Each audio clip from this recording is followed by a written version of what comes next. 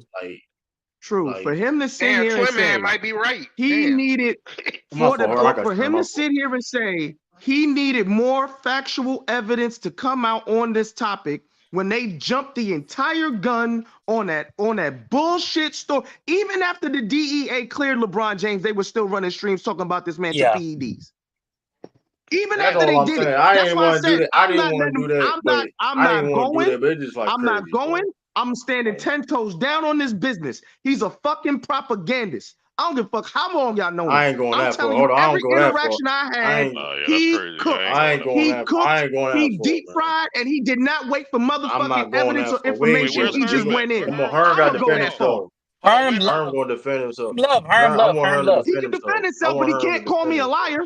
He can't call me a liar because they ran stream after stream after stream lying on someone with no evidence. There's evidence All I'm here, saying. and he don't want to cook on it. Hold on. We not That gonna talk tells No, me about he you not full of Herm, not shit, bro. Herm not here. I ain't gonna say but say he was honest. At least he ain't loud. He's Would you honest. sit here and say somebody full of shit if they don't keep the same energy true to King? He could have easily Would you lied say because, like you done it said, he could have before? easily True, you lied. done it out of before. it? You done it If before. this was anybody on the street, and you saw their energy for a topic, and it was a similar topic, there's a similar topic coming up, and they ain't keeping the same energy, and they telling you they need to find more evidence, what would you say? You would say they full of shit, wouldn't you? Man, listen. Come on, True. You done it before. You done it Wait, hold before. on. Wait, hold on. Listen, I'm gonna say this. I'm gonna say this. That's why. But Oh, listen.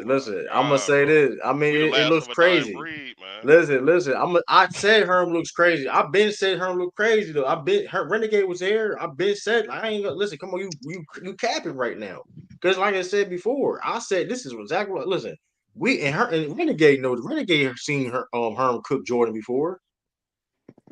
Right. Hey, I mean, Renegade that's be bit not. that, but he be picking and choosing. It'd be when if it like it'll be like if everybody got the cape on for MJ, and if he's not on like ticket stream or whatever, because he don't play that shit or whatever. If he's somewhere else and somebody if he's somewhere else and you know what I'm saying, everybody cooking, got the cape on for MJ, then because he a contrarian or whatever, he gonna go against whatever grain is grain, and like what I'm saying, that's just what he do. You know what I'm saying? Hey, True. When I was over But there, now, but hold up. But now all of a sudden, oh, he's still this great defender. Oh, he's still this great person. We ain't hear that shit when it came to anybody else. They full of shit. LeBron need to be out the league. All of his records need to not count. They was cooking him, deep frying him off of an allegation. This is factual. True. Hold on, This is True. unfiltered, man. True. This When I is was over there, proven. hold on, twin. Because when I was over there, I was saying, yo, because I'm a nigga that feel like, yo, we don't need to really be throwing no jackets on people without evidence. So when I was saying that over there, niggas were telling me I was a LeBron James jock sniffer and all this, and I'm just like, well, no, y'all. Like, if there's evidence to it, let's discuss it. But nobody wanted to wait for evidence, and now we hearing a nigga tell us that, oh, I'm We waiting for got the evidence to evidence. We come out. played the videos on the chat. We played the videos earlier. We played the I'm videos about to hit earlier. them with their famous line right here. I'm about to hit them with their famous line right here. For all them zesty Jeffries that have a problem with what I'm saying right now, how about you tell Michael Jordan to sue that reporter who sat here and put this article out about him? Sue him. How about you do that? So we can have discovery. Y'all remember that motherfucking talking point y'all was running with? Now all of a sudden we don't want nobody to sue nobody now, right? Where's the energy? That was their exact word. They said if LeBron James, they said if LeBron James wanted to prove that he wasn't on PEDs, sue the dude that was accusing him of doing such, so he could put an end to all of this. So if you following the same logic, Michael Jordan sue that nigga that's accusing you of stat padding. Call your lawyer right now. But go ahead, Herm. It's on you, y'all. Let's let Herm rock out. The floor is all yours. Nah, don't give me the floor now. Y'all keep that motherfucking journalist. No, you came. Now y'all keep running y'all mouth. Y'all got no, I wanted to Herm. I wanted to hear. Now y'all got it. Because I was. You stopped me. You stopped me while I was talking about. You just came back. That boy, You burnt stopped me up. while I was talking. You stopped me while I was. I just know what I'm doing. Casual. Talking about overcooked food, man. Hold on, let Herm. Come on. They got it, Casual. They got it. Come on, bro. He about to cry, y'all. Let him have it, bro. Because he about to try to cry. Now because only thing I don't. Here, take your chain back. Give this man his chain back, man. Herm about to No, crash out. let her. No. Herm. All I'm saying is, Herm. Back, Herm. Here you go. Can you? All I'm saying is, Herm, is this. People are saying you're not consistent. Well, y'all got it. Y'all saying Herm not consistent. I mean, I try to give you the floor. Listen, bro. I try to give you the floor, bro. We That's not just what it is. no nigga. Yeah, where is I'm just saying. Listen, somebody give me a crybaby emoji, man. No, we ain't doing it. All I'm saying is this, though, because all I'm saying is though, Herm, because like this is what, because unfortunately this is going, because like I said, you say you're going to do the stream on Ticket TV, whatever, but this is probably going to happen. You're going to cook Michael Jordan fans and LeBron James fans at the same time, which he gonna cook LeBron technically has nothing. And it's like, bro. I mean, bro. I'm just saying, bro. I'm telling you because I care. If I didn't care, I wouldn't be saying this right now. I'm like, well, I'll let motherfuckers. I didn't care. They keep putting them I'm just telling you. man. I'm telling you what people are thinking, and that's what people gonna call you inconsistent. Damn, Herm. And guess what? That's all I'm saying, bro. Guess what? That's all I'm saying. I don't give a fuck what none of these niggas think. I know you don't care. I know, but I'm just telling you. Opinion that matters is I thought you were a voice of the people. I mean, but y'all the voice. Y'all saying you the tears of the people now, nigga. Your new name is Riley Wood, nigga. Y'all got Put it. tears in the chat for Riley Wood. Damn. Y'all the best. Hey, sir, you don't want doing it. You know that's spamming. You know you get you on timeout. I'm just saying. There's only one bigger fraud in that. There's only one bigger fraud in the No, world right y'all now. know There's basketball. two frauds in the world right now. We ain't That's doing no Michael fraud Jordan and talk. Herm. We ain't doing no fraud talk. Come on, we ain't doing no fraud. Wait, hold on. Talking about I'm doing it, bro. is Brandon crashing out? Is Brandon crashing out right now? When you catch him on Showtime, put the tears. We got called wreck chasers for Brandon. Casual. What happened to wherever we got called what? Wreck chasers. Hey, rebrand. That's crazy. Rebrand. Keep front That running is like crazy. you can. He already crashed when I out, do, man. when I They decide coming to down go with the in tow on you, truck. I'm gonna make your bitch ass run off YouTube. So keep going. You got it. Do your thing. Do your thing, Herm. Do your thing. Do your best rebrand. work. You got I'm it. just saying, but all jokes aside, though, all jokes aside, her.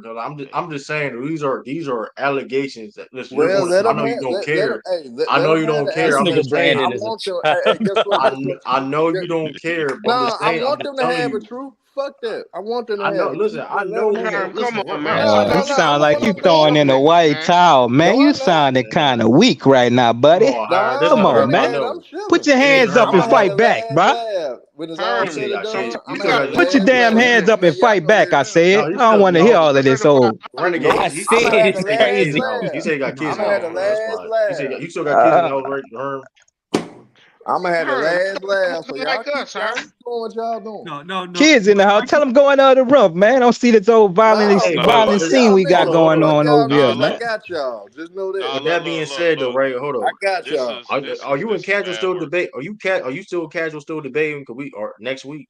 Yeah, of course we are. True Sport. Yeah, for sure. John For sure, top five. Okay, that's cool. Okay, I'm just saying. I dropped the link, bro. What are you talking about? I dropped the link. I thought there was enough people. Come on, man. Sometimes you gotta pop out and show niggas, man. Yeah, I don't know why Herm want to do this to himself, but it's okay. I mean, we got a little. Hey, anybody? We probably want to add probably one more debate on the card if y'all interested. I mean, Brandon versus True. I'm voting for because we never got to see that shit. No, we never got to see that shit. We never got to see that. I got Ralph, you're not allowed to say that. Ralph, you're not allowed to say that. You're not allowed to say that. What are you talking about?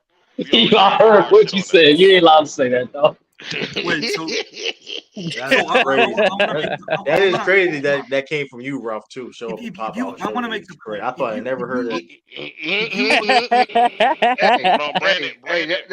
That's lingo that he played. Look, he played that. Look, Kendrick played that shit 6 times. That nigga Ralph can't get it out of his head. That's crazy. He stole that lingo.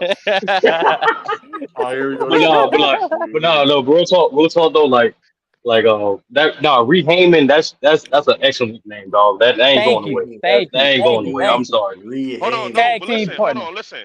Y'all say I'm instigating. I'm really not. Like Herm would do the same thing for me. If Herm called, if he saw Cap, he instigated too, nigga. What? No. But Herm. But be honest with you, Brandon. Be honest with you, bro. Me and you said the same thing, but obviously you was more trolling with it than I was. I'm not trolling though. That's the thing. Like I listen. Come on, my nigga. Herm knows if I'm capping, Herm gonna be the first nigga to call it out. And if I feel like Herm capping, I gotta call it out. That's not fair. Nah, but her, real talk, like real talk, because you know me, like I've been the main nigga keeping 100 grand with you, bro. Real talk. For this particular thing, bro, you're not trolling at the same level. I'm being real with you. Not the same amount of jokes as anything. Matter of fact, bro, I was about to be real nasty, bro. I was about to get clips of what you were saying during the Chael Sonnen video. And I was the main, nobody on this panel watched Chael Sonnen more than me. And I was the main nigga telling, yo, he's bullshitting. But you were one of the first people to tell me, who are we to deny that man his experiences and what he showed, which he showed no proof. Even honestly, no thing to her. And the reason I know niggas don't watch fucking Chael Sonnen, he literally said the shit publicly. Some of the shit he said was false about LeBron. True. LeBron had a massive tumor on his face that he needed. Hey, why you bring this nigga up here, bro? No, let him rock. Let him rock. He's a doctor. He's a doctor. Go ahead. But the other thing is, I ain't with that. And a lawyer. No. Nah. I just want. Nah, you know what I'm saying. We ain't talking about no LeBron James PD shit. That's the problem, bro. I'm not. We ain't with all that shit. That's the problem. He out of here, bro. I don't give a fuck. Listen, No, it's not about LeBron PD energy. It's about keeping the same energy. Fuck LeBron. Any player that comes out with allegations, people make so many videos after it. We saw with Brandon Shannon Jr. completely innocent, but they ain't stopped ESPN. They ain't stopped all these social media outlets from making multiple streams and videos about the dude.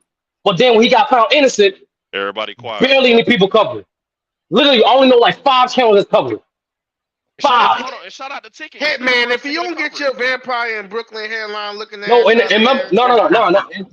To me, the fact that this thing is not getting more, actually, I'm not gonna cap. This is one of the most trending topics right now in sports on social media. But I'm not gonna say that. But in general, though, like the fact that certain people acknowledge it, I'm like, nah, you gotta keep the same energy because even when Malika Andrews brought some old stuff about Kobe, we talked about those allegations. Every player's allegations we talk about, but when it comes to facts, people are reluctant to talk about it. And to me, that's a societal issue. That's just a Herm thing. Yeah, but hold on. This how crazy y'all are. I talked about it though. But y'all just want a nigga to so-called be more animated. And I kept it a buck, and I talked about how crazy it is, how it's a disgrace to the game of basketball, how it just basically could kill the whole era if this stuff could get looked into deeper. So I expressed those things. I expressed those things. So end of the day, for niggas talking about keeping the same energy, I understand when it comes to building a platform, we trying to build a damn sports network. Nigga gotta move a certain way. Nigga can't move as reckless as a nigga used to. And I understand that because we trying to build something here. Nigga ain't just doing this shit just for the waste of time. But remember, I did warn you about that though. Remember, I'm like, bro, if you're gonna troll, you gotta be consistent with everybody. I did tell you about that shit. And then when you start breaking out of it, you all gonna get some pushback. You know what I'm saying? So this is part of that pushback, but at least for me, I'm being real with you, bro. Like some of the jokes you said about other allegations was hilarious. Ain't that all I'm recognizing? Ain't that many jokes right now. That's all I'm saying. That's all I'm recognizing. But see, you gotta understand the situation I'm in now. If it was basically an even kill, it was like 50-50 Jordan fans, 50% LeBron fans, it's easy to troll. But when you know it's one-sided, in which this video basically one-sided, you gotta take a different stance. So I read the room. I read the chat. I understand the situation. I was like, well, fuck it. I'm going to go ahead and take a serious note. Be a little more serious. But hold on, but real quick, but let's be honest. Be a little more serious. But Herm, let's be honest, bro. This article isn't a one-sided article. It's being perceived that way. Because, Lamont. I'm just talking about how the people feelings. I'm not talking about that's what I'm saying. That's in general. I'm not necessarily just talking about the video. I actually agree with the facts. But I'm saying that I know how people generally feel. I'm going against it. Hey, Herm. So okay, no, but I just want I'm gonna say this. I'm passing the right ball to you, Brandon. I'm just saying this, Herm. Like that's Damn, I lost my train of thought. What do you think, Ben? No, I'm just gonna say this, Herm. You know me for being the away gang guy, right? Going on panels and cooking niggas 40v1. I've taken, multiple heads off on panels, right? So if you seen me duck a, listen, I'm a grown man. I don't do that Paul shit no more. Yeah, my man. Yeah, Yeah. for sure. My dog Ralph. Shout out to Rumble. Cool, you're right. Yeah, you're right. No Diddy. Thank you, Brandon. Yeah, sure. But listen, so if you seen me, Herm, duck a panel where niggas is calling me out, like, yeah, tell them to come in here, and you seen me ducking, you would call it out, Herm. Like, you built your name on I cooking ain't ducking fanboys. though. No, listen, but Herm, you built your name on cooking Why you so fanboys, right? timid though? Hold on, Renegade. I'm not timid. Hold on. You built. You just can't comprehend because you a dumbass. Hold on, Herm. Let's have a. What you mean? See, like Hold on, when I Renegade. get you, Hold on, you get. So when I go at you, Hold on, Renegade. then you get Renegade, then you get even more timid and shit, man. Hold on, no. Hold on. Come on, man. Nah, but I'm not gonna lie. But before we Brandon finish, but I'm not gonna lie, Herm. It's the first time I've ever heard like facts never stop you from trolling. I'm being real with you. That's the first time I ever heard you say something like that. Like I'm not gonna cover a topic until we get more information. I never heard you say something like that. Cap, dog. That was crazy though, right? I don't want to troll. I told you he was gonna take that angle. Hold on. No, that's not trolling. No, Brandon, that's not trolling. That's the observation. Let me just get this out. I just Hey, let the guests come up here and speak on this real quick, man. The guest show ass. Gotta get out the bad. Let Brandon Larry real quick, Chris. We got you next. Rebranded. Finish, Rebranded. Yeah, no. So what I'm saying is, bro, is that it's one or two things, right? Hey, Johnny's like drop. I get what you're saying, right? Like I get the business of it, right? Especially with you doing it on somebody else's channel, but that just speaks to a bigger point that Herm, you need your own shit, right? Because we've been saying, Herm, yo, dog, you could really take over this YouTube shit, but you're not gonna take over this YouTube shit when you're building your image off of, hey, I cook all fanboys, and then when there's an opportunity for you to cook a fanboy, now you gotta get permission, or now you gotta, I gotta get. No, bro, we need you to be consistent, and we need you to have your own channel, so you don't gotta get clearances from niggas. You don't gotta get a clearance from Lamont, from Ticket, from nobody to do your shit, bro. Be great, nigga. We waiting on you. And that's no troll. But go ahead. Go ahead. I just want to say niggas could have said that shit behind the scenes, but it's okay. Nah, but we here now, right? And we being honest. Like, y'all want me to troll, y'all want me to be honest with them. No, because people been asking because like, yeah, I mean, I have because we gotta be transparent on it. Hey, true. What Kendrick Lamar say? I'm what the culture feeling, nigga. This is what everybody. This is unfiltered true sports. This is true sports talk, man. I ain't Jared. No, but I'm be honest with y'all. I'm be honest. I know Herm not gonna say it, but I'm gonna say it, bro. Like certain players, bro. Like Herm is consistent. He's not afraid to hold no man accountable. They're men. We bleed the same, but at the same time, Herm is also a Chicago Bulls fan. You know what I'm saying? Like I think we kind of underestimate that nostalgia feeling. Like that's why there's been much pushback from a certain fan base because this is This is damning like evidence, dog. Like and so it forced like I don't know if everybody got kids. Like if you told it, no real talk. If you told your kids like Santa's not real, just a knee-jerk reaction. No. Thank you for that's what I was saying. That is they sent them Jordan Knight Santa. Man, let me cook this shit real quick, man. Y'all instead of talking, man. No. Yeah, man, do it. Let's Chris get in here, low. Hey, man. You know what I'm saying? Hey, my nigga, real talk, man. This is real funny right now, though. You feel me? Like I'm trying to keep it together, though. You feel me? But it's don't real keep it together, funny, bro. This is a real show. Be real. You know what I'm saying? I'd have been on platforms. You feel me? I'd have been jumped on by many fans. You know what I'm saying? Especially over there on my son's channel. You know what I'm saying? Slick It TV. You feel me? But I find it funny though. You know what I'm saying? Like, Hearn had his show going on over there. You know, he talking about Chair Sonny with the PEDs and all that or whatever. I went on the platform with him. You feel me? Trying to uphold my nigga Lego image. You feel me? Cause I knew this wasn't true. You feel me? Niggas just running around saying stuff. You know what I'm saying? Nigga ain't got no evidence. Whoever have evidence of anything. You feel me? But now Jordan, he getting his feet put to the fire. You know what I'm saying? These same niggas that love running around saying stuff, they ain't standing on it now, man. You feel me? it's real funny though, my nigga. When the rabbit got that gun, you know what I'm saying? Niggas ain't gonna stand on him, my nigga. Stand on him, my nigga. You feel me? Soon as LeBron name get brought up, oh man, he a stat pattern. He used PEDs.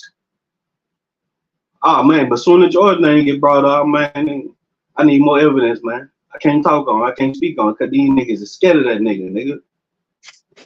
Straight up. Herm already know. Herm already know where I'm coming from with this, nigga. Me and him done had many battles, nigga. Them niggas is scared of that nigga. Chris, this is what Sturdy said, bro. He got to reevaluate it, bro. Nah, Herm. No, Chris. Them niggas is scared of that nigga, man. Real talk, my nigga. Before you stop your say, bro, for the people, in the same accent, you tell people, keep my name out your mouth. I won't hear no more. Hey, man, keep my name out your mouth, my niggas. You feel me? Real talk, man. I don't speak no lies, you feel me? And don't lie on my name, my niggas. You feel me? Real talk, man.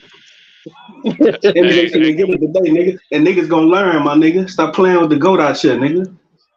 You feel me?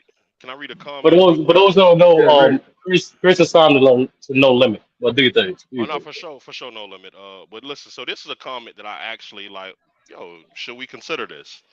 So Logical Raptors Fanatic says Herm is cooking the fanboys by not responding to the planted article from another fan base. The LeBron fans are going emotional, imploding at this moment because he ain't respond to the planted article. So whether you want to say that it's planted or not, right, is the article facts? It don't matter who planted the shit. If we can go back and find there's evidence that wait, hold on, this is actually true. Does it matter who planted it? Well, I just want to say for the record, the brother, the dude who covered it, he's an accredited sports analyst. Like, it's not his first time doing an article like this. It's not. But whatever. And so it's not planted. That's what I'm trying to say.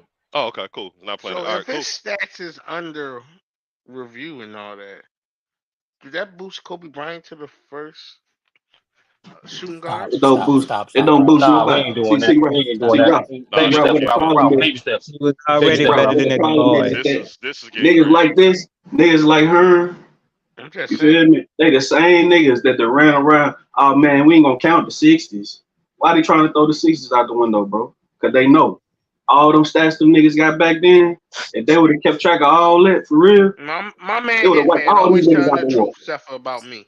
Hey, look, I actually agree with Hitman on that. Real talk, my nigga. Y'all gotta shit, bro. Just because they legalize weed don't mean they're gonna legalize crack. Y'all gotta stop. Hey man, Jordan fans is pissed off today, and it's a very good day to be alive, my nigga. Hey, real talk, man. I don't give a damn about nothing else. Hey, you can't be judging part of your life on misery of others, bro. That's crazy. We all on stage crip walking on top of Jordan fans' graves right now. That's what they do. Hey, Sturdy, Brandon. They ain't give it down because LeBron fans said that he wasn't on that juice. You feel me? What they did? They still said he was on. Yeah, they gonna hold hands with Chael Sonnen. They were trying to dance on his grave like Kendrick. They said Chael Sonnen was enough. They said that's enough evidence. They said, well, I mean, Kevin Garnett said it. They said that was enough evidence. So now, Chael Sonnen just lied about Vince McMahon, so I don't take nothing.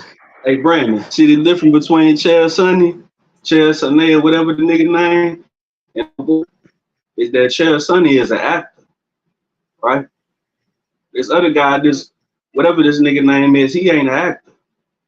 No, he's an athlete. That's a real difference. Athlete. He was an athlete. He was a fighter, wasn't he? Yeah. No, I'm talking about Chanel Sonny, right? He getting on the LeBron did this to my wife and this and that. He played in UFC, right? UFC fighter. Yeah. No, what I'm saying is that he get on TV, he bringing up all this stuff that ain't got nothing to do with the allegations, is what I'm saying. Oh, you feel me? You ain't never heard this dude up there talking about, LeBron, he tried to do this to my wife, this, that, and the third, and all that. Nigga, don't nobody care about that, man. Nigga, talk about what you got to talk about. Let's move on, nigga. You feel me? Nigga, fucking, man, these niggas be acting out here, man. You feel me? But as soon as a credible nigga come up with some, he got to move around, man. We ain't trying to count that. Man, forget that Herm, nigga, man. you're a clone right now. You're not the real Herm, yo. Straight up. Yo, Nigga, y'all, start. Damn. Hey, yo, Jordan stall stats is Herm fake, out, nigga. dog. Oh hell Nigga, left hand no. Yo, pattern for stall real, him out, nigga. dog. Y'all gotta You heard chill me? out, man. Stall him out. Oh Yeah. hell Stall him out. That's no. why you put the What you Hollywood up said, under Ralph? him. You went to Hollywood, bro. You not Herm right now. Damn. Oh man, You're a you know what clone, bro. Hollywood do? Yo, stall Damn, him out, dog. Herm. Y'all Yeah, tweaking yeah, right now. we need Who that let Brandon catch back NWO, up? man. We need NWO, man. This is Brandon Yo, Cash, man, I how want you to feel? hold on. We need Herm Brandon the Cash, perm back, bro. Brandon Cash, man, how you feel about, man, the topic at him, MJ, um, 1988 Defensive Player of the Year and being in question with inflated stats? How you feel about him? Yeah, I'm gonna make 2 points. So if you look at the Bulls in 1988, they were the third best defense in the NBA. They were better defense than Houston, and Jordan was by far the best defensive player on the Bulls that year. Pippen was still a baby. But the problem with Lamont's take and the problem with Hakeem for defensive player of the year is that the best players in the late 80s were guards. They weren't centers. It was Isaiah, it was Magic, it was forwards like Dominique, it was forwards like Larry Bird. So Jordan was guarding the best players in the NBA. Hakeem was not. The other thing is the Eastern Conference was much stronger in the West. So Jordan was playing better teams. He was guarding the best players in the NBA. Jordan's defensive player of the year is completely legit, irregardless of the stat padding and the steal inflation. The other with the stat inflation. The other point is when people talk about this argument, this is really about stat inflation.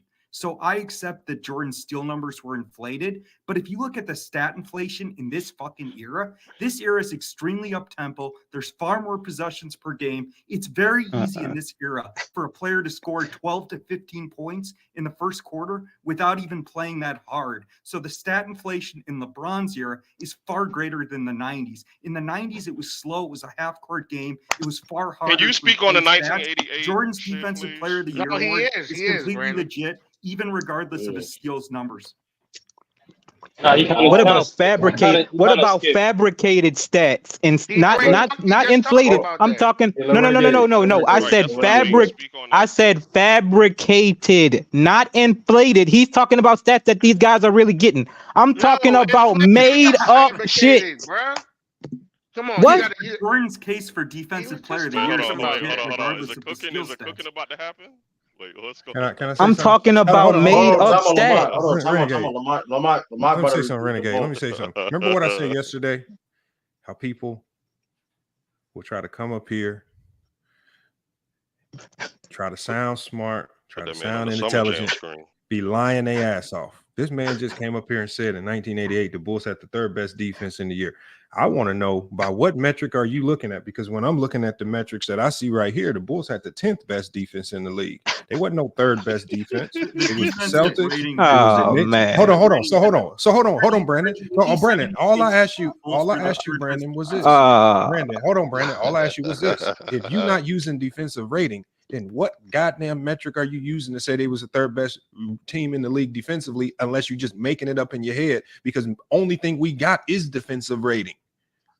Okay, so what I'm saying is for the 1977 to No, what I'm asking you is where the hell did you get the Bulls being the third You're best asking me defensive team? questions. No, hold on. See, this is why Brandon gets kicked out, because he comes up here. See, he just got exposed for lying because he thinks people don't go and look this stuff up. I had already looked this up yesterday, so I already know. So as soon as I heard you say they were the third best defensive team, I immediately hit true, said, kick somebody, let me up, because you just lied that quick. And now you don't have an excuse up out of it. So now your next excuse is defensive rating ain't that meaningful. So if defensive rating ain't a legitimate metric, what the hell metric are you even using to say that the Bulls were the third best defensive team, other than just making it up in your own brain? All we got is defensive rating, especially from 1988 when they weren't really using any other advanced defensive metrics.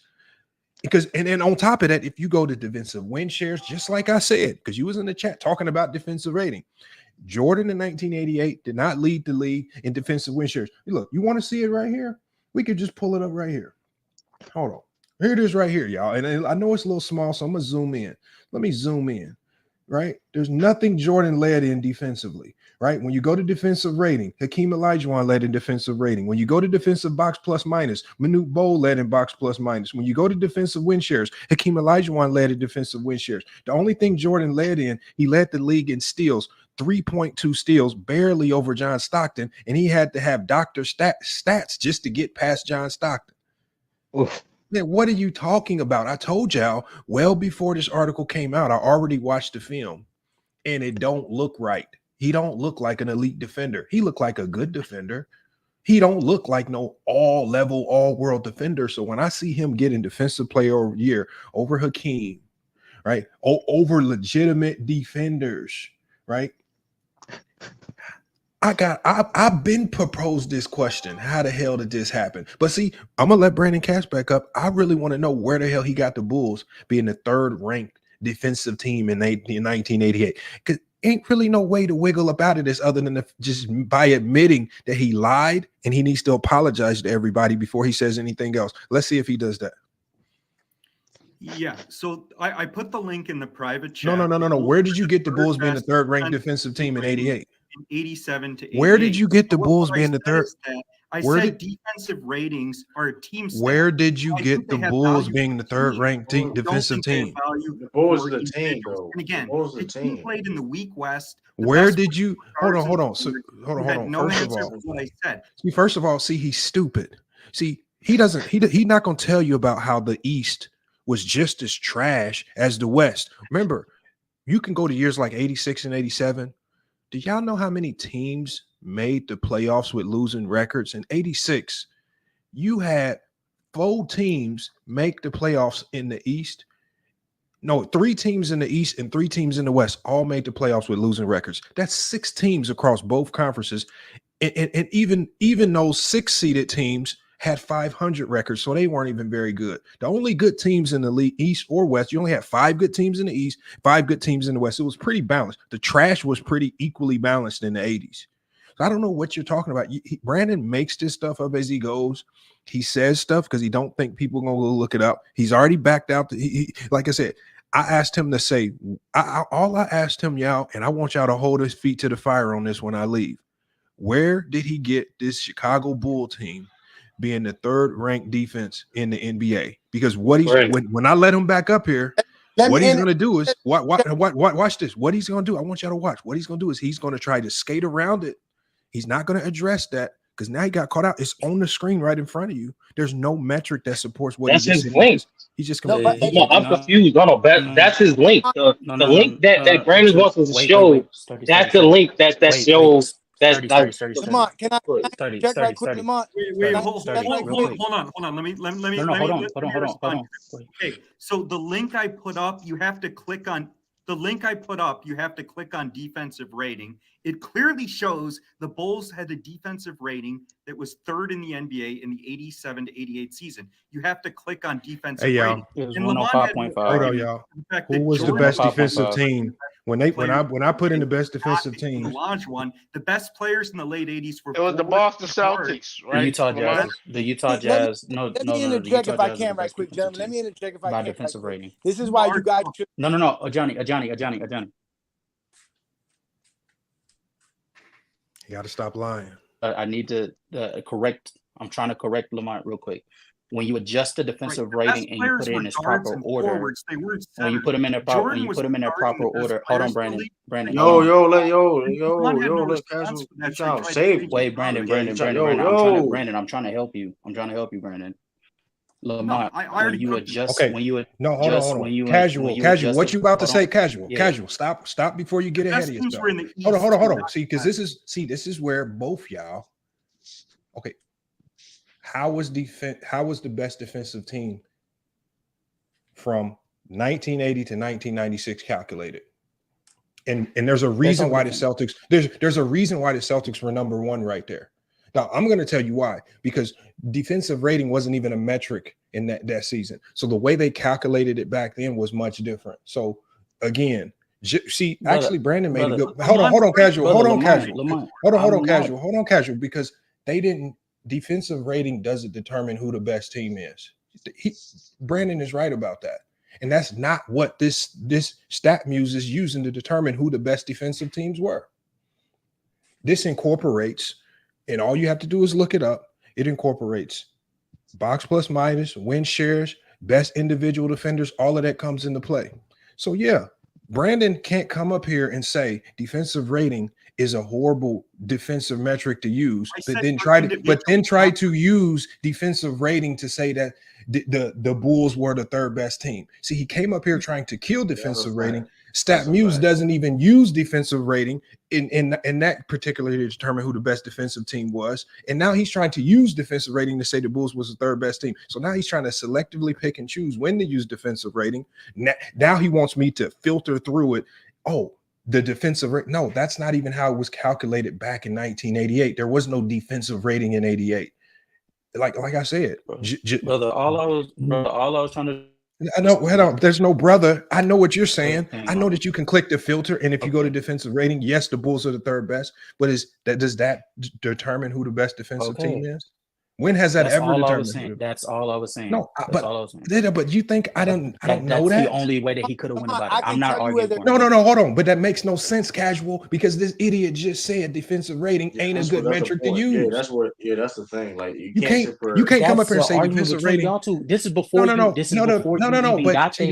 is how I see through Brandon's stupidity, because he'll come up here and he'll say defensive rating is a horrible metric to use. Then he'll use defensive rating to try to propagate the Bulls back up. And the thing is, I don't think Brandon's as stupid as y'all think he is. He knows this. He knows defensive rating wasn't utilized in 88 to determine the best teams. He knows why the Celtics landed at number 1 and they didn't need defensive rating. He knows why teams like the Houston Rockets and some of these other teams were much better defensive units than the Chicago Bulls that year. But he ain't gonna tell you that. He's just going to try to pull up any number that supports the Bulls being the top defense, even if he don't agree with that particular metric. That's what he's doing. Y'all got to stop going with this finesse game. He be coming up here finessing. The Bulls was not no third best defense. And look. You know what he's trying to do, though, Lamont? This is what he's trying to do. Listen, and again, if you guys would have read the article, he had a whole part of the article where he talked about the voting process for that year and how they voted. And he talked to Rob Ryan, which we all know is an illustrious sports writer in Boston. And he talked about how he voted for Michael Jordan because, for one, he thought Michael Cooper should have got it, but Michael Cooper was hurt. But there were other writers saying at that time that the Bulls did have the number 1 defense by points per game. Back then, that's how they determined the best defense. There's different criteria. There's no right or wrong. All right, hold on. Let me finish, Brandon. Let me finish, Brandon. So again, if you would have read the article, players like Lambeer was quoted by saying that just because the Bulls had the number 1 defense by the points per game metrics, that doesn't mean they really had the best defense because of the pace of play that the Bulls played in. The Bulls had the slowest pace in basketball at that time. And that's why they had one of the lowest points per game as far as defensively. So that's why a lot of people were saying that Michael Jordan wasn't really that great defensively. And they were even saying his cooked up stats shouldn't even give it to him as well, because it doesn't really matter. He's not one of the better defenders. He doesn't guard the best player on the other team. He does not affect the other team on the defensive side or the defensive base. That's what was told about Michael Jordan then. That's why he was campaigning for the defensive player of the year or the all-defensive team, because people kept saying, we don't see what you're saying, Mike. You don't play good defense. And he was like, well, look at my stats. That was his main thing. Michael Jordan's the main one that wants to talk stats. So that's what they're doing there, Lamont. That's what they're trying to bring up. Okay, but I want to make a point here, which is I said defensive rating is misleading for individuals. I do think it's misleading for individuals. It's a team stat. It's not an individual stat. I don't think it's misleading for teams. And my main point is that there's different criteria. Everybody has a different criteria for MVP and defensive player of the year. So you can make a case. I think Jordan had a who was the best individual defender in 88? Defensive rating was 3rd, and Jordan was guarding the best players in the league. Who was the best individual defender in 88? Guards, they weren't centers. Who was the best individual defender in 1988? I would say the best individual defender, and I was it Mark Eaton? I separate rim protectors from perimeter defenders. I would say no. Who was the best defender in the NBA in 1988? Without looking at any metric, you know that. I think it was Hakeem. Okay, so you see how quickly you said that, and we didn't need to look at any particular metric. Michael Jordan was the best player. He didn't win MVP every No. year. I didn't ask you about best player. I said, who was the best defensive player in 1988? You see how quick you said it, King? Right, but no, why? And you know what? All of the individual defensive analytics. And you're lying about all of the individual defensive analytics support Hakeem being the best defender in the league. So again, I said defensive box plus minus and defensive win shares. There's a reason why Hakeem's at number one on those lists. There's a reason why Hakeem Jordan was guarding the best players in the league. Hakeem no, he was not. You said that shit like 5 times, dog. That's crazy. He keeps saying that, dog. Who? And now I want to know. Start telling me who. Who is these best defenders he was guarding? Who are the great centers in Western Who was he guarding? In the late 80s? Who? Okay, hold on. Let me ask you this. Hold on. If you said Jordan was guarding Brandon, don't blanket the statement. Give me the elite players he was guarding so we can look at those matchups. Just tell me one so I can go look up the matchup. Matchup? I mean, all of them. I could say Clyde Drexler, Isaiah. Okay, so you telling me if I pull up any game in 1988. Okay, so look, I'm gonna go to any random game in 1988. Let's see if Jordan put the clamps on Clyde Drexler. Watch this. And I haven't even seen this. Watch this. Jordan did a good job on Drexler in the I know. We about to find out. On 92 too. No. 1988. Right, but I'm saying Jordan guarded Drexler well his whole career. Oh man, it's funny. Damn, Brandon, what the fuck? Oh. Who were the centers that Hakeem was guarding in the West in the 80s? Nobody. The Kareem center Abdul-Jabbar? was very weak in the late 80s. Hakeem was not guarding any of the best players in the NBA in the 80s. Jordan was. Okay, hold on, y'all. Check this out, y'all. The first game I found. Hold on, y'all. Hold on, Brandon. Hold on. Watch this first game I found. Check this out. Hold on, Brandon. Hold on, stop. Hold on, Brandon. The first player Brandon mentioned was Clyde. Clyde's a good player. You know, I'm gonna give you his numbers, y'all. Clyde Drexler, 1988. Jordan is the defensive player of the year. Clyde Drexler, 42 points, 9 assists, 8 steals, 1 block. In a 104-96 win over Jordan's Bulls. Clyde Drexler went to work on the defensive player of the year. The first player you named barbecued Michael Jordan. I don't know what you're talking about. Barbecue, 40-point, damn near triple-double.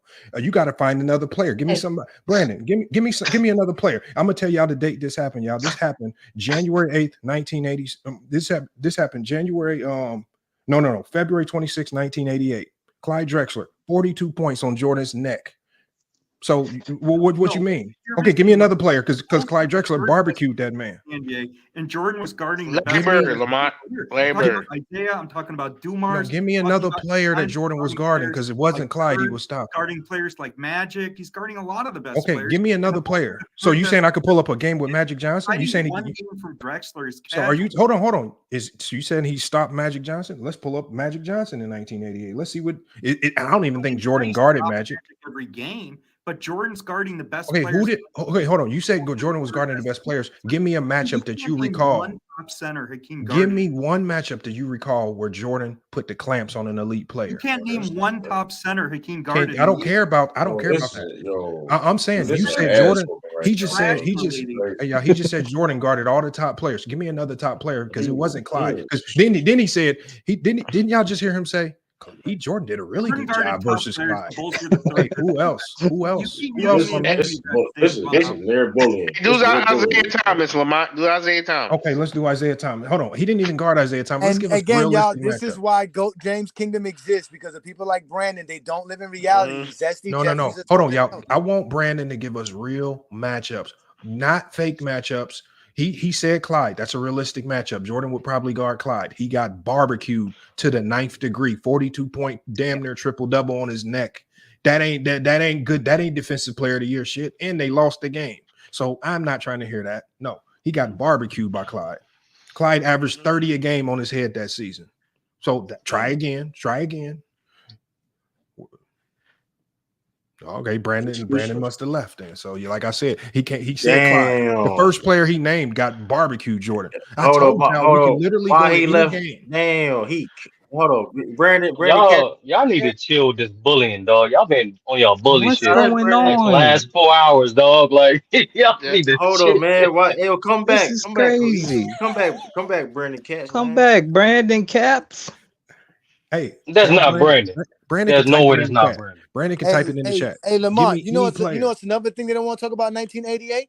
That Detroit series in 1988. They don't want to talk about Brandon that. Cash, that's Brandon Cash. They don't want to talk that. They don't want to talk about 1988. 88 is supposed to be Michael Jordan's greatest season, but it's actually his most choking season ever. They never want to talk about that. But they be mad at GOAT James Kingdom. They always want to talk about us, but never want to talk about this bullshit ass Michael Jordan career. That's Brandon Cash. Remember, y'all. Look, y'all. What about Dallas, Lamont? When he said Clyde Drexler, I didn't know. I just knew in '88 Jordan wasn't no great defender like that. I already knew when I pulled that up, Clyde Drexler was gonna have big time numbers on him. I already knew it was bogus. Hey, man, Brandon Cash, come back, man. See, Tell Brandon, give me another player. I need another player because we can go down the list of all the great players that he so-called said Jordan guarded in '88, and I promise you, do Dantley. Since he was talking Detroit, do Dantley. Okay, let's he go was to talking Adrian Detroit. Dantley. That's what was in Detroit was Dantley. Do Dantley. Adrian Dantley. Adrian. All right, let me pull this up. Because Dumas was coming off the bench in '88, so we got to go to Dantley versus Jordan. All right, so hold on. We got Adrian Dantley versus Jordan. Okay, we're gonna go to 1988.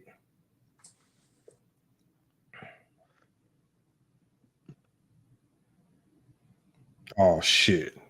Oh fuck. Oh fuck. Okay, Adrian Dantley in a 144 point to 132 win. Adrian Dantley versus Michael Jordan. So mind you, I'm gonna check this out. Jordan shot 17 to 38 that game and dropped 49 points. Adrian Dantley shot 13 to 17 and dropped 45 points on Jordan's neck. 2 rebounds, 6 assists. I'm talking about he had an efficient 40 ball on his head in the win. He had to shoot 38 Hey, shots. Lamont, again, that's for Vincent and T, who always say GOAT James Kingdom drops no knowledge. Hold on, y'all. In the second matchup that the Pistons also won, Adrian Dantley just gave him a smooth 27, 8, and 7. Damn. Just a smooth little 20. Again, another efficient night. 27 points on his neck. Drexler twice in How efficient. And Jordan was hacking because he went to the free throw line 19 times. Time Clyde shot 30% in the field. Oh, that's because Jordan was a hacker. You know, Jordan used to foul people all the time. Which is what that's you do. crazy. Hey, why is all these dudes? Hold on, y'all. The first 2 players that we mentioned dropped 40 on Jordan. Give me somebody else. And then he shut Clyde down the second time he played him. Hold on. 40 pieces, man. We got 2 40 pieces on 2 names. We 2 for 2 right now. Give me a name. Give me a bona fide player that Jordan actually shut down in '88. This is the defensive player of the year you're talking about. Wow. Give me one good player. Give me one good game. Jordan played Clyde twice. And you look like you don't know what you're talking about, Brandon. He didn't shut Clyde down that second game because Clyde still got 20. Offensive players. Yeah, that nigga on the summer jam screen. Jordan was guarding the best offensive players in the league all year, and the Bulls were the 3rd best offense in the NBA. He was getting cooked by the best offensive players. What happened? Come on, man. No, what happened was Adrian Dantley got his career high on Michael Jordan. That's the only thing that happened. Very loud. Oh, I didn't know anyone was working there. Okay. Yeah, no problem. Oh man, you got your balls in there. Stop stealing time. Yo, stop stealing time, man. Hey, stop stealing time. Man, stop stealing time, buddy. Brandon Cash, man. Oh no, indeed. You ain't doing it like that, huh, Brandon Cap? Y'all gotta chill, man. Doing all of that to protect your weak ass GOAT legacy, man. You might get fired. Hey, this might be the greatest. Hey, Lamont. Stream, dog. This year, Lamont. This is crazy. Hey, Lamont. Is this worse than we are the 90s? I mean, we done with the 90s? We done with Brandon Cash. Hey, y'all, man. can somebody name another random great shooting guard from '88? Just give me a random shooting guard. We're just gonna pull them up one by one. All All right, let's see what Alvin Robinson. I don't even No, know if he was a he scorer. wasn't a scorer. Go He to wasn't a scorer. do Dale Ellis. Okay, Dale Ellis versus Michael Jordan. Let's see what Dale. Let's see. Dale Ellis is. You know, he wasn't even an all-star like that. Let's see what Dale Ellis did. Let's see. Come on, MJ. Nigga said you're being loud, bro. damn. You're not the only one working in here. Fight back. Okay, Dale Ellis versus MJ head to head. All right, let's see. That nigga getting paid to be on goddamn True Hollywood Sports Star. This is crazy. They don't even. Baby. Hold on, let me see. Oh, he work at the daycare center. He got time. They didn't even know. Oh, yeah, That's they not did. him. That's not Right. him. Okay, hold on, y'all want to know? Oh no, yeah, of course we want to know. Okay, Dale Ellis in 1988, 34 points, 3 rebounds, 3 assists in 48 minutes, 14 to 20. What, that's on Jordan head? That's on Jordan. Bruh. On his head, on his neck, on his forehead, on his cheek, on the other cheek. Hey, damn. Yo, hey, this is fun. Where's Brandon? Bring Brandon back up. Give me another random game. Yeah. Give me You another 0 for 3. Give me Hey, another. check Sidney Moncrief. How they got the best defense? How they got the best? How they got the best defense doing this? Come on, man. Lamar, wasn't somebody just saying "Go James Kingdom don't know nothing" and look at all this information? We are. This dude got the defensive player.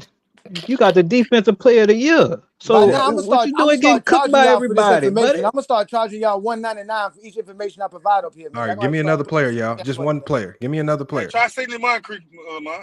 Nah, in the 88 wasn't Sidney Moncrief. Couldn't have been. I don't even know. Was he a defensive player? I thought. Yeah, he was. I mean, but he was their offense too for the most part. All right, let's see. Try Hersey Hawkins. I'll do both. Either Remember one these? of them. Hold on. Now Brandon said the best players. He said the best of the best. Yeah, I mean, we Dale Ellis was definitely not the best player on that team. Dominique Wilkins. Oh shit, I don't want to do Dominique. No, you don't want to do that.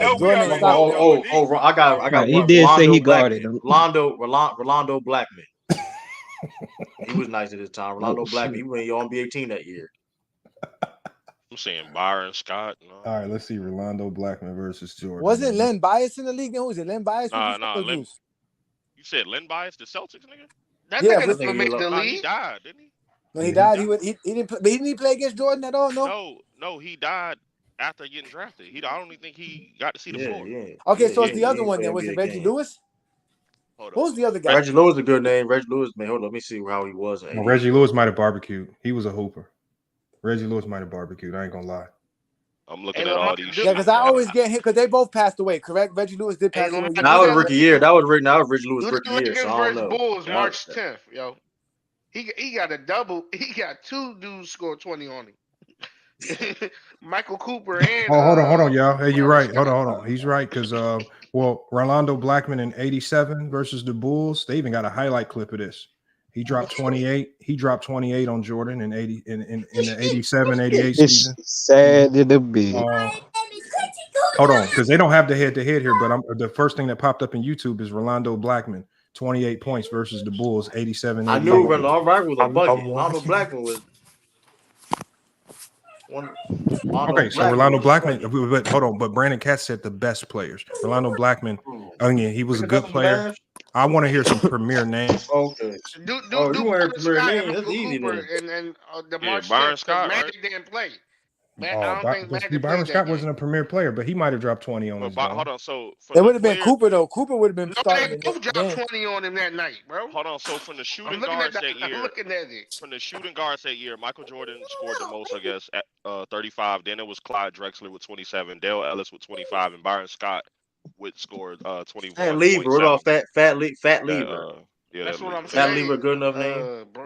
Fat Lever was all NBA player that year. I mean, he was Byron Scott was cooking shit. He was a Hall of Famer. He's a Hall of Famer. He was defensive player that year. He was on the defensive team. Have y'all finally told these Jordan fans and really 90s and 80s fans how fake that era was, man? Bro, everybody we pulling up, everybody we pulling up gave Jordan 40 pieces and 30 pieces in 88.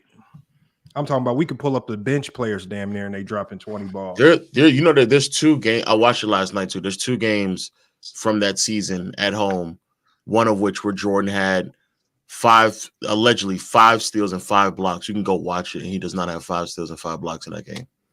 It's on YouTube. You can just go What watch game it. is that? What game is that? Don't tell us. What's the name? What's the game, please? It's the game against the Houston Rockets. Oh shit.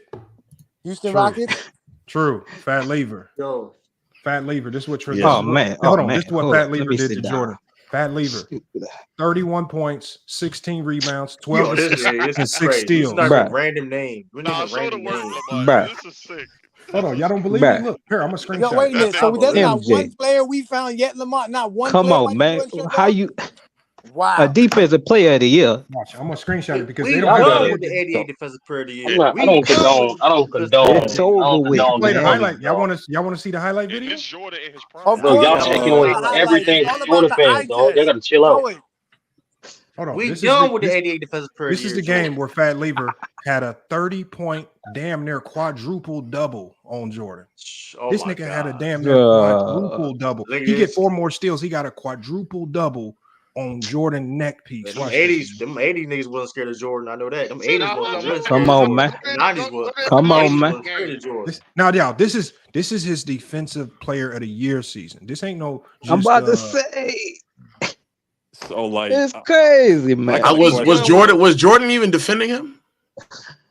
Well, yeah, hold on. that's the big thing because Hold on. We can only assume because Brandon said in the chat, Jordan guarded all the best perimeter players in '88. That's what he said. That's not true, but okay. He said that. We know that's not true. that's- Though. yeah, We that's know not that's not true. But since Brandon put all of these hellacious games on Michael Jordan's defense, we got, because Brandon said Jordan guarded these guys. All these 40 and 30-point games go to Michael Jordan since he said Jordan was guarding these guys. Well, we got the video for Why it. do look like well, the problem is like he's not even guarding a lot of those guys y'all are mentioning. How do you know? How do you know? Like What game did you watch? What game did you watch where you say Jordan wasn't guarding these guys? Like a good example is like I don't know about those other guys, but Adrian Dantley, for example, I didn't see Jordan guard him a single time in the footage I was seeing. Damn, that's not what Brandon said though. That's not what Brandon said. The funny thing is when Brandon said that, where did y'all got to come to his rescue when he says these things before we start looking it up. Hey, Don't be trying, Look at the game I'm talking about. Hold on, bro. Fat Lever that has just been outstanding. He is a leader of the club in the NBA this year in triple doubles. At guard from Arizona State, 6'3". Lever. The Nuggets have it in play. Shays top of the circle, hands to English, outside left. Lever fires good. Fat Lever connecting, and Denver has a 4-2 lead. Coming left to the dribble is Rory Sparrow, 15 on the shot clock. Here's Jordan down the lane to the left, all the way inside. Hey, that shit out of here. Around the rebound, lost the ball. Lever out with it, and then Jordan tips it away from him out of bounds. It went off English, didn't it?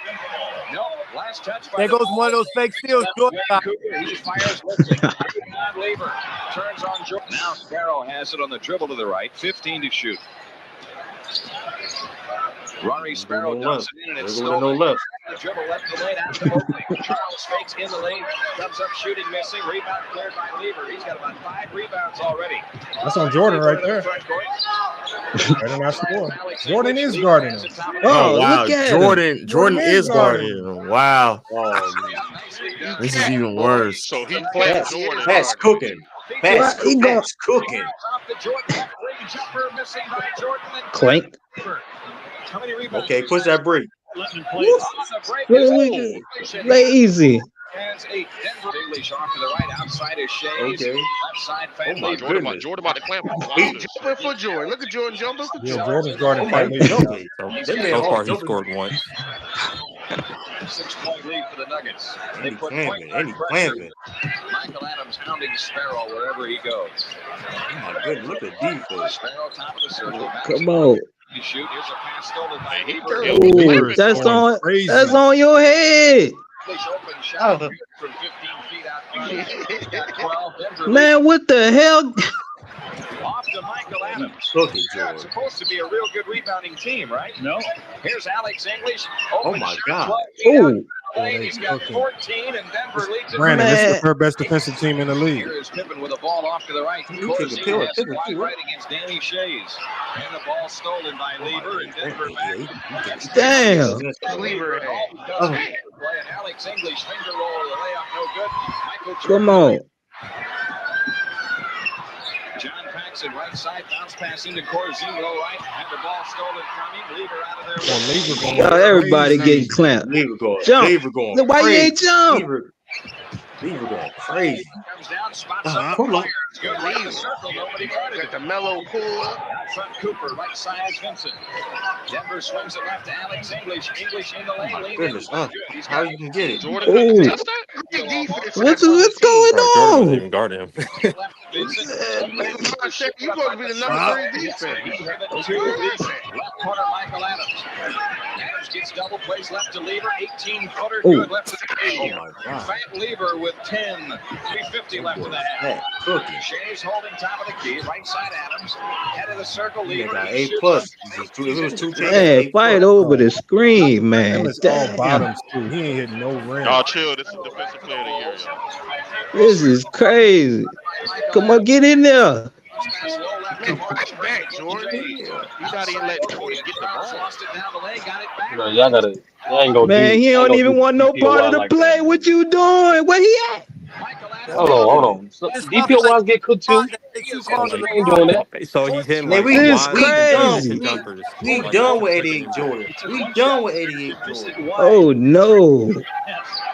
Yeah, we don't need to see no more. He got Do we need to cooked. see any more, y'all? Nah, he good. he hit a couple Yeah, wide and- open And, transition you know what we jumpers, saw and then here got cooked. too? We actually saw at this the dude, when he had 6 steals. We actually saw the live ball steals. He was taking that ball going the other way, so we actually saw Right. the steals happen, which Big is facts. even crazier. So that was a legitimate. And one look, that right was there. at they crib, so you know that they got a less chance of their books getting cooked. You know what I'm saying? I'm actually gonna go back and rewatch that entire game with that The Bulls thing, crib. because Jordan finished that game with 6 steals. If I can find multiple moments where Fat Lever is getting wide open looks because Jordan is gambling, which is another thing that I saw when I was watching a lot of those games. Right. But Gambling like that's he brought it to the court. No, Brought what it did I from tell the y'all? court, brought Now, it to the mind you, guys, casino. this is defensive player of the year, Jordan. And Fat Lever, he wasn't even really looked at as a perennial all-star. This was Fat Lever's best defensive year. He was on the defensive team this year. He came out and dropped 31, 16, and 12 with 6 steals. Did it on both ends. Come on, man. Right. Hold on. Told y'all it don't look right. DPOYs get cooked too, man. Come on. Yeah, but when DPOYs get can't cooked, take away everything from Jordan. yeah, but when DPOYs Like get cooked that? in today's era, they make a Give whole back the segments. award. They make a Give back the whole award. segments about how the award shouldn't count Touche. because that he got cooked and all that other stuff. Right. Big fact. Touche, my nigga. They telling Rudy Gobert mail his shit back in right now. Yeah, exactly. So yeah, you're right. It would make No sense for cooking us, right or what you now. call it, but no. But as a sidebar, at the end of the day, I just challenge people to go watch. It's the same thing I was saying about Stockton. Just go back and watch some of these games, bro. Like they do cook some of the stats, and it's fine. I know some of y'all are in denial about it, but y'all every single time y'all keep telling us to go back and rewatch the games. We go back and rewatch the games, and it's undeniably true. And the game, it's on YouTube. It is it is 19. It's Hakeem Olajuwon with his hand over his face, looking sad. And it's the 87-88 Houston Rockets at Chicago Bulls. It's missing the first quarter. However, you don't need the first quarter because they on the TV screen they were given the prompts, the overlays of how many steals and blocks Jordan had. And by the end of the game, he somehow miraculously on the television, they prompted how he had like 4 blocks. And you can watch the remainder of the game, and there's never another block that he records, and somehow he ends up with 5 blocks.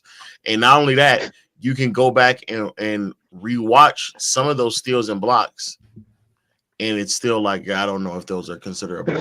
So he had 4 blocks in the first quarter. They saying.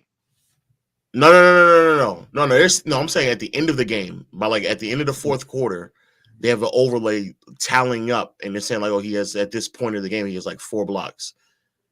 No, And I'm then, saying you said you didn't see no blocks during the. oh no, I when I watched the game, I saw he had 3 blocks. I don't know how he even got to 4, and I don't see how he got to 5. I don't know about 5, but there is He one said play that where, first quarter was missing though, so he could have yeah, got. Low gonna say it don't count. I want to reiterate this again. They're giving an over. You know how when somebody goes to the free throw line now and they show you how many points, rebounds, assists, steals, whatever their stat line is, up until that point when they're shooting a free throw. Right. So you can miss the first quarter. You can still see what they're tallying up to that point. And what I'm saying is, at the end of the fourth quarter, they do an overlay with saying that he had 4 blocks. This is at the end of the fourth quarter. You can watch the remainder of the game, and there's no more blocks. He doesn't record another block, and somehow he ended the game with 5 blocks. Okay, so let me ask y'all this: is the only game from 1988 on Chicago Bulls available to watch is that Boston game in April from 1988? There is no other game available for us to watch, an actual complete game from 1988. I could probably find a whole bunch of them. There's a Portland and Chicago game, February 26, 1988. I was watching a lot of this stuff last night. Yeah, that Boston game in March 18th, that is also available. And that Boston game was another game that they were questioning in that article. That game is completely available on YouTube right now. Personally, Johnny, I came across like 6 or 7 games from 88 season, regular season. No, I'm talking about complete game. That's on YouTube. Yeah, you can go on, just type in 88 Chicago Bulls and then go to the filter and where it says over 20 minutes, and it'll show you every video that they have that's over 20 minutes. Let me ask y'all, do y'all think, and it's just me asking, do y'all think that in 88 the league needed Jordan to get this defensive player of the year award? Do you think they needed him to get these awards to grow the game? And if that was the case, then every team would. I'm not saying it's right. I'm just saying from a business perspective, do you think they needed him to do this stuff? Every team would have done that though. It's just a. I'm not saying that they did or didn't need him. Yeah, and I'm not saying it's right that they did it. I'm just saying there's a huge discrepancy at all about what happened at home and away, and that's why it just comes across as so Yeah, at that the reason time, I'm saying, Brandon, the reason I'm saying yes, because everyone. Let's be honest. Let's not be disingenuous. There is Nike and no. I'm saying there is. That was exactly what Johnny about to say. You going out? Go ahead, Johnny. Sturdy. Johnny, you cut. I'm going now, or Johnny cut now? No, Johnny, go ahead. No, you good, Sturdy. You good. Oh no, so I was saying this is similar to what Johnny was saying. Yeah, they need to as you saw in the article, as well as multiple graphics from his studying. There was always some form of home cooking, but the disparity was different. They needed Jordan to have that type of season to continue to push and elevate the game. Because that's a unique season in NBA history. It only happened twice. Even then, I think his version. I think Jordan's the only guy that did that led the league in scoring to get those accolades. So of course, we're not going. They pushed it. But that's what I was saying. Who should the indictment be on though, the league or Jordan? No, it shouldn't be on Jordan. But like I said earlier, Jordan, it's on the league. But like I said before, rebranded. Scottie Pippen alluded to in one of his books that he didn't explicitly say to be implied that Jordan was paying off some stat keepers for some of his stats. Now I'm looking for the proof of that, but that's just implication. Hey, y'all. Wasn't the 1988 slam dunk contest under question for the same things? Everything in 1988 was predicated toward helping Michael Jordan. It was a Nike campaign. It was a Jordan Nike campaign. It was though. Hold on, y'all. Can we drop the link? True. Can you drop the link for Paul Masters, man? Can we get Paul Masters up on the panel? Yeah, I'm about to drop down, man. True, good show, bro. I appreciate. You got to drop the link because Paul Masters, I don't understand your messages. I just need you to come up here and explain it just a little bit, man. I will say this though, Johnny, you can't die on this hill because I've been attempting to tell you this for years now that you cannot just sit here and solely rely on stats to make arguments about how good a player is or isn't, because things like this have occurred. I've been saying this for years, and you've been arguing in an exact opposite. Yeah, I've always told you stats are very important. Yes, stats are very important. That's why this is a problem, because when you have this type of an issue and we can prove it. Now, the things that you said about Stockton, I never argued with you about that.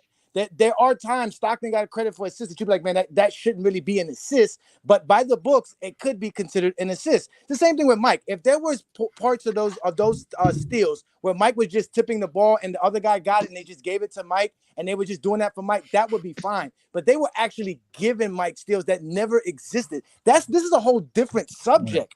Like this is completely but the concept of how good Jordan is as a defender shouldn't be relied on how many steals or blocks he has, regardless. And like, sure, that can be a stand. That can be the beginning. No. But I know, but that's my point. Low, you're right. That's where it's scary, Low, because you're right. You have no proof that Michael Jordan is an elite defender without stats. You can say whatever you want, but the stats. We need to know. Y'all gotta stop now. Well, I don't know about that. No. What I said was This is what I said was back in those 80s years. It looked like a lot of those awards, especially Defensive Player of the Year award, was given to the player with the highest number in one of those categories, steals or blocks. For example, Mark Eaton was number 2 in Defensive Player of the Year voting behind Jordan that year.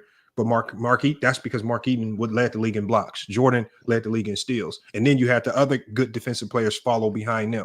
But it seems like they started with the leader in steals and the leader in blocks. And then they just trickled down from there. But we all know that Mark Eaton was never a better defender than Hakeem Olajuwon in any given season. He just never was, right? And there was a ton of players he wasn't better than. So it just seemed like that's how they were giving out the awards then. That's not how it should have been. And I think the Bulls statisticians understood that this is how they give out the award. You have to lead in this particular category. We have to fudge these numbers if we want to get him this award. And when that's why I say I don't think they just fudged the numbers just for the hell of it. They fudged the numbers for a particular reason. The reason was to get them the DPOY, and it worked. The statistician was infamously known as the guy who made Guy Rogers famous because he helped Guy Rogers win the assist title in the 60s. Like that was something that was known about Mr. Bob Rosenberg. Like this is something that was going on. We all know this, but to give fake stats is another thing. Like Lo said, there's some stats they gave to some assists they gave to Stockton. You could be like, man, that shouldn't have been given to him. That's okay. We understand that. We can, just like the 60s, we can understand the context of 22 rebounds in a game because of the way the game was and the pace and all that other stuff. But to say that somebody was actually giving Jordan stats and not just like 1 or 2, there's games where Jordan had 1 steal and they said he had 4. There's games where Jordan had supposed to be 10 steals and we can only see 6. Like that's a big problem. That's like steroids in baseball. This is something that but that's only they cheating for him. That's crazy. You think there was no disparaging thing when it comes to Stockton steals, the all-time leading steals? I'm about to say that's what I'm saying. There's the same thing. Not as much. Not as much. Just happened to MJ and no one else. Like that's what I'm saying. It's not as much. Like, hold on, wait, Lo, you know this, Lo, best, right? Blocks and steals in the 80s and in the 90s were ridiculous compared to today. A lot of people would say they don't play defense today because there was more steals and blocks in the 80s, 90s, but we can say they're cooking the numbers. Like the pace was faster and there was worse spacing, and that's why there's more steals and blocks. The 90s, and they played inside. The 80s. I'm about to say the blocks make sense. The steals also make sense if people are also willing to acknowledge that a lot of them weren't as competent ball handlers and passers as a lot of people make them out to be, because a lot of decisions that people were making had a lot to just do with the fact that a lot of these players couldn't dribble outside of their point guard.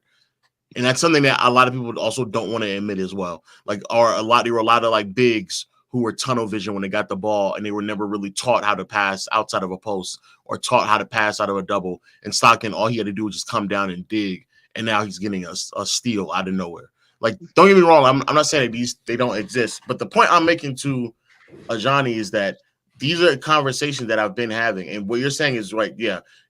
Going from 2 steals to 4 is ridiculous. But I've been saying for years that I've watched Stockton and he can somehow magically get to like 13 assists.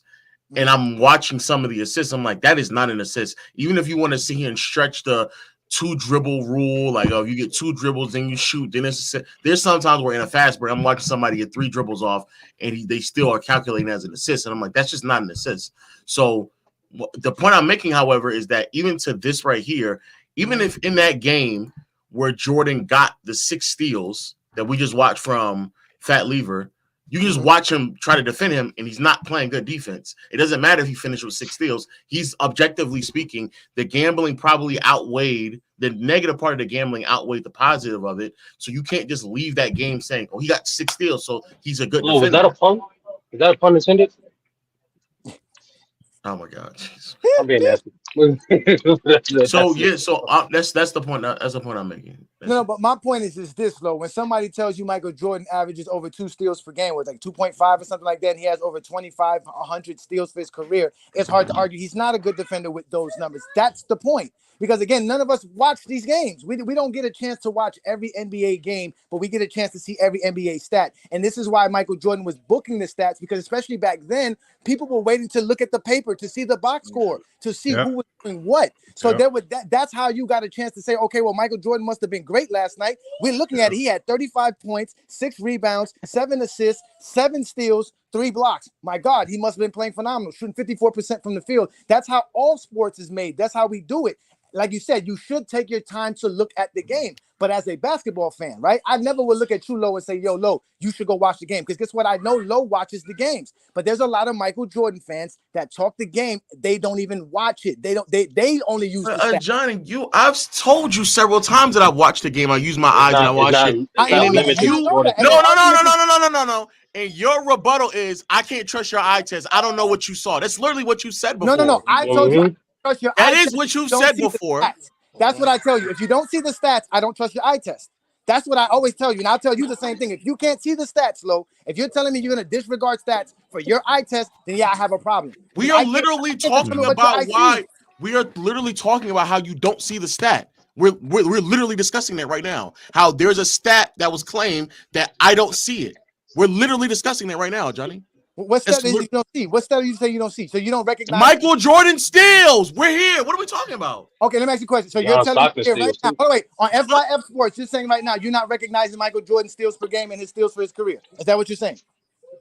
No, I'm saying that there's steals that were recorded, quote unquote. No, I'm asking you, do you see that or not? Hey, Lamont. Michael Jordan got 2,500 steals and over 2 steals per game. Do you recognize that and see that?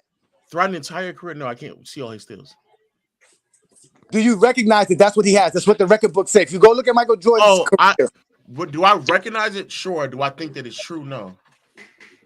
So that doesn't determine anything for you. The fact that Michael Jordan got over 2,000 steals. The same way that I don't sit here and believe that just because LeBron passes Kareem, that all of a sudden by default makes him the better scorer than Kareem. Like that, like the points that he scored in totality is not a depiction of, or the same way I don't think that Larry Bird somehow, and this is what you said, that Tony Parker's a better playoff scorer than Larry Bird because of the numbers I see. Like, that's not like, no. I watch the game. You can just watch it and you can come to conclusions.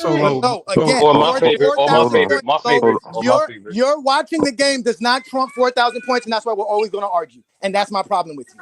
You are literally arguing this man steals right now in a single season. No, you see the discrepancy. You see that they're lying about the stats. It's not. We're talking about them lying about the stats. It's not about an argument. I am saying the same thing about Stockton. God damn. No, that's what he's saying. Tony Parker. You didn't bring up Stockton. I said you were right about John Stockton. Jordan's not the only one. That's what he's saying. Okay, but we're talking about an 80% clip high. I'm talking about his discrepancy from the road and on and at home is 80%. The next person, we know that it's everybody. We spoke on that already. The next person is 59%. We're talking about a discrepancy that you ain't never seen in NBA history, nigga. I would like many of you ought to go look at Stockton's assists. Can I ask you 91. one question? Go look at Stockton's assists. I told you were right about Stockton assists. We could put Stockton assists under question because guess what? He was in the 90s. But you can't do the Tony Parker. Hey, y'all, my question is going to be this right here. If let's just say we come to the revelation, okay, Jordan's steal numbers were probably cooked. Okay, we get that. So I think we've all come to that conclusion. That's probably been proven. There's a lot of data that supports. I said years ago that when I watched the film, I don't see film that supports the level of defender that some people say Jordan is. That's just my own personal. I'm not saying he's a bad defender. What I'm saying is if you are one of those people that say, look, I know his numbers was fudged, but he's still an elite defender, or at least one of the top defenders of the 90s or even the 80s. I want to know what are you seeing with your eye test that I missed? Because the first thing that I saw years ago before this article came out, and that's why I did my video that Jordan is overrated defensively. I said I don't see the elite level of defender that a lot of people claim that they're seeing. And that was 3 years ago before this article came out. And I didn't even need to know his numbers was getting fudged. What are y'all seeing if y'all think Jordan was this elite top 5 defender? What are y'all seeing? Hey, Lamont. I don't think he's a top 5 defender. I was I do a lot of like video watching and like I do a lot of stuff like that, right? And like I don't have a lot of time right now anyway, but that's why I tried to send you as much videos as I can. And I sent you one. I think I tried to send you one. I don't know if you got it. It's on WhatsApp. I don't have it yet, but I'm about to pull it up. Yeah, and it explains everything when because Michael Jordan, he was upset when he didn't get it in '87, and just watch the video and put it up on here. It's going to explain. You got the link to the video? Huh? You got the link to the video? Because if you can put it in a private chat, that might make it easier. But isn't this the same thing that he said in the article though? This sounds like the same thing that said in the article. Yeah, you talking about what John Haberstroh was saying? Yeah, that just sound like that's what he highlighted in the article, that he complained about it to the He media. played it. True played it earlier or something like that. You know what I'm saying? But yeah, man, book cooking, stuffing, bro. How you got people cheating for you, man? So, that's what I'm saying. It's one thing if you cheating for yourself, but you got people cheating for you, man. Like, come on. I'm just gonna be the devil's advocate here. Like, can I get a clarification on the argument? Is it like only at home games they fudge Jordan numbers? All games they fudge Jordan numbers? Home games. 82% higher than the road. Yeah, but like, how does that mean the numbers are fudge? So, for example, like, for example, like he shot 35% from 3 at home compared to 30% on the road. Like, no. They're saying specifically there's steals and blocks that are allotted to him that if you go back and watch the games, they're not being recorded. Like there's no such steal that it actually exists. And those are subjects for the for the scorekeeper to have, like an assist and a steal are things that basically depending on the scorekeeper's judgment on what they think a steal or a block or assist is. So it's a little different than making a 3-pointer. We all know you behind the line, you make it. It's a 3-pointer. That's just it. There's no fudging that. But they I'm aware of that. But like, for example, like 89, for example, he got more blocks on the road than he did at home. It's a similar debate when people talk about like foul discrepancies of team. Oh, this team got to the line 30 times. This other team got to the line 50 times. Like, why does it have to be like close, similar? What's the issue with there being like a wide discrepancy? Is that because of how wide it is? Because it's 82%. No, what you're dancing around is the fact that I'm about to say, what do we do? Let's just don't dance around the fact that people actually went back and watched the games and saw that a lot of the steals were recorded didn't even happen. Thank you. What we're saying is when we go back and watch those games and we see that when you got 10 steals recorded, but on film you only had 6. How and then this starts to happen time after time after time again when they start to watch full games and they're consistently seeing that the home statisticians are significantly boosting your numbers with ghost stats that never even happened, right? You know, when you mark down that the Atlanta Hawks had 10 turnovers, but Jordan had 10 steals, and then the first thing we see when we watch the game is one of the Hawks players dribbling the ball off their foot out of bounds, which is a turnover, and you counting that as a Jordan steal. So what we're saying is those are called fudging the stats. What you need to ask yourself is, why do it? If it don't mean nothing, why were they doing it? The discrepancy is just a red flag that got people to go back and watch it. That's all it is. People are too hung up on these details that really and truly are just red flags. What you and everybody else needs to know, because I get irritated when I hear people try to defend this, is that people have gone back They've looked at a box score. They've seen that he got credited for a certain amount of steals, and they'll go back and they watch the game, and they do not see him record that many steals. That's it. That is the problem. That's it. Well, I'll have to go watch whatever games and see. I mean, a lot of these you could just pull up the highlights. Like you don't even need the full games for you need the full games. Can I finish? What the hell I'm saying for something like steals, a lot of these will be in the highlights. Now I'm gonna watch the full games of certain things, but that's what I'm saying. The NBA highlights a 10 steal game for Michael Jordan and only showed us 6 steals in that game. They didn't even show. I got to go back and watch. And to be fair, to be fair to that clip, there's another what you call it on there where Shaq has 15 blocks. Like there's a game where Shaq has 15 blocks, and in that game in that highlight reel they don't show all 15 blocks from Shaq either. So I'm to an extent it's like, well, if you're going to title and thumbnail the video 10 steals or 15 blocks, I would like to believe that you would show all of us those steals or blocks, because it wouldn't make any sense to lean into that and not show all of the steals or all of the blocks. But unfortunately, no, I'm not going to sit here and make arguments based off of highlights. You can do that if you want to. I know everybody don't have. No, I watched the full games. I was saying I wasn't talking about the NBA's highlights. The NBA, they don't include everything in their highlights. They only include certain things. But there's not too many. There's not too many. Unfortunately, this goes to the other part. There's not too many like 88. The further back we get, the harder it is to find games. Let's just say it like that. That's the unfortunate part. Yeah, that's the second problem. That these games are not available. This man had to go to a black market in Europe to get his access to the 5 tapes that he got. As of right now, there's only one game on YouTube for us Americans to watch, which is that Boston game at the end of the season. Other than that, not even the NBA has provided us a full game for us to see during that time. And this is another thing that Lowe always talks about, and the people that we always say the same thing in Go James Kingdom. None of y'all really watched those games in the 80s. None of y'all really watched it. Not even on TV. They were not even on television.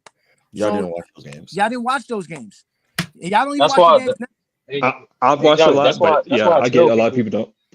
That's why I keep reminding people, bro, like you can't just say blindly John Stockton is the top 5 point guard because of total numbers. No, you gotta watch him play. You gotta watch him have an impact on the game.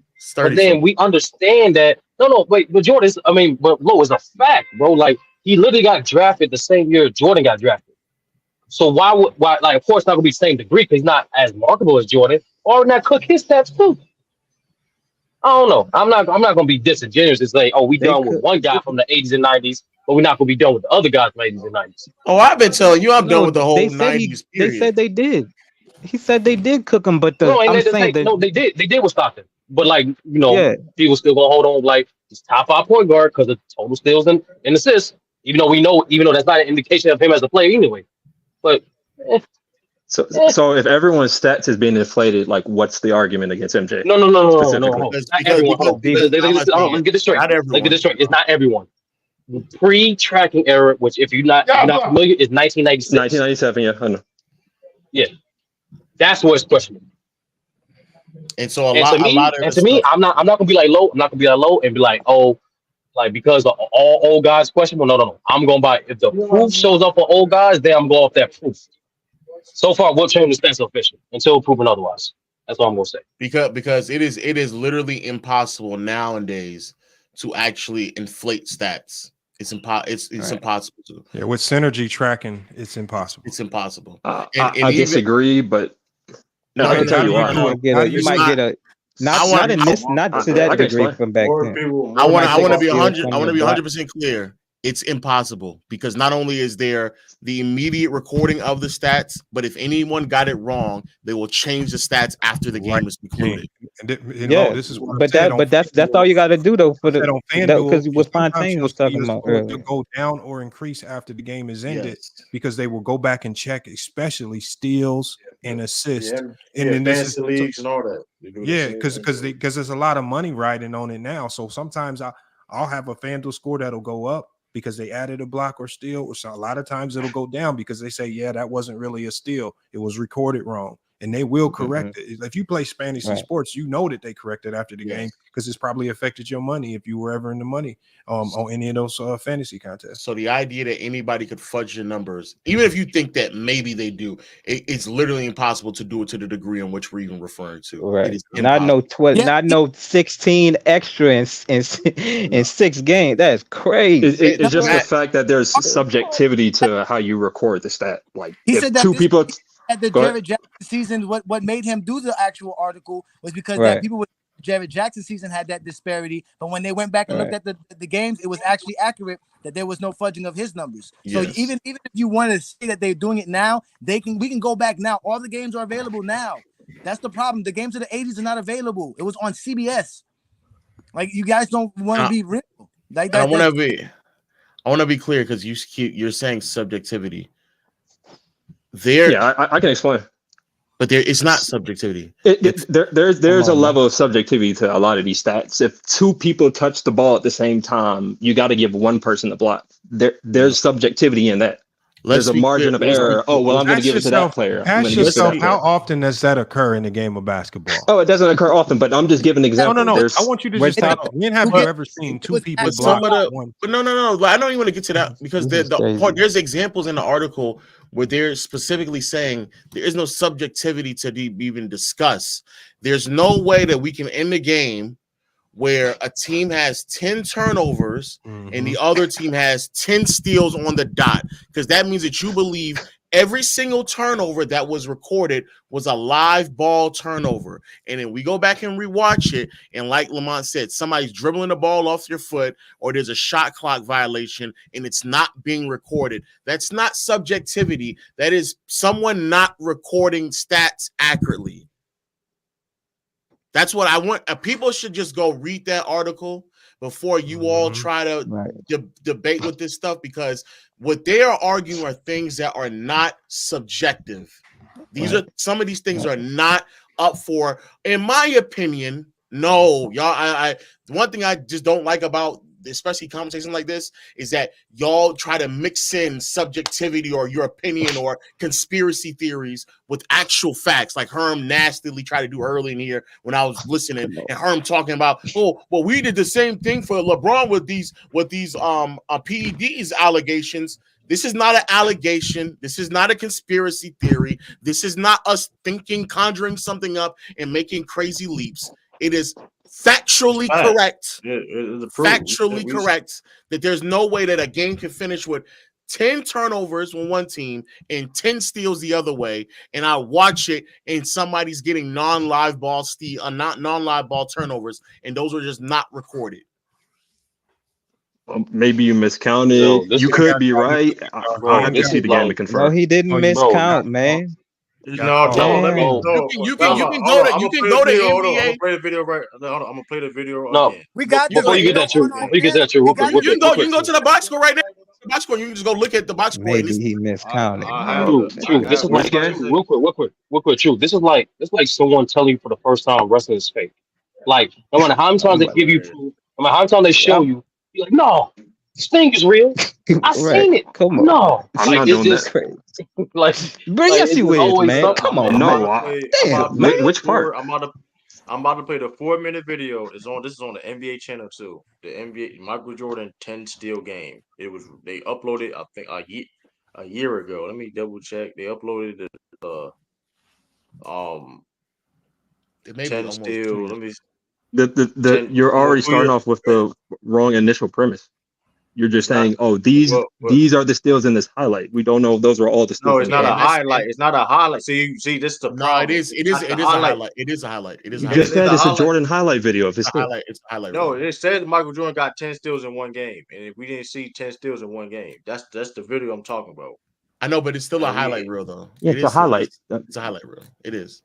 That's why. When I make my video, I am not going to use I'm going to go off of the full games that are available to us. I ain't going to sit here and leave no room for any type of what somebody may be considering devil's advocate. I'm going to use the full games. And there are full games on the internet right now where even, again, they show us an overlay of them tallying up Jordan's steals and blocks to be different from what the box score said at the end of the game. So I mean, You still gonna deny it. I mean, the thing about it is I haven't denied a single factor. The thing is though, the video don't say it's a highlight. It don't say I know what video you're talking about. I'm looking at it right now. It's just showing a bunch of stuff. It's not even just the steals video. It's showing like points. No, that's the why do you think that is, buddy? Why do you think that is? That's the new defense. No one wants to just watch steals. Like because we don't have. It's a steal video. It's not a steal video. Otherwise, there will only be. Yeah, it's supposed to be. Hold on. Well, it's not. If it's a highlight video. Yeah. Why do you think that is? In the title or they want to show other highlights. Do you think that it is at least? No. Don't you think it's a bit odd that if I title a video trying to show you 10 steals and I don't show you all of his 10 steals, don't you think that's a bit odd? Like if I had a video of Curry's record-breaking game where he records the most three-pointers in a game. That's it. That's it right there. That's it right there.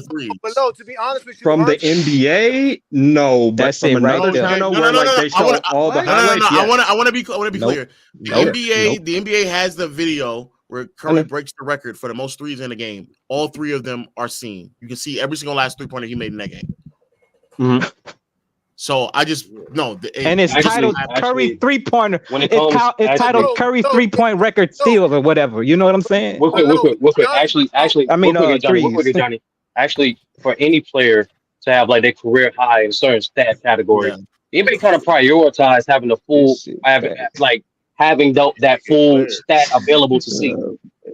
They kind of prioritize for the most part, except for when it comes to Shaq, when it comes to 15 blocks. Well, unfortunately, Shaq was drafted pre-tracking era, so it gets like that from top. Listen, the NBA won't be the only channel that will post a thimble that won't be talking about what's on the thimble. Herm will make a show trying to expose Michael Jordan fans, but he won't actually do it on Cricket TV. So that's going to be just like the NBA. They're going to tell you they're doing something, but they're actually not going to show it to you.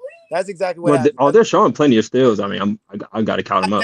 They didn't show 10. Wait, this is the funny thing. They keep asking us to watch the film. Go find it for us. Then go show us one game in 1988 where the boxing. Well, everyone here agree that there isn't that much footage of those games. So right now it's just like a lot of conjecture. The discrepancy is this. Not really like. There's 6 games. There's 6 games, and in those 6 games, Michael Jordan's box score said he had 28 steals, and in reality, he had 12. But the journalist Tom, I forgot my man's name. Tom Haberstroh, yeah. Haberstroh. He did his own. He's credible. What he's been doing. This is not his first time even doing this. By the way, he did his own research and he watched the games. I mean, he's a journalist. I mean, the footage he is did on his research. It's on the website. Right. Yeah, it's on his website. Bro, you'll have access to all the film he wants you to have access to. Let's be honest. Oh, it is. Oh, I'll pay for that right now. Then I did not know that. Go to Tom Haberstroh. I think it's Tom Finder or something like that. I know. You can pay for that. You pay. Yeah, because he's not. Let's be honest. Journalist. But Johnny and Lo, let's not be disingenuous, dog. Even for this brother that's saying, oh, they don't have the full games of 82 games. Bro, let's be honest, bro. If they had the full film of the 82 games for 1988 season, you're not gonna watch all 82. And let's be honest, you don't need to watch all 82 to understand how much they've been juicing the amount of stats. So it's called preponderance or evidence. You must have forgot we go James Kingdom. We would watch all 82 and go. I don't need to watch all 82. Maybe not. I would watch. Was terrible back then. I would watch. No, but let's be. But like think about it. No, Lo, this is your occupation. You know what I'm saying? That's different for most people. So I'm saying in general, even if it was 82, this is just science, math, whatever you want to put it. You don't need to watch all 82 to verify it was juice in the books, dog. Let's be honest. There's 82 games available now. You're not watching for one team. You're not. Oh, I did. But I ain't gonna lie, I did do that for. I know this is me, but I did do that for Russ's triple-double season with those rebounds. Nah, but Lo, you power about pettiness. That's the difference. Like that's a different type of energy. That's another brother who got them numbers. yo, Lo. Bro, them rebounds that he got is something ridiculous, bro. But it is what it is, man. Bro, we're not doing this, Lo. Like, so what's Steven Adams blocking him out? We ain't doing that. That shouldn't count as numbers. Do you know who else numbers is going to be under question? Artis Gilmore. Go look at Artis Gilmore's numbers. He was another Chicago Bull.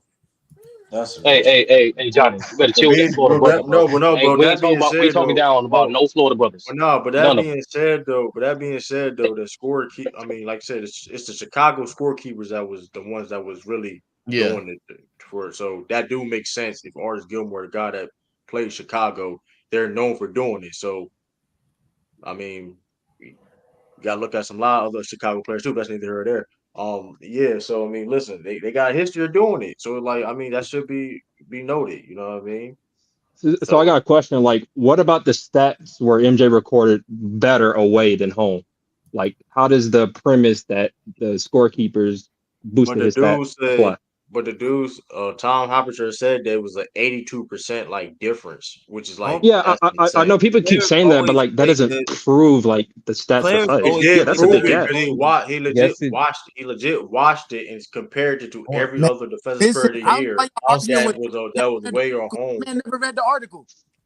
Yeah, I'm gonna You say. just read the article. Just read the article. I don't know what to tell I'll you. be honest with you, though. Like every question that you have, the article answers. And I'm gonna say it again. The level of discrepancy is nothing more but a red flag that allow him to be like, hey, this is a crazy gap in numbers. Like this is a crazy gap. Let me dig deeper into this to see if there's anything that is questionable within this gap. That's all it was. Because like he said before, you should just read the article, that just a couple of years ago, the same thing was done for Triple J, where his home numbers look noticeably different from his away numbers. But people went back, they looked at it and said, oh, no. He just so happened to play better at home than away. He just so happened to. The discrepancy for Jordan was nothing more but a red flag that forced him to look deeper into it. And then he said, oh, this game, and this game, it's not just not a red flag. I'm actively watching it, and he did not record 5 steals or 4 steals or whatever amount of steals they claim he's recording in that game. Okay, well, that's a much better argument to say, oh, that's interesting, that's questionable, as opposed to look how wide this discrepancy is. We know they embellish his numbers. Okay, I get that then. That's fine. Players always play better at home, normally play better at home, so it's not rare to see that if their stats are better. Exactly, that's what I'm saying. But not with the bro. Are y'all acting? I'm gonna say, are y'all acting this way just to like be contrarian? No, I'm not trying to be deliberately. I'm not trying to be deliberately like ignorant, and to say the least, but. See, what I was trying to explain, the differential number, actually, you can, if you see the differential number and see that it's higher than what it showcases for consistency, then then that is a red flag. What you were saying, I agree with. And I understand what the other guy is saying. It's like, well, home players normally play better at home games, but that's to at least check to see how valuable or understanding that the differential number, how big it is. If you can see that, oh yeah, this is a red flag, this is a problem, then you would check the games, then you would watch the film. And so Jordan's consistency just does not align with like his level of play through other years as well. Like the year he played previously is nowhere near, and then it just drops off suddenly like the very next year. So it just doesn't make sense from then on. And so but what you guys are doing wrong is that you guys acting like Haberstroh just looked at the numbers and said, "Oh, I'm." No, of course not. Wait. He actually went to go watch film, and this is the thing: he didn't know what film he was gonna get. He just asked, "Just give me anything." So that means he didn't know what he was gonna watch as soon as he started watching it. And when he watched what he watched, it was clear that everything that he saw before was right in front of his face. And the eye test, the same thing that all y'all say. The eye test.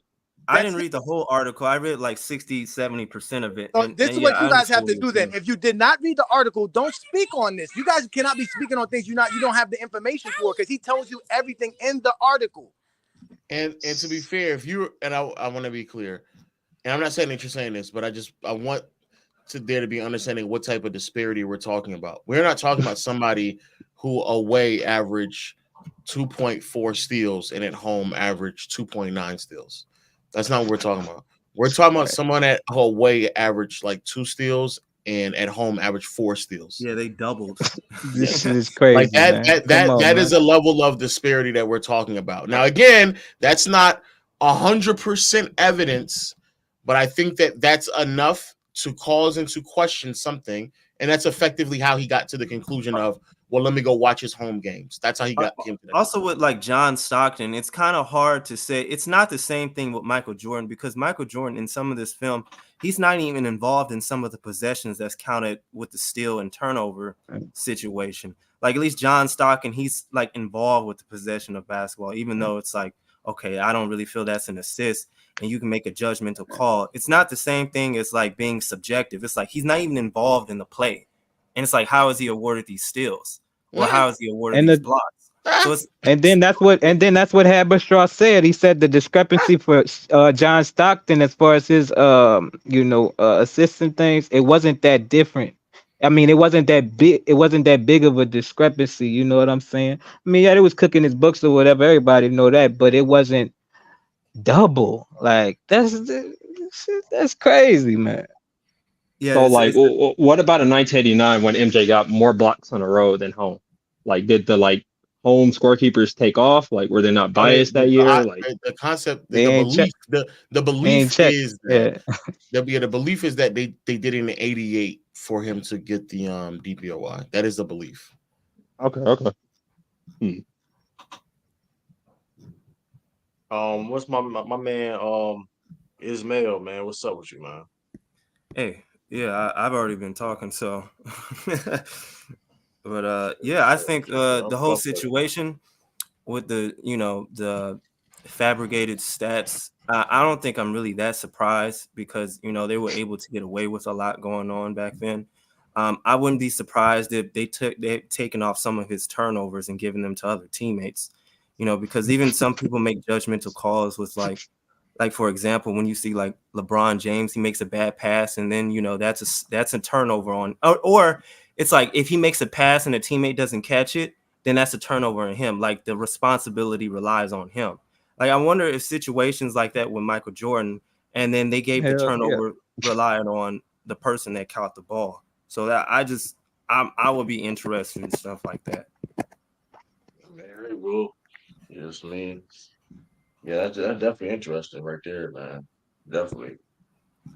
So it is just fascinating though that like to the point we earlier though, like a lot of people don't want to talk about this discussion, but other topics that was discussed that was irrelevant and like with no evidence was like people was harping on it. So I have a question though. Have they always considered offensive fouls to be turnovers, even in the 80s and 90s?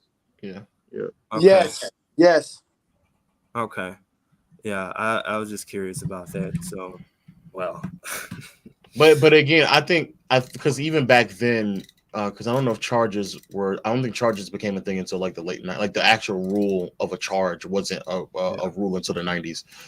But the idea of like a shot clock violation, or just like turning the ball over as it bounces out of your hands or something like that, or bounce out of bounds or something like that, those have always and will always be viewed as turnovers. And there are just some games where they're just literally not counting that at all. Yeah. Or I mean, is there other situations like Jordan had fouled somebody and the foul was given to a teammate, where it could be a close call?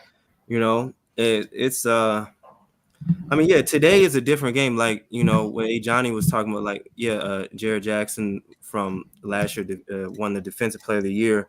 Like, that was a serious thing. I think it was a Reddit user was making the case about maybe he have some fraudulent blocks or something like that.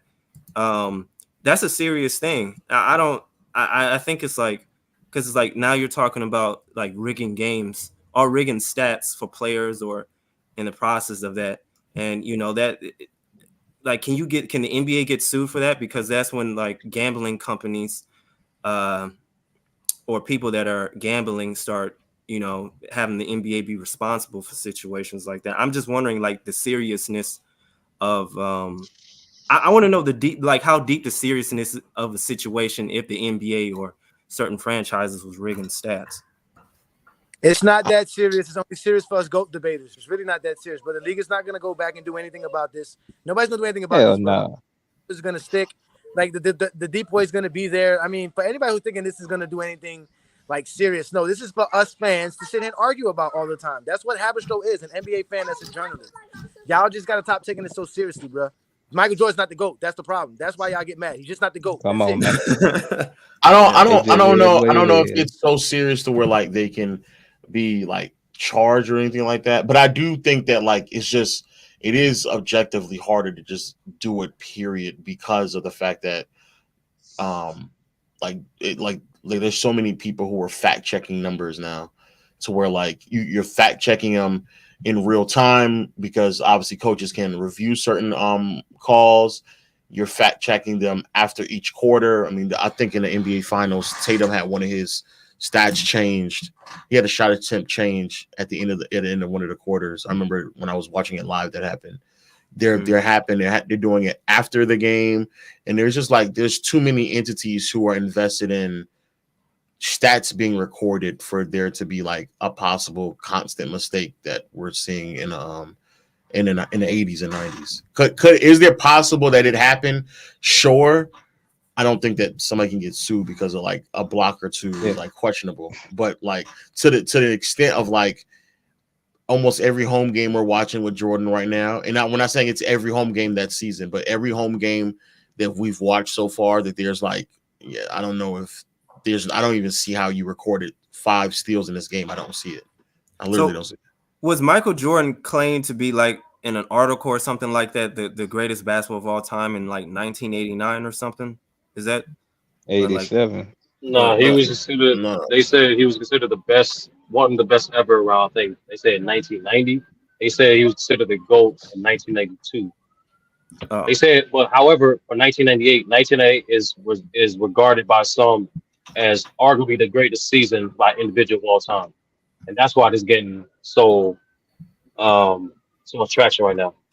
Yeah, okay. I just asked this because it just seems like that defensive player of the year, and along with winning an MVP. But Ishmael, let's be honest, bro. Like even before we the proof of the stats got juiced.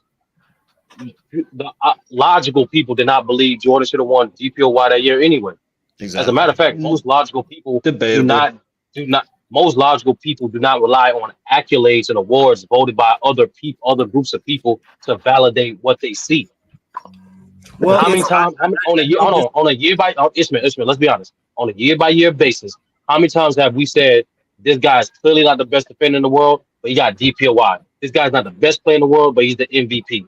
I mean, I agree, but I mean, for a marketing aspect of it, for marketing, I mean, it's like, I mean, Jordan. A lot of people are on Jordan's side throughout the world for anything. I mean, they don't even defend him. Like a lot of fans don't even defend him.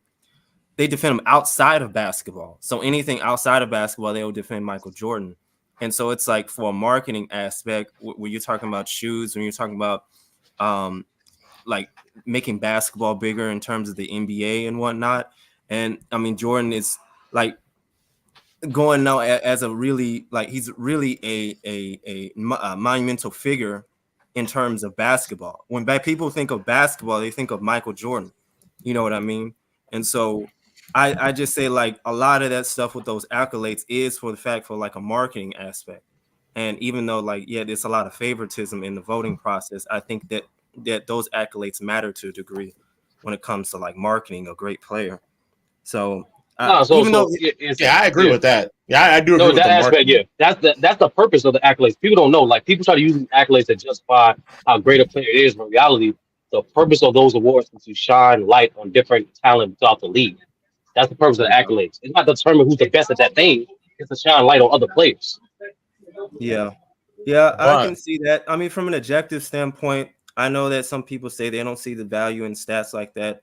I don't see the advanced metrics really, but I do see the value in stats, and I know that's not the only frame of argument. I know that talent, skill, and the impact on a court from watching players is pretty it is useful. But I do value the aspect of stats and accomplishments through like that instead of just the awards and all-star appearances and all that. I mean, like, I get you. I get what y'all saying in here. Yeah, man. You just can't rely. And I think in terms of, I guess, the fan perspective, like, what these seasons means, like Johnny was saying and Ace 30 was saying. Like people I've heard people argue several times that 88 is the greatest season of all time because he won MVP, DPOY, all NBA Right. first team, and all defensive team first team. But it's like, just as an example, LeBron has a year that's very, very similar to that. The difference is that he just didn't win DPOY in 2013. Right. So if the argument is all of that plus the DPOY, and the difference is that LeBron won it, or LeBron didn't win and Jordan didn't win it, even though many people believe that LeBron should have won it in 2013. Like, and I think that's my point. What I think a lot of fans, some of the arguments that people make end up biting themselves in the backside when they try to like outline what greatness is, and then when you just stop and listen to them, it like literally doesn't make any sense at all. And to be clear, there's another year where LeBron also is like MVP, all NBA first team, all defensive team second team, and he's another year where he's also DPOY in a race second as well. Like there's several players who may have just been off by one vote, or may have been off by like, oh, you won an MVP, but I didn't win an MVP, but everything else I won in those seasons. If we can all agree that just because you win an MVP or you don't win an MVP a season, or a DPOY, you don't make a DPOY, or even an all defensive first team or all NBA first team versus second, if we can all agree that shouldn't be the end all be all to how well someone performed in a season, I think that a lot of these conversations really wouldn't matter as much. But it's just the fact that, like, for years I've heard, and I think that's the other problem, that for years that people kind of heard the idea that Jordan has the greatest season of all time, and then it's like, oh well, I don't necessarily know if that's the case, because I don't even know if that DPOY should have been awarded to him. Yeah, I don't understand the awards aspect, because they haven't been the most consistent lately, or it's like they logically don't make the most sense. Like it's just, I don't know how Defensive Player of the Year is awarded really. I mean, they say I don't know, win shares or something like that. Like, should it be on the best defender on the best common patterns. Yeah, there's some common patterns. Like majority of the DPOY recipients, they won it on the team where they're one of the best defensive teams in the league. That's one of the biggest arguments this year. From a statistical standpoint, majority of people argue for Wemby from an individual defensive standpoint, but from a team success and like impact standpoint, they argue for Rudy. So I noticed the common pattern is that fact that all of them that won the award was on elite team, defensive team for that season. I think that has to do with a lot of, but that also has to do with like a lot of awards. Like most awards are given to players who are on highly successful teams that season, regardless if it's defensively successful or like record wise when it comes to like MVPs and stuff like that. That has been a consistent theme throughout NBA history. However, I also believe that as time has progressed, the voters have been a bit more, in my opinion, intelligent with their voting process, and like winning right now doesn't matter as much when winning an MVP or being voted for an MVP that it used to back. Yeah, that's the thing. I thought, I didn't think Jokic deserved all those MVPs based on like the history of the MVP since the media started voting, because like the MVP has been like the best team with the most valuable player to that team, I thought. Yeah.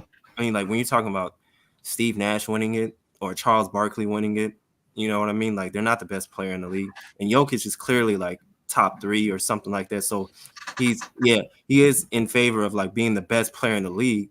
But that doesn't mean like he's supposed to, because it's supposed to be the most valuable to a team. And he's won it he's never won it where like he's been on the best regular season team. It's like when I think of LeBron, the second one, I think he was none of them. He's never been number one. No, he's never been number one, but I think one of them he was close to being number one. You see what I'm saying? It's like I think this year was the best, possibly. Like, okay, they had better records from when he won it, and it's like when I think of LeBron James, he's at least been on number one, I think twice, and or top 3 out of the 4 times he's won it. And Jordan definitely has been number one several times, or Steve Nash, Kobe Bryant. Like Jokic, but the people, and I'm not trying to argue, but I'm just like, because when people bring this up, the people who vote on it now are not the same people who voted on it back then. I mean, that's true. I mean, so it's like, but they're not really standing based on a real criteria. And so it's starting to, I hear when Kobe fans say like, oh, it's media awards, it's because it's like, there's no consistency and it's like biases. Even though there's arguments for Kobe not deserving it, I just see like the argument in it. It's like, you know, some of these people don't even watch the games like that. And it's like, then are they going based off of stats? And then are they going based off of team success in the regular season? So it's like, I don't know. The thing that bothers me with that, I'm not even saying you're arguing, but the thing that kind of bothers me with that is that the people who claim that Kobe should have won an MVP or at least gotten closer to winning the award in 06 and 07, the voters in today's game would have done that for Kobe. They would have given him more first place votes. They probably would have given him the MVP one of those years. And so, like, if the concept of what people believe the MVP is supposed to be is based off of the idea that Kobe should have won another one or he should have been closer to winning another one and he didn't. If that's truly the argument, then I believe that the voters in today's game are more aligned with that ideology. Yeah. Yeah. I mean, okay. That's fine if they want to go based off of that. It's just, like I said, it's just the inconsistencies for me. I mean, the one award I see, the only award that I've looked up more information on is the All NBA award. I feel like that's been the most consistent because like they just vote on the best. It's not perfect, but to me, they vote on the best players based on their value to the team. So like they're even a player's team that don't make the playoffs or barely is a 500 team, they would still win the award. And so like they'll even have some of the best defenders in the league win an All NBA team. And so other than that, like the rest of these awards, like how do you value the most improved player of the year? Like I don't even get that. Like the stats improve. So it's like most times it's stats. Yeah, statistically, most of the time it's like what is the statistical improvement from one year to the next? Yeah, I mean that's also been fairly consistent. Okay. I hear what you're saying. They messed it up. They messed it up after the year Ja got it, but it was pretty consistent up to that point. And I do hear what you're saying though. But all in all, this is the reason why I don't really take too much heed into accolades. Like accolades and stats, and like I just think that like watching the game is a much better indication of like how good somebody is rather than just relying on it. And also I just believe that, for example, like last year when Embiid won MVP, like there's just no way that I'm not saying all, but like there's no way that I watched the entire season and I believed that Jokic was supposed to win MVP, and just because he didn't win it, now all of a sudden I don't believe he had an MVP caliber season. Like I'm just not going to like award him in my mind that he played at that level as well as Embiid did. So like things like that is also what kind of throws me off. But I do agree. I agree. All in all, I agree with what you're saying. I just think that today's voters, in my opinion, are a bit more intelligent in terms of how they gauge what value is in contrast to previous eras. All right, Lo, you got to correct that statement, bro. You got. I think they are, and also, but I also think that I also, you know what another thing is, well, I also think that in today's game, they just watch more basketball than they did back then. That's debatable too. Well, back then, yeah. That's not debatable. It ain't debatable. Hey, Lo, when we got your head coach of your team, JJ Redick, not putting AD on all defensive teams, and you got Kendrick Perkins. Hey, I can give you so many. You saw the list. You know what I'm saying? Like a good portion of those dudes, you can tell don't watch the game. But I don't think. Hey, Kendrick Perkins should not be indicative to what he got it quick. I'm not gonna tell. I don't know how Kendrick Perkins got his that quick. To be honest with you, like Stephen A. Smith had been in it, and I'm not even saying that Stephen A. should be a MVP voter either, but Stephen A. had been in the media for decades before he got his. Kendrick Perkins just retired like 10 years ago, and he already has. Yeah, he got his MVP. He got his MVP vote the second year he was on TV for media.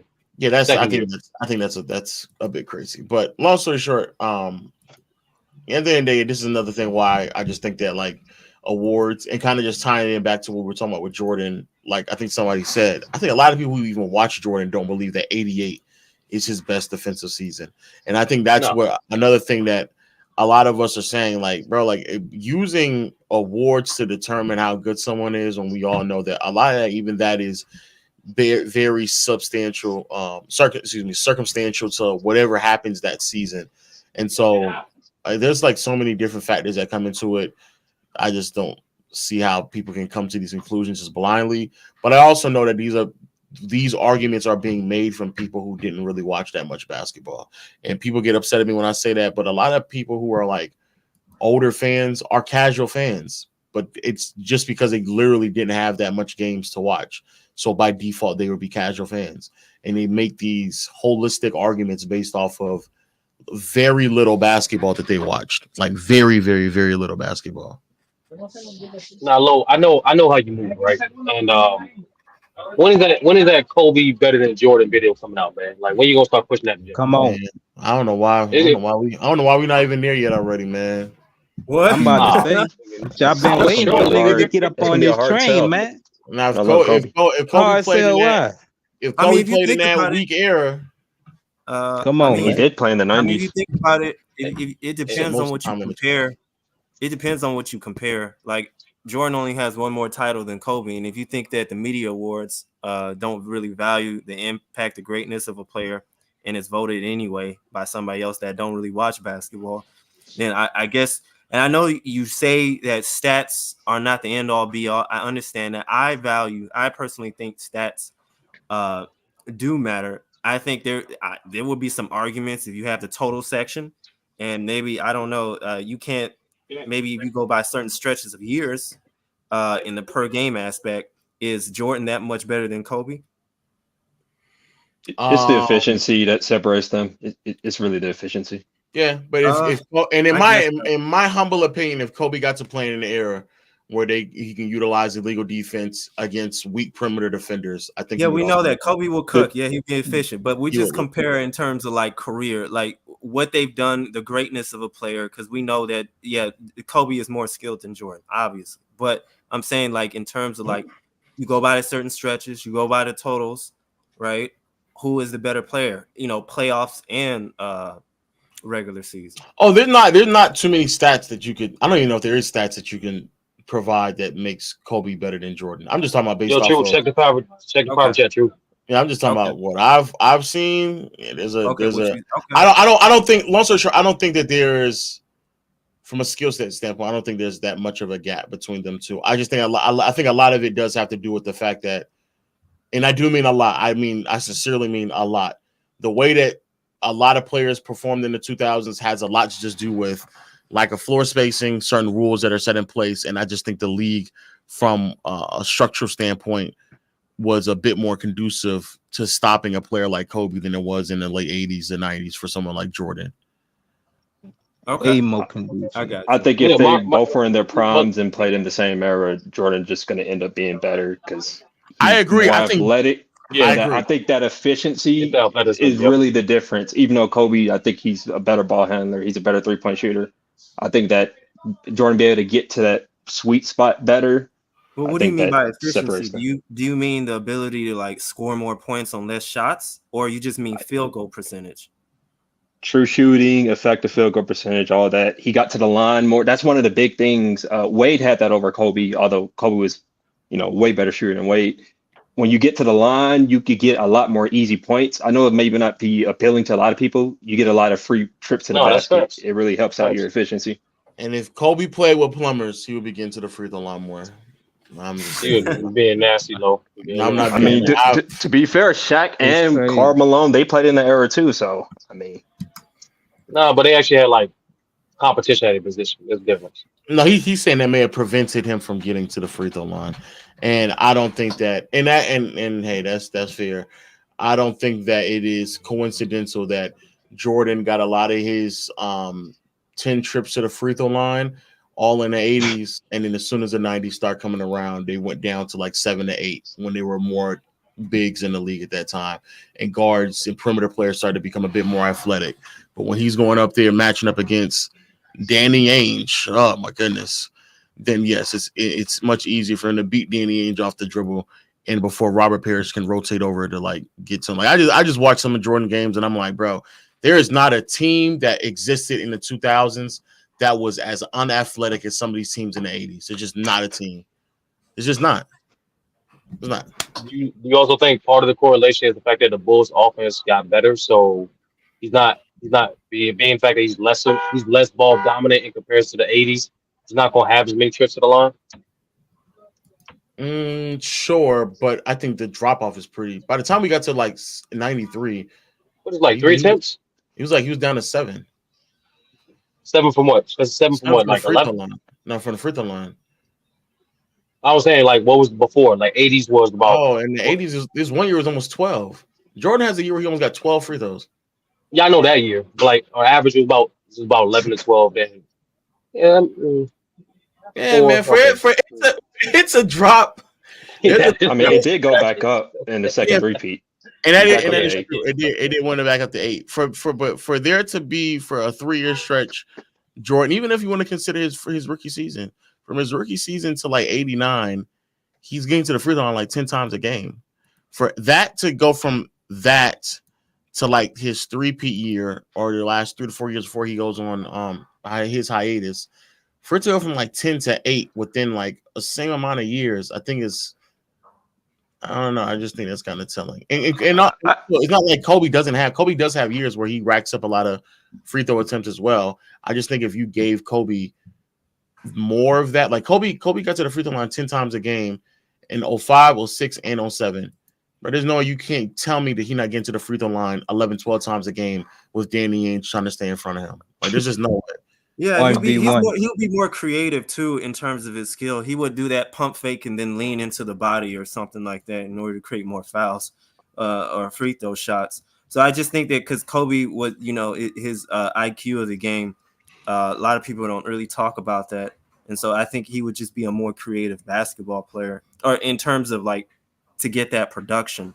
And so if you just took his skill from like 2008 or something like that, and then placed it into the 90s, I think that Kobe Bryant's value as a scorer would be much better, especially being able to manipulate that illegal defense, and so they would say that he was guarded differently. Some people say that with the double teams, and he played a lot of hero ball. I think that he would take advantage of a lot of it. It would just be different. Yeah, I think his production would be better. And I think that his efficiency would improve on that if we just take his skill alone.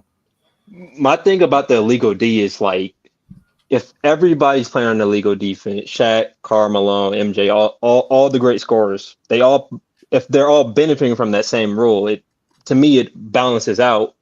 And if you're forming the argument that the illegal defense, it made it so much easier to score, then you have to bite the bullet and say, well, on the defensive end, it was harder because I can't roam as freely, I can't rotate as quick, all that stuff. Am I wrong? It depends on what you're doing. You're playing one-on-one, man, and off of like a high post or something like that. I'm gonna cook you all day. I don't need to do all this other stuff. I don't need to roam. I don't need to do all that other stuff. Or if I do roam, you set a screen for me. And I'm on all the way on the other side, on the what do you call it, the weak side or something like that, not strong side. And then the player passes, like point guard passes me the ball, and I'm 1-on-1 all day. Like, yeah, especially like if I knew, like if I had the IQ Kobe had, for the days where it's like I'm able to manipulate the way the game is, where it's like, hey, I want this defender to be guarding me, and you're going to set me a screen. I'm going to cut to the other side of the court. I'm going to play one-on-one on you all day. Like, yeah, I'm going for 40. But to answer his question directly, yes.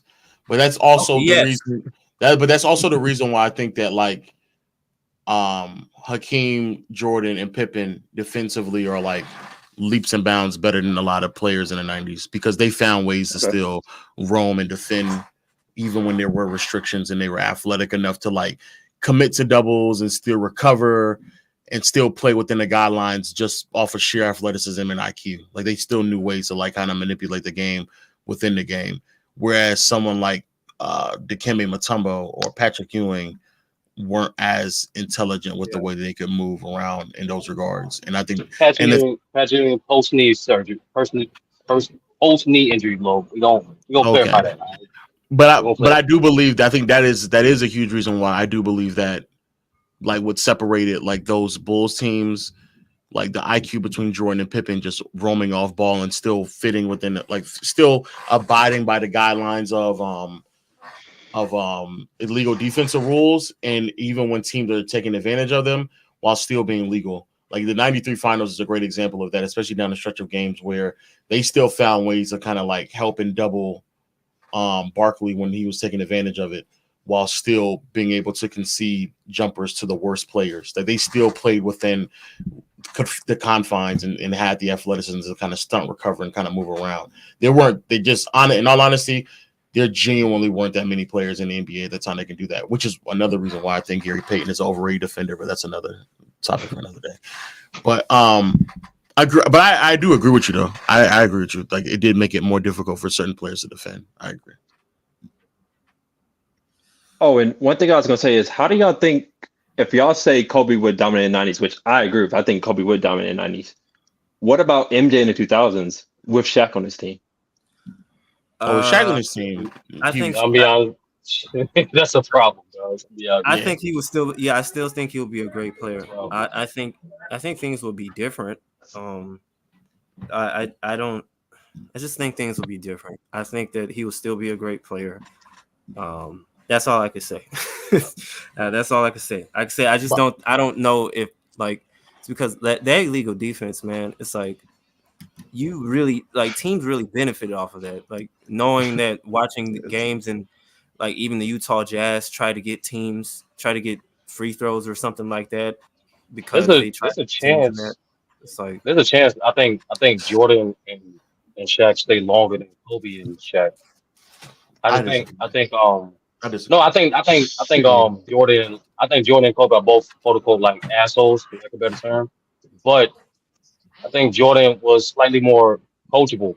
I think it was a little less stubborn in comparison to Kobe. I think Kobe, because he sat out for his first year, he was more how can I put it, dogged to prove himself.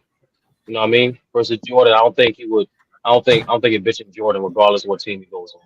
If Jordan came in the NBA in '96 and played with the Lakers, when do you think it would have been openly acceptable to believe that he was better than Shaq? Honestly, it would just be different. I don't think he'll shoot the ball that much. Honestly, bro, that's really predicated off Shaq. What? To be honest with you. Like, and he ain't gonna like that. That's why he's gonna get out or kick him out. No, that's predicated off Shaq. And when they get Phil Jackson, I'm being real.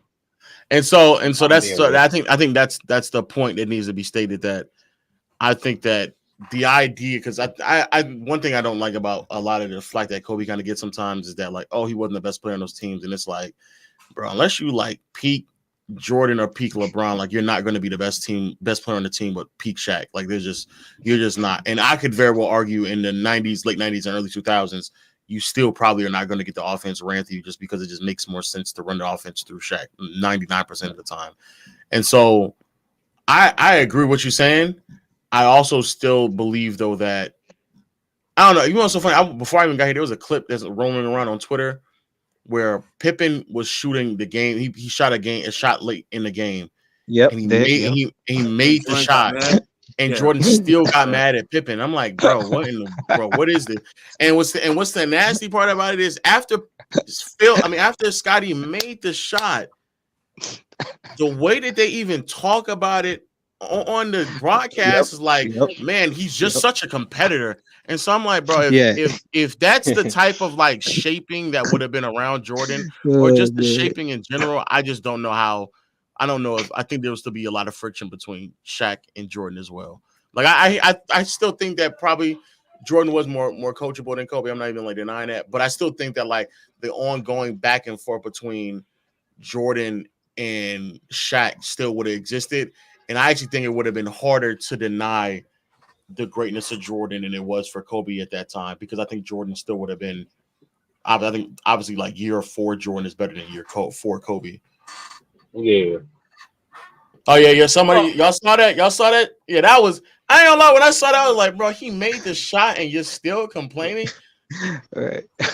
Hey, he did that shit, I'm not gonna lie, man. bro. And That's they new put for the me. I go cap. That's new nah, for me. I gotta man, find they that did clip. it. They did it, and they Oh yeah, cape I for him, and they downplayed Pip. You know what I I'm mean, saying? Then Scotty they is overrated, but wonder that's wonder another why point. Pip's so pissed off at how they treated his ass. You know what I'm saying? He been doing Yeah, that to the boy. Why you say Scotty is overrated?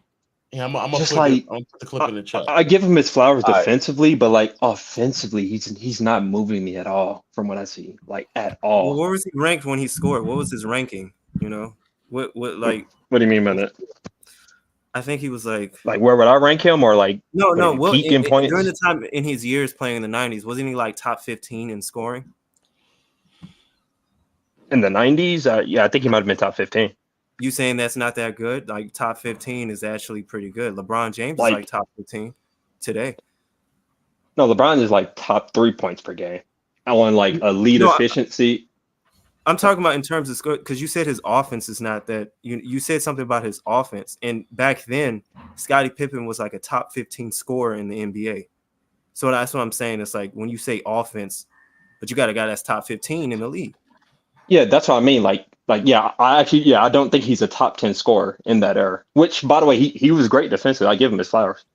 But I just feel like the efficiency wasn't there, the versatility wasn't there. Like a lot of his game was lacking on that end. Well, okay, what do you mean? Like, are you talking about true shooting percentage, or are you talking about field goal? Because like I'm talking about eye test and stats. His handle, his isolation game, his pull-up shooting, his 3-point shooting. People Don't speak say too loud. Don't speak too loud. Lamont might come back in here and say, no.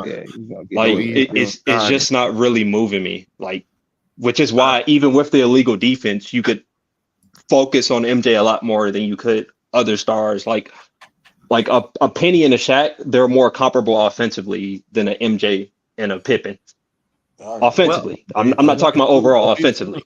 I do gotta go, but after I don't know, sir, if you got that link, it's in the No, I just watched it. That's crazy. If you go back and crazy, you scroll down throughout the thread, Jordan, they go into overtime. Jordan then proceeds to shoot 1 for 4 from the field with the next 4 shots he takes in that game, and they end up losing it too. I think I saw this. I mean, it's reason. That's why I like when people be like act like why Scottie Pippen. That's why it's like when people be like why Scottie Pippen like upset and like there's a lot of things that went down that people don't realize. Like I said, we're going back to people didn't watch the games back then. Everybody didn't watch every single game. So, But my thing is, right, if I want to call a player overrated, I'm not going to just like because his weaknesses. Like, there's no perfect player. Like, overrated I thought overrated meant to me was from the general consensus, people have him here, but in reality, he's here. That's what I thought overrated meant. Not because, this guy's overrated because of his weakness. Every person has a weakness.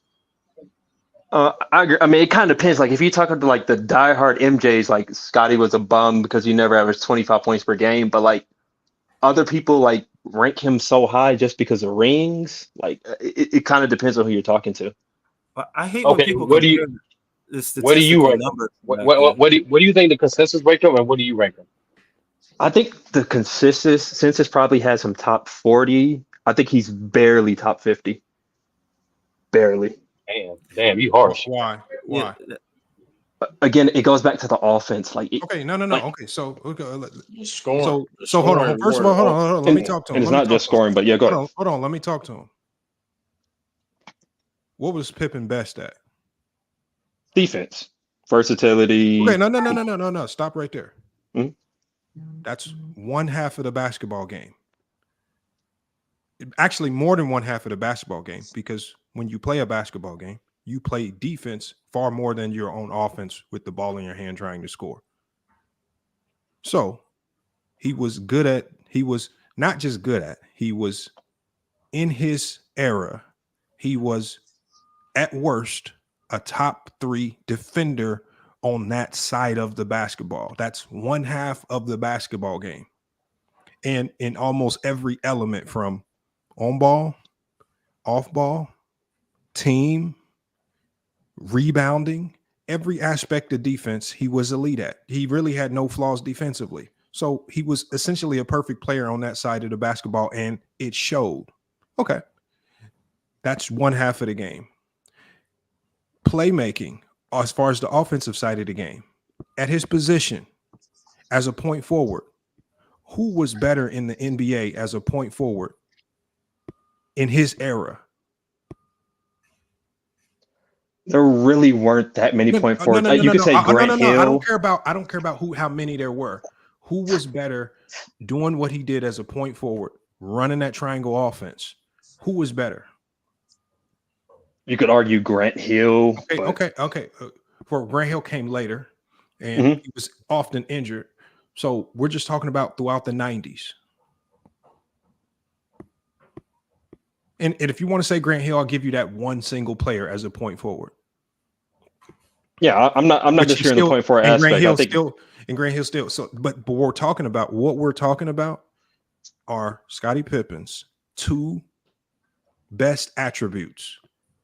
Then you say he can't be top 50 or top 40 or whatever number you said because of, then we can go to scoring, which scoring was his probably third or fourth best attribute. So when we go to scoring, throughout the 90s in his prime, what was he averaging per game? Yeah, he averaged one more without MJ. 22. No. Yeah, 22. In the 90s in his prime, what was he averaging per game? You mean like throughout or just like his peak? Okay. I know he peaked at 22. Okay. I'm guessing throughout the 90s. Okay, so maybe he was averaging 20, about 20 points per game in the 90s in his prime, correct? Oh, yeah, probably. Okay, so we're talking about a guy whose scoring wasn't even his best attribute. He was a defender and playmaker first. And he still gave you 20 and he still gave you 20 points per game, right? And this is a guy who was consistently trying to develop his game as an offensive player as far as scoring the ball because that was never his MO. And you're telling me you bypass his all-time great defense, you bypass his all-time great playmaking, and you bypass his above average scoring. And just because it wasn't to the level of some of the greatest scorers of the 90s, he can't be top 40. Just to clarify, like I didn't bypass those things, and I definitely don't think he's an all-time great playmaker. Now he was a good point forward for his era. No. I said in his era. Oh, I don't think he was one of the better playmakers in his era. Hold on, no. I said at his position. Because that's a different conversation. I'm not comparing him. Who was better? I'm not comparing him to other point guards of the 90s like John Stockton. I'm talking about as his position. That's why I said point forward. Name a better point forward. You couldn't. You said Grant Hill, and Grant Hill was often injured, and Pippen was still a better player in the 90s than Grant Hill. Yes, so you're conflating point forward with playmaking. What I'm telling y'all is what y'all conflate is y'all. It seems like y'all are so hyper focused on the offensive side of the basketball. It's like you give players credit. Like if your offensive game, you guys give them, that's 80% of the conversation. That's 80% of the weight for any ranking. If your offensive game ain't elite, we can't rank you. But the thing is, Pippen did what Pippen did best, helped him get 6 championships. So just like what Bill Russell did best, help him get 11 championships. But people slight him because, his offensive game, he didn't have the bag or the package like a Wilt Chamberlain. But all Pippen did was exactly what he needed to do to win basketball games. Yet y'all penalize him for doing exactly what it took to win basketball games. But you're going to give credit to a complete bum like Patrick Ewing, who was one-sided and complained and was a ball hog shot chucker. You're going to give all these guys like Charles Barkley, who could score the ball but didn't play a lick of defense. You'll say he's better than Pippen. All these guys that was all one-dimensional, y'all so quick to say they better than Pippen just because they could score the ball, but they was one-dimensional themselves. They just could score the ball. It's just funny how y'all bias offense and y'all penalize defenders for being great defensively, because to be great defensively, you have to sacrifice your offense. All great defenders sacrifice. True great defenders sacrifice their offense. Their offense is what significantly gets, because you wear yourself out, you sacrifice your body to go be a great defender. But y'all penalize a guy in Scottie Pippen for doing that, and he won championships while at it. It makes no sense what y'all be doing to Scottie Pippen. I'm not saying he top 10, but the fact that you said he can barely be top 50, I really want to know some of these guys you got ahead of Scottie Pippen, because nobody did their job better. Nobody had more success. Nobody was as impactful. And and then all you got is, oh, he didn't shoot 50% from the field. He wasn't super efficient. He wasn't an elite 3-point shooter. Because if you want to go to the offensive side of the ball, I can poke a whole bunch of holes in Jordan's offensive game. He was a free throw merchant. Couldn't shoot threes. Couldn't go left, and I don't care what the fans say. He struggled to go left. We can sit there. Definitely and poke better holes. than Scottie going left. Don't matter. Okay, look, we'll give Jordan as a better offensive player, but Pippen was the best defensive player on that team. What credit does he get for being in the best? 90s? What credit do you give Pippen for being the best defensive player on a team that won 6 championships? I give him a lot of credit. Jordan was just the best offensive player on a team that won 6 championships, just like Phil Jackson said. Phil Jackson said Pippen was their best all-around player that won 6 championships. What credit does he get? Oh, he can't even be ranked top 50 because his offense didn't look fancy enough for you. He's certainly not the best all-around player, but again, I give him his flowers defensively. Who are you? See, this is what I mean. Who are you to say that when Phil Jackson, the greatest coach of all time, said that? How is your credibility usurping a guy that coached him? How is your credibility usurp the greatest coach of all time? If the greatest coach of all time comes to me and says, Lamont, that guy over there might be one of the best players I've seen in this gym. You should add him to the team. You know what I'm going to do? I'm not even going to watch that guy dribble the ball. If Phil Jackson tells me to add this guy to my team, I'm going to take his word at face value because he's Phil Jackson. But now they're telling me that we can't take Phil Jackson, Larry Bird, Dr. J, Jerry Sloan, all these guys that said the same statement. We can't take them at face value. We got to listen to you. Ben Franklin. I can tell you, great players can have bad takes. NBA players can have bad takes. No. You know who can have bad Kendrick takes? Perkins. Kendrick Perkins, for example. You know who can have bad takes? People with Benjamin Franklin as their emoji who have absolutely zero basketball credentials ever in life. I can give you my argument for why he isn't. No. What I want you to do is, before you give me your argument, tell me what credentials you have that validate you saying these outlandish claims that usurp a Phil Jackson, that usurp a Larry Bird, that usurp Dr. J, that usurp all these players. Because I got the video. I can drop the video right now of about 30 players, including Kobe Bryant. If you're telling me that all these players are wrong about Scottie Pippen and your very, very limited knowledge of Scottie Pippen usurps them, you don't even know Scottie Pippen. I never said they're wrong. I'm not saying I'm right. I just disagree. These are opinions. No. These are opinions. No, these are not opinions because Scottie Pippen's career is already cemented. Rankings aren't opinions? No, hold on. What do you mean? Scottie Pippen's career is cemented. Where you rank someone is not an opinion? Is that what you're saying? No, where you rank people is based on your bias. Because you like to favor the offensive side of the ball, and you guys only like the offensive side of the ball because you don't understand what's going on defensively. That's not my argument. Why when I ask people, this is why when I sit there and ask people about the defensive side of the ball, they get to going, and what is that, and what is this? Because y'all don't even understand defense at the NBA level, let alone at the middle school or collegiate level. Again, I gave him all his flowers defensively, but again, no, you didn't. Because if you give his credit defensively, then you would rank him accordingly. And I have. He's one of the top 50 greatest players of all time. Lamar, let's ask a fair question. So even by your opinion, like he's barely top 50, right? No gaslight, man. What we do here is y'all, man. I keep telling y'all, man. Just like I told Locker Room, man. If you're gonna come up here, don't pretend like you know the game. Don't stop pretending, because I can sniff out pretenders from a mile of fucking way. And when you sit up here pretending, my mind changed about defense once I started coaching. I used to think like that because I was a player. But then as I started coaching, you start seeing the true things that help you win and lose games. And you start to understand, okay, this is why coach did this. This is why coach took me out then. It's just silly that how y'all shit on Scottie Pippen and he dominated one complete side of the basketball floor as if the statement defense wins championships don't exist. It's the most important element towards winning championships. Scottie Pippen led that most important element on every level, and I don't even know if he's top 50. How stupid is these statements? I mean, I can tell you the difference. You can't tell me no difference. That ain't no difference. You got to let me form my argument. You can push There's back. no argument to formulate. formulate. Defense is king in basketball. What are y'all talking about? So everything from like, go ahead. Who's speaking? There's no wiggle room on this. You can't. There's a reason why Steve Nash and the Phoenix Suns never won a championship. It looked beautiful offensively. They couldn't win because they couldn't defend. It's a reason why all of the great offensive teams that couldn't defend never won championships. You give me a championship team that wasn't top 15 or top 10 defensively. You might find one in the last 30 years. You might find one. Defense is king. You ain't winning without it. Yeah, defense is important. And there are a bunch of great defenders on that Bulls team. Okay, who was the best defender on that Bulls team? In the 90s, Scotty. Okay.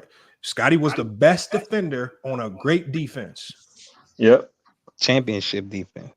He was the best defender on a dynasty team. Mm-hmm. He was the best defender, arguably, of an entire decade of basketball. Don't think he's the best. I don't go that far, but in terms of perimeter players. I said arguably. He said arguably. Okay, you can make the argument. Sure. Now, I'm going to favor big men, but sure, I get it. No, my question is, Ben, and I think the fair question is this.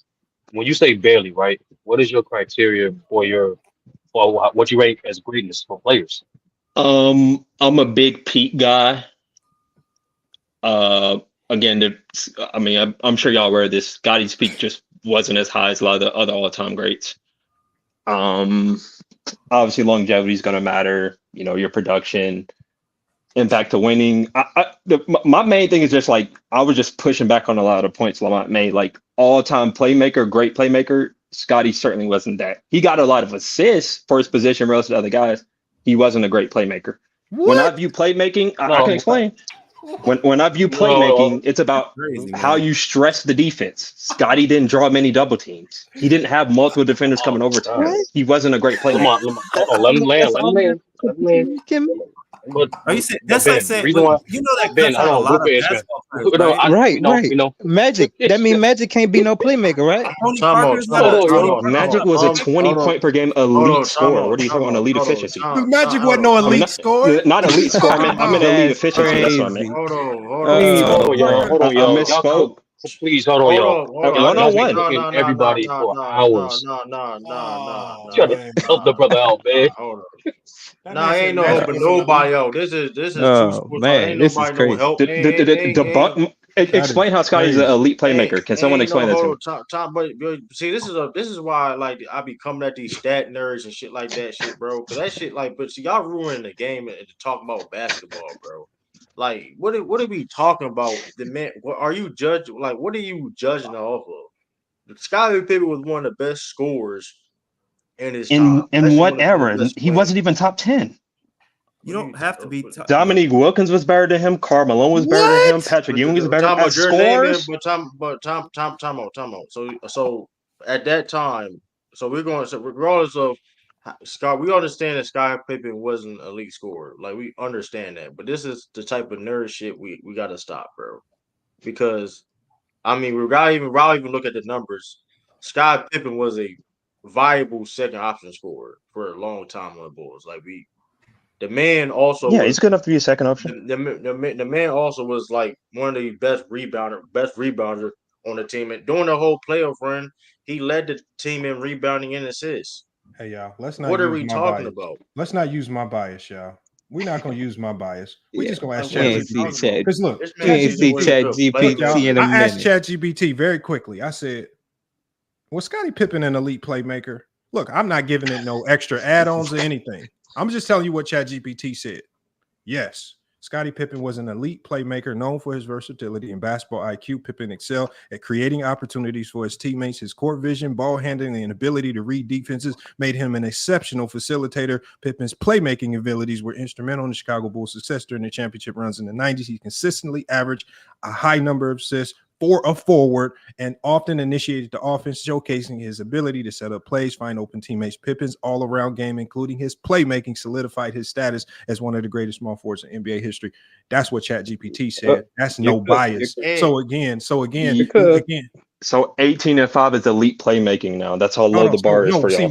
what you're doing is just like stupid Jordan fans is y'all heavily rely on numbers to tell you what a basketball I can player give you the is. eye test Hold on, arguments first too. of all, no, you got to stop talking and listen, because like I tell my best player on my team, my best player is my point guard. I said, I don't need you to hunt assist.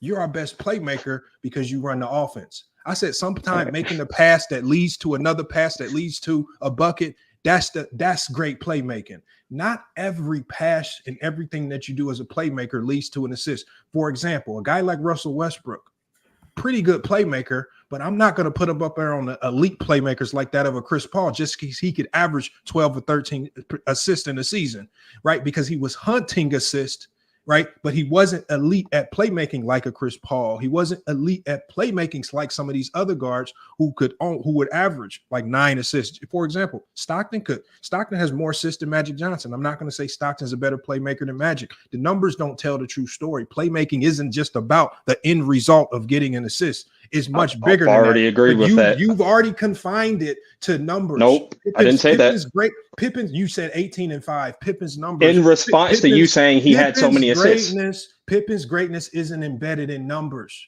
Pippen's greatness is embedded in the impact and results. But that's what happens when you sacrifice your game to win championships. It's harder to identify the greatness. And this is exactly what happened to Jason Tatum this year, because you had a whole bunch of fucking idiots who watched Jason Tatum sacrifice his game for the betterment of the team so that Porzingis could excel, so that Jaylen Brown could excel, so that Derek White could excel, so that Drew Holiday could excel. And then you have these idiots running around talking about, oh, he a number 2 option now. He ain't as good no more. No, all he did was sacrifice for his game for the betterment of the team, so what they could do, win a championship just like they did. So when y'all sit here and get in bed with these numbers, y'all sound stupid. That's not Pippen's game. His game wasn't embedded in numbers. It was embedded in results, and the results is what they got. I mean, y'all. I mean, come on, man. Y'all got to stop with this nonsense, man. Just say you don't understand defense. Say you don't know how to give them credit. Just admit what you don't know. Quit pretending like you do know. So I'm glad we both agree that it's a lot more than numbers. So now that we could talk eye tests, now we can see that you can't talk eye tests with somebody that don't understand what they're saying. If you watch the footage, you can see that Pippen isn't stressing the defense like all the other offensive stars were. Okay, hold on. First of all, you keep running your offense. Let me say this. Hold on. Why you keep running the offense, and I don't care about Pippen's offense? I don't care about if Pippen can stretch. Okay, then that's the discrepancy. You don't care about offense. I do. I care about offense and defense. No, what I'm saying is I don't care about offense with players who offense isn't their MO. Wow. If you aren't an elite offensive scorer, like for example with Ben Wallace, do you think I care about Ben Wallace's offense when he's running around being the best defender in the league? Are you a fucking idiot? That's why Ben Wallace isn't top 50. He was terrible offensively. This is why Ben Wallace is going to go down as one of the greatest defenders of all time. I don't give a damn about his offense. I don't give a damn about Rodman's offense, because Rodman went out there, rebounded his ass off, and defended his ass off. You think Jordan cared about Rodman's horrendous offense? You think Jordan cared about Rodman missing layups and pull-up jumpers? No, because Rodman did everything else. You think Jordan cared?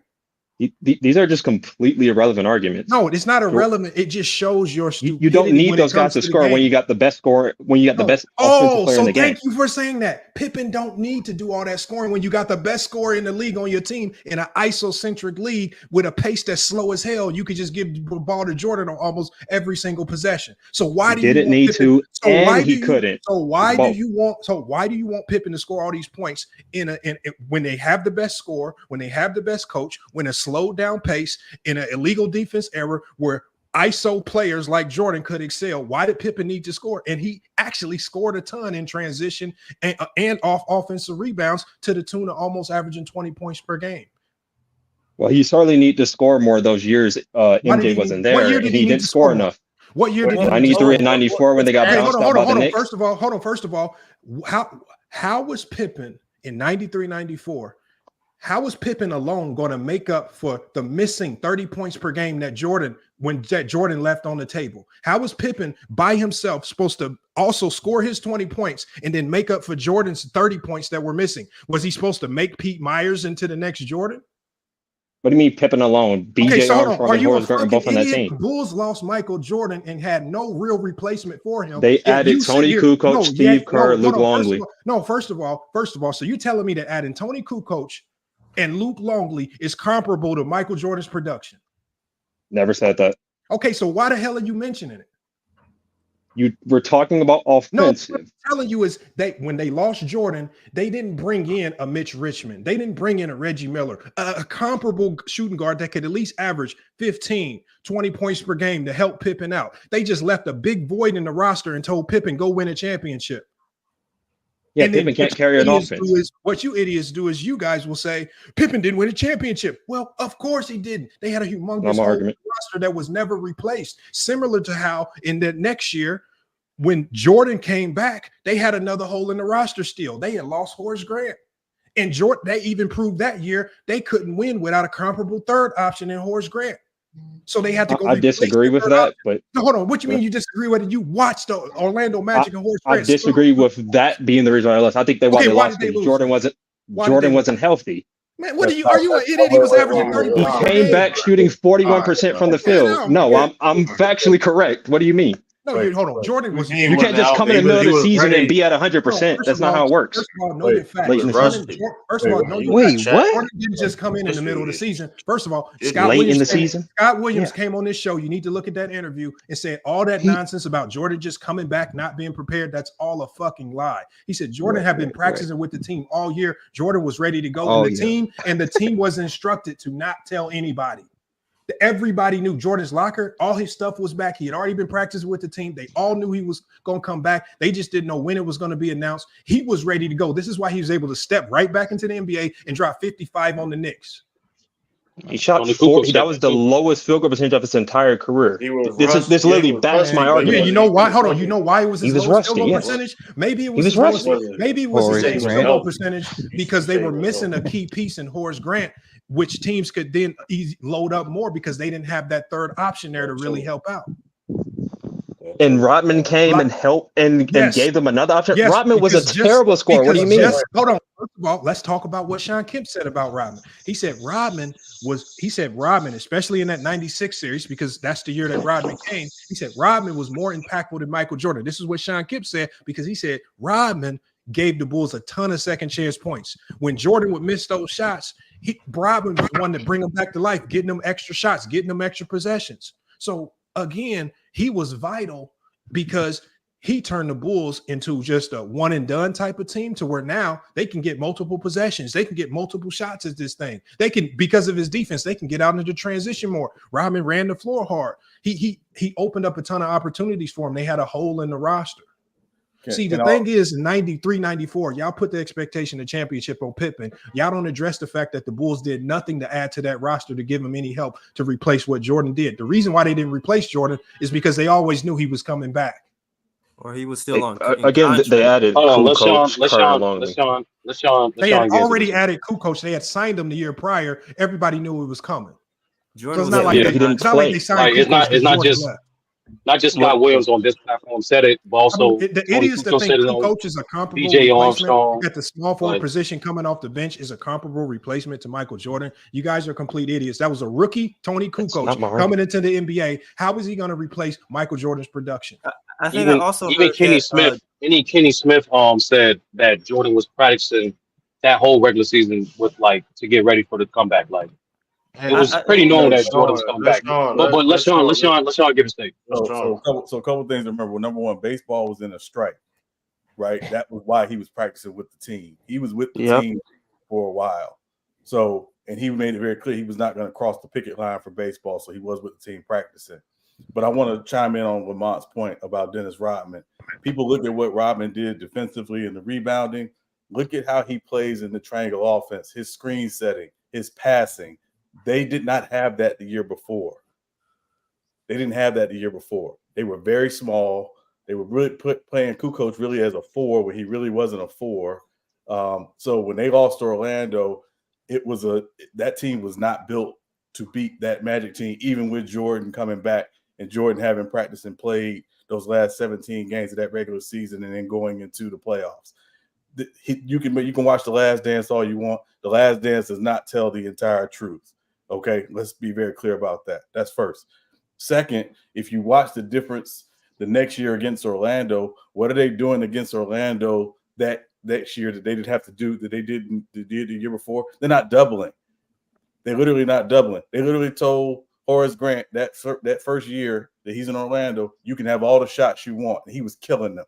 The next year, they didn't do that. They literally had Dennis Rodman guarding Shaq one-on-one at times in those games. So his impact on that team was tremendous. So, yes. But also, I want to say this really quick about Scottie Pippen. When you watch the triangle offense is not going to be a one person gets a lot of assists, y'all. It's an offense that's built around you make a pass and then it sets off 33 different actions off of that one pass. So a lot of times the person who's making that lead pass or that initial pass is unlikely to get the assist. That's not the way that offense works. So when you're watching it, it's, as Lamont was talking about, sometimes it's the hockey assist. Sometimes it's the read that Pippen, who is playing the point forward because the Bulls didn't have a traditional point guard in that offense, he's making that is saying, this is why this set is going to work. This is why this particular action is going to work. So his value isn't going to always be seen in numbers. His value isn't going to be seen if you're just watching the one pass and whatever happens off that one pass. You have to watch the multiple actions that come off of those passes. And that's where his playmaking is elite. Again, my argument was never assists. It was never assists. It's the fact that he doesn't stress defenses enough as a scorer, and I don't think he's a good enough passer to be an elite playmaker. What defense did he not stress enough? Hold on, let me ask him a question. What defense did he not stress enough? When defense. Hold on, let me ask you. When the Bulls were winning championships, what defense did he not stress enough? A lot of those defenses, especially in the playoffs, that's why in 96 when he shot 39% from the field. Okay, so he shot 39% from the field.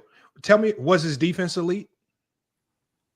Yeah, his defense was elite. Most of those playoffs, he dropped off in 98. Was his playmaking elite? No, his playmaking was never elite any time in his career. His playmaking was elite. That's funny. Never. What it comes down to is we just disagree. We have different definitions of playmaking. His playmaking is an elite to a person that thinks that you have to stretch the defense to be an elite playmaker. Like, so you're probably one of those people that say Draymond Green isn't a good playmaker. You're probably one of the ones that say Magic Johnson wasn't a good playmaker, right? Because Magic's an elite playmaker. Draymond's a solid playmaker. But if you watch the film, do you know how far players would sag off Magic Johnson when defending him? He didn't stretch no goddamn defense. Players would sag off of him, and he couldn't shoot a lick. How's he elite defender? He didn't stretch. Are you saying stretch or stress? Yeah, see, that's what I said. Stress, not stretch. I'm not talking about floor spacing. Okay, hold on. What are your definition of stress on the defense? What the hell is that? It could be everything from floor spacing. So, You're just making shit up now. I'm not making floor spacing. Is making shit up. You're just making shit up as you go. Stressing a defense. First of all, I've never been in a coach's. You got to let me finish.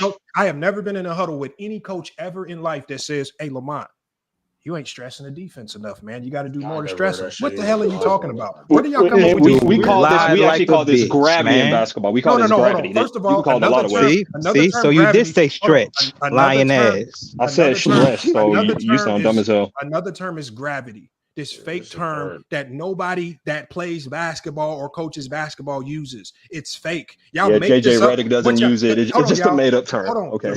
Y'all make this up. You know what y'all did was y'all stole it from JJ Redick to make it sound like you know what you're talking about. Stole it from him. He didn't even come up with the term. So hold on. First of all, all you're doing is repeating a word that you don't even know what it means. What does that even mean? Pippen, you used to sit here and say Pippen didn't have gravity. You got to be a complete idiot. I didn't say he didn't have gravity. He didn't stress it compared to the elite playmakers. It's all relative. I didn't say Pippen was a terrible scorer. He just wasn't a good enough scorer. Did his defense have gravity? He was an elite defender. Did his playmaking have gravity? He was not an elite playmaker by any stretch. See, that's where he wasn't an elite scorer. He wasn't an elite passer. This is where we part ways because your stupidity starts to shine when you start to make up these terms like he was an elite playmaker. This is where your stupidity just starts. It's not making up a term. It is. Not at all. What you're doing. I can clearly define it. You're not making up a term. Your stupidity just shines. This is where we got to start separating the people that are coming up here pretending that they know the game of basketball, trying to say that Phil Jackson and some of these great players are wrong about Scottie Pippen. When Phil Jackson says that Scottie Pippen's the best playmaker on the team, Phil Jackson's just wrong. Appeal to authority fallacy. Benjamin Franklin on the panel. Benjamin Franklin on the panel says he wasn't. So we got to go with that. Phil Jackson says something is true, therefore it must be true. Appeal to authority fallacy doesn't make it right. No. What happens is if Phil Jackson says something about the game of basketball, it's definitely going to be true over anything that you say. I can completely disagree with him. There's things Phil Jackson said that are just flat out wrong. I disagree with that too, because Phil used to say certain basketball things that you've outclassed Phil Jackson in. Tell me one thing. It's not about me outclassing or giving some accolades or something. He can be wrong. Anyone can be wrong. Okay, You're so- appealing to authority. This is not a good argument. You think it is. It's not. So hold on. Yeah, appeal to a third. He coached Pippen and he coached him to 6 championships. He can tell us better than anyone else. It's just his opinion. We could all go and watch the game. Was Kobe Bryant wrong? So when Kobe Bryant called him a playmaker, was Kobe wrong? I disagree with Kobe on that as well. Was Jerry Sloan wrong?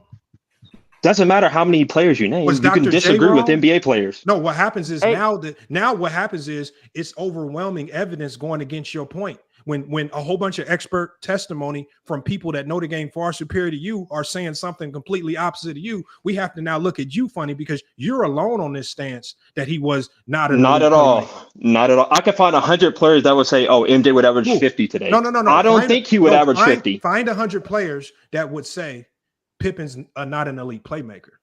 You won't. Gotta go look at player statements on Pippen. Go find it. But again, I don't base my opinions off of what other people think. He said this. Oh, he was a coach. That's calling appeal to authority. Like you get past that in early philosophy. Doing your research. So my research should be this coach says this, therefore I should agree with him. That's not research. I have a question.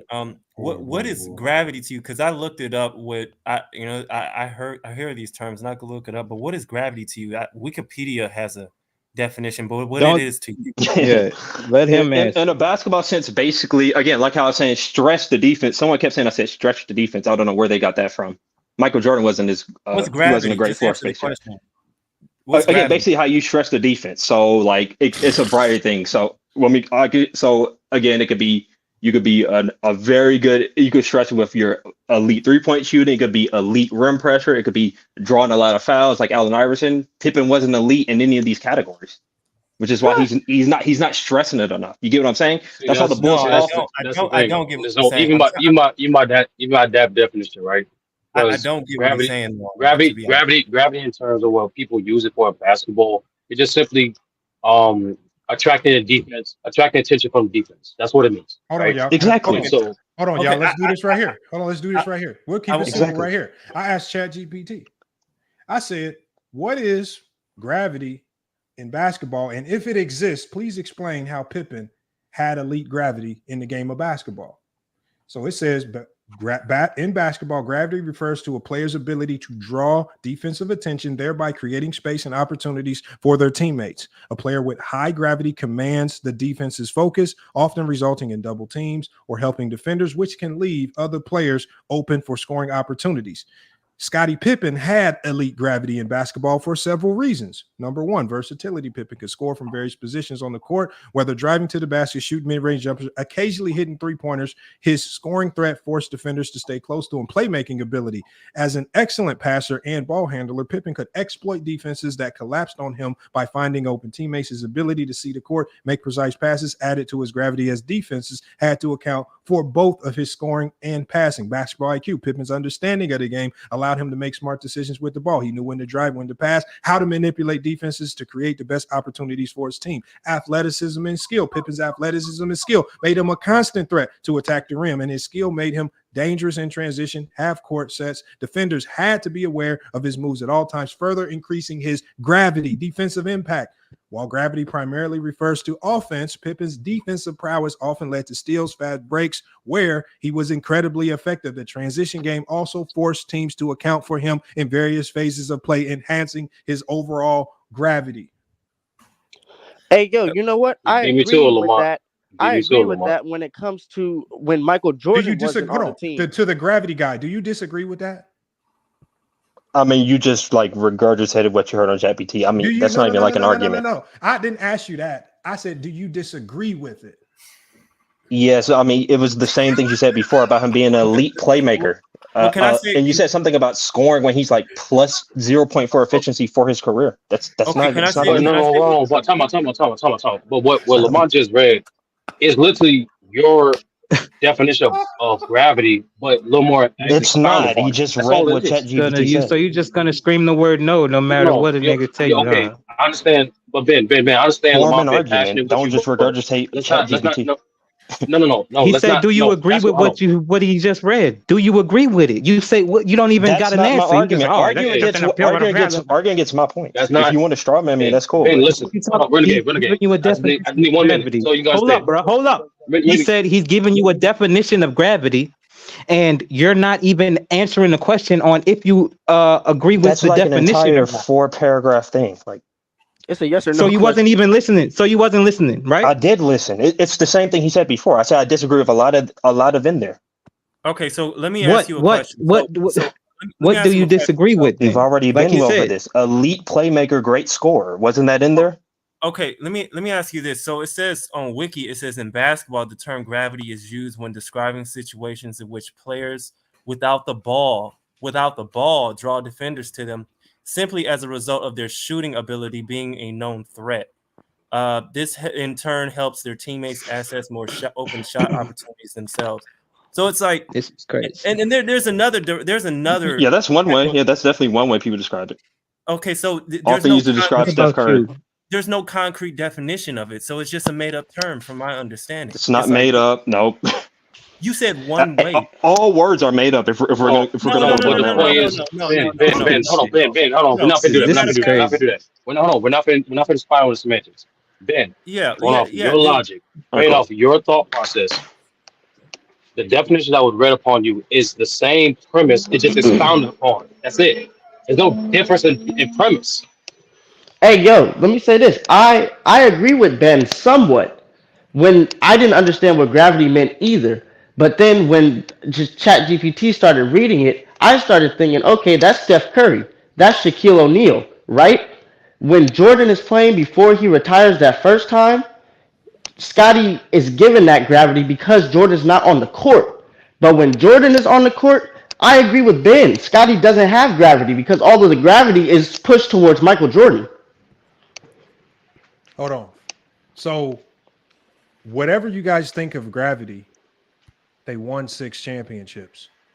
So what? Fuck that, bro. You can say that anytime. Fuck that. What about my point? Hold on 1 second. You ain't got to yell. Whoever you are. So you're saying that he's not garnering most the second most of the attention on the defensive end from the defense, opposing defense. Gravity when Scottie Pippen can win 6 championships as the top 10 player in the 90s without it. How important is gravity if I'm watching a guy win 6 championships without this so-called gravity that you guys speak of? What's the next point? So he's not getting nobody's attention. That's a question. What? Because it sounds like you guys are talking about something that's irrelevant, because if Pippen had no gravity, yet he still won 6 championships, yet he still was first team All-NBA, yet he still was first team All-Defense a whole bunch of times, yet he still was always in the MVP conversation or top 10 in MVP voting. How important is this gravity thing if Pippen achieved everything as much as he could as an individual player, was always looked at as one of the top 10 players of the 90s, was always in MVP votes, was always first team All-NBA or second team All-NBA, was always first team All-NBA defense. He was all of these things with no gravity, and they won championships on top of it. How important is this made up gravity thing if he did all of that without it? Very important compared to the other elite. Compared to the other elite top 10, top 20 players. That's why he's ranked lower. He didn't have the same gravity. Perfect. So did Dominique Wilkins have gravity? Absolutely. Yeah, offensively, yeah. He's way better. Okay, hold on. I mean, how successful was he with that gravity? Like team-wise, or just individual accolades? Okay, no, I'm just saying how success. What success did it lead to? Well, he had a worse team, so he had less success. Did Charles Barkley have more gravity? Oh, obviously. What success did it lead to? He won less. Did Karl Malone have a ton of gravity? I don't think that's his point, though. No, yeah, hold that on, like hold on. Well, what the point is, you guys can't bring up things that are not very impactful for that Chicago Bull team and try to make them impactful for Scottie Pippen just because you want to label him as something negative. Whatever you guys are labeling as gravity, the Bulls didn't need it because they were highly successful without this so-called gravity that you guys are making up. They did By the need it. definition of we the don't even have by to the use the term definition, gravity. are you saying that he didn't garner no real attention? Like, what are you saying? Yeah, Like, you that, saying when we go back and watch, y'all the defenses ain't really paying attention to him like that. That's what you're saying, right? right. Yeah, Yes. see, like Yeah, that's part of it. Okay, But so when you bring this film up, and you get proven wrong, you're still gonna deny it, ain't you? yeah, see, ESPN I've seen the film. I mean, I'm fine ESPN if you has a bring that up. definition. You didn't see them not giving him any attention, did you? I didn't say he had no gravity. I'm He saying, doesn't have you're saying Jordan he gravity. didn't. You saying he didn't give him enough. You're saying they didn't give him enough attention. But even though they gave him enough attention to win 6 chips, so what would that be? More attention. Like, I'm gonna make it simpler. We could just bypass the term gravity. He just wasn't good enough offensively. We could bypass the term gravity. Hey, or you was good enough to win 6 chips, right? Here's the thing with that. One more. Yes, you're playing with the greatest offensive player on your team. One more time, we're gonna ask ChatGPT. Initiating the offense. This is what I'm gonna ask. You can look at Russell Westbrook and KD. This is what I'm gonna ask. Westbrook's a better offensive player than I'm gonna Scottie, ask but it. Ben on the live chat says that Scottie Pippen has no gravity. He also says that he doesn't think Scottie Pippen said that. He does not think Scottie Pippen. Oh no, I forgot to type that. Let me finish out. So tell me all the things that you think Scottie Pippen isn't. So you said he's not an elite playmaker, correct? Yes. Hold on. We go. Hold on. Yeah, let's go one by one. Yeah. What else? He's not an elite scorer. Okay. Not an elite scorer. Okay. He is an elite defender. I gave him his props. I he was the don't care best. about that. No, I don't care about that. Okay, glad. So we agree on the defensive end. No, Good. we don't. No, what I'm saying is I'm telling ChatGPT all of the nonsensical things that you're saying, and I'm going to ask it, is Ben right or wrong? I mean, like, that's not even like a yes or no answer. Okay, so this is my question so far. Ben on the live chat says that Scottie Pippen has no gravity. He also says that he doesn't think Scottie Pippen is an elite playmaker. He also says that Scottie Pippen is not an elite scorer. I didn't say Scottie Pippen had no gravity. And he also says that defenses in the NBA do not pay attention to Scottie Pippen because he lacked a lot of gravity. Is that about accurate? Everything I said, you just like embellished. Like, I didn't say he had no gravity. Just like, what are you talking about? You said I say he had no gravity. I didn't say that. I said talking about relative. relative. I said he lacked a lot of gravity. Okay, yeah. You could say that. That's what I said. Yeah. Okay. Relative to and so this is your question. I'm going to say, is he? We're talking about the greatest of the greatest. Hold on. We're going to finish it out. We're going to say, is he correct in his assessment? Like, this isn't 4 + 4 = 8. This is just like no. So you're not going to get an when answer. No, look, no. This is how they break you down. They say Ben's claim Scottie Pippen has no gravity, did not pay attention to him. Then they say reality. In reality, go ahead. Offensive versatility. Pippen was a versatile scorer and playmaker who could operate effectively both with and without the ball. His ability to drive to the basket, shoot mid-range jumper, occasionally hit three-pointers required defenses to account for him. Impact on teammates. Pippen's presence on the court created opportunities for teammates as defenders could not solely focus on Michael Jordan. Pippen's gravity helped in spacing the floor and opening lanes for other players. Playmaking. Ben's claim. Hold on. Playmaking. Ben's claim. Scottie Pippen is not an elite playmaker. You know what ChatGPT says? It's in reality, Scottie Pippen's assist numbers. Pippen averaged 5.2 assists per game over his career, an impressive number for a forward. During the 91-92 season, he averaged 7 assists per game, demonstrating his playmaking, court vision. Pippen's ability to see the floor, make smart passes was a key component to the Bulls' offense. He often initiated plays and created scoring opportunities for his teammates, which is a hallmark of playmaking. Scoring. Ben's claim, Scottie Pippen is not an elite scorer. Reality, says ChatGPT. Scoring ability, Pippen averaged 16.1 points per game over his career, peaking at 22 points per game in the 93-94 season when Michael Jordan temporarily retired. He was capable of taking over games and scoring in a variety of ways. Efficiency, Pippen's career field goal percentage of 47.3% indicates his efficiency as a scorer. His ability to score in transition, drive the basket, and shoot from the mid-range made him a consistent offensive threat. Defensive attention, Ben's claim. NBA defenses did not pay attention to Scottie Pippen.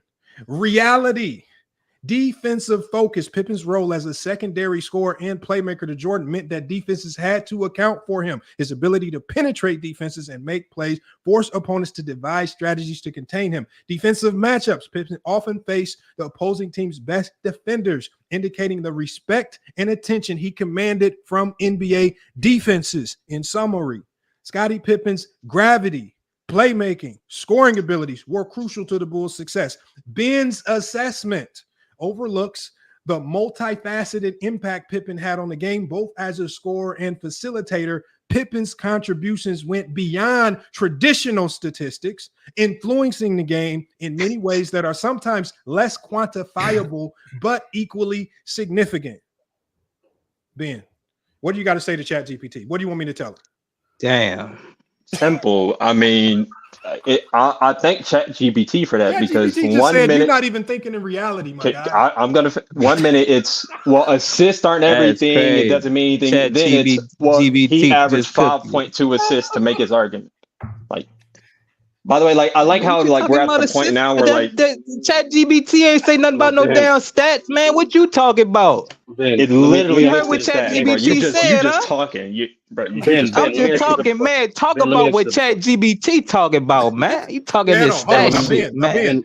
Ben, I can type in any reply to ChatGPT that you want. What do you want me to say to ChatGPT? I just want you to form an argument, like no, or someone Ben, like or someone just counter my argument, Ben, something like that. In this summary right here, everything that ChatGPT summarizes is exactly what I said. Because what did I say before we even typed in ChatGPT? I said Scottie Pippen's game isn't embedded in numbers. What does it say in this summary right here? It says Pippen's contributions went beyond traditional statistics, influencing the game in many ways that are sometimes less quantifiable, but equally significant. I said that before we typed the word into ChatGPT. I told you, basketball-wise, I'm damn near like ChatGPT. I said the same thing, but we just needed ChatGPT to double down on it so you know it's not a biased opinion. Okay, so now that we got it the way, like you love ChatGPT's opinion. Hold on. Now, hold on. Now you're dealing with a supercomputer. Tell me what you want me to tell ChatGPT because you still think ChatGPT is wrong. Okay, so answer this question for me. Anyone up here? You got to ask. Does anyone up here think Scottie Pippen was an elite scorer? Because Ben, I've been trying to tell you this entire time, but you ain't taking my word for it. The supercomputer's telling you. So you got any questions that you have, got to go to the super brain, the supercomputer, because we ain't credible. Phil Jackson ain't credible. Versus Phil Jackson is the god. Now it's ChatGPT. Please tell us a question for ChatGPT, please. I mean, I'm waiting for someone up here to explain how Scottie Pippen's an elite scorer. None of your arguments were based in reality. We didn't say that. ChatGPT, you need to cook ChatGPT back. I don't like how ChatGPT did you. Ben, the problem is, even if we play this unnecessary game of tit for tat of whether or not Scottie Pippen's the elite scorer, it still don't take notion of like when you judge any player, you don't just go straight to the weaknesses. That don't make any sense. That's like me saying Steph Curry can't be a top 15 player of all time because he's not a good defender. Magic Johnson can't be a top 10 player of all time. He's not a good defender. Bill Russell can't be a top 10 player of all time because he's not an elite scorer. That's disingenuous and special depiction. No, that's disingenuous on a depiction of a player because there is no perfect player. Hey Ben, should I tell ChatGPT? Bree Brandon said you should tell ChatGPT that ChatGPT is a bitch. Should I tell that? That's what you need to tell ChatGPT. You don't gotta do that. By the way, just for people wondering, like Scottie Pippen for his career, he's like hovering around league average efficiency for his career. Just putting that out there. Like, okay, so you want me to tell ChatGPT with Michael Jordan on his team, drawing all that attention? Hold on. Your response to ChatGPT is that Scottie Pippen's hovering above the league average. But just saying at the end. Just to clarify, I'm referring to true shooting. So okay, hold on. Let's tell ChatGPT that. ChatGPT, Ben's response to you is that Scottie Pippen What was the exact phrase you used? I said he's hovering around league average efficiency for his career. Around. What do that got to do with playmaking? 53.6% true shooting for his career. League average is 53.2. Hey, all the dude's saying is Scotty ain't MJ in my eyes, and I'm with it. I agree. No, he's not Karl Malone. He wasn't Charles Barkley. Okay, so hold on. I completely agree, bro. I'm with you. Ben, do you want me to tell it anything else? Whatever you want to. So you want me to tell it that he's hovering around league average efficiency for his career, and that's why you're right, correct? You can look that up. No, you can look it up, or you could. Okay, well, what you does can it ask mean? ChatGPT. You can look up on Basketball Reference. Hey, I have a question. I got a good question. If Scottie Pippen, and I don't disagree with you at all, but if Scottie Pippen is such... Oh, right now, this is for Ben. We ain't about to do Trev and Ben. Trev, you can get cooked by ChatGPT later. This conversation right now is only for Ben. Ben's asking ChatGPT one turkey up in that oven, and man. we're going to get this question into ChatGPT. So right now it says Ben's response to ChatGPT is that Scottie Pippen hovering around efficiency for his career. What else do you want me to add to this to put some context to so you can tell ChatGPT why ChatGPT is wrong and why you're right? Well, I mean, it doesn't really matter what ChatGPT says. We could just go on Basketball Reference and look at the numbers. Like ChatGPT, So you no, realize right ChatGPT just but unfortunately, listing Basketball stuff from the Reference didn't internet. cook We you. could find out. ChatGPT cooked you, so you need to formulate a response Not at to all. ChatGPT. Not at all. Just like copy and pasting articles. Okay, It's literally just copy and pasting articles of other people's opinions. This is not copy and pasted articles. I can promise you that. That's literally what ChatGPT no, does. that's not It's an how archive. It's ChatGPT literally get an down. archive. Oh my God! You guys Man, clearly are catch new it- to the catch AI it- sphere. You clearly Okay, so hold on. For his career, as this is basically we're just going to stop right here because Ben doesn't have anything else to tell ChatGPT. So he says in his response, he says Scottie Pippen hovered around league average efficiency for his career, and that's why he's right. I'm just saying he's One right. of What do the you think? plethora What of do you reasons, think? but What sure. do you think about that, ChatGPT? Okay, let's hit enter. Let's see what ChatGPT says. ChatGPT about to smack you upside your head. I'm waiting. This is crazy. Okay, hold on. Here it is right here. Ben's point about Scottie Pippen hovering around league average efficiency is worth addressing. Hold on. Is worth addressing in context of his overall impact on the game. Here are some considerations for you, Ben. League average efficiency. While it is true Scottie Pippen's career field goal percentage of 47.3 is close to league average, this metric alone does not fully capture his value as a player. Role and responsibility. Pippen often took a significant defensive assignments which can impact offensive efficiency. His role required him to be a versatile player, contributing in areas beyond scoring, such as defense, playmaking, and leadership. Impact on winning. Pippen's contributions to winning cannot be understated. He was a key part of 6 NBA championships and played a vital role for the Chicago Bulls in the 90s. Efficiency metrics. True shooting percentage accounts for field goals, 3-point field goals, and free throws. Pippen's career true shooting percentage of 53.3% is slightly above league average during his era, indicating his scoring was efficient when considering all of the aspects of shooting. Offensive rating. Pippen's career offensive rating, an estimate of points produced per 100 possession is 110, which is also above league average, showcasing his efficiency in generating offense. We can continue on. Contributions beyond scoring. The playmaking. Pippen's assist numbers and ability to create others added significant value to the Bulls' offense. His playmaking skills were crucial, especially during Jordan's retirement. Defense. Pippen's premier defender, making 10 all-defensive teams. His defensive prowess again, as mentioned before, often led to fast breaks, transition points, which are not always reflected in traditional efficiency metrics. Overall impact. I mean, it's going on a tantrum. If you want to stop it, we can stop it because it's really breaking it down. It just confirmed what I already said. No, what it does is what it said at the beginning was put what you say in the context, because when you put it in the context, then it turns from you using it as a negative to a positive.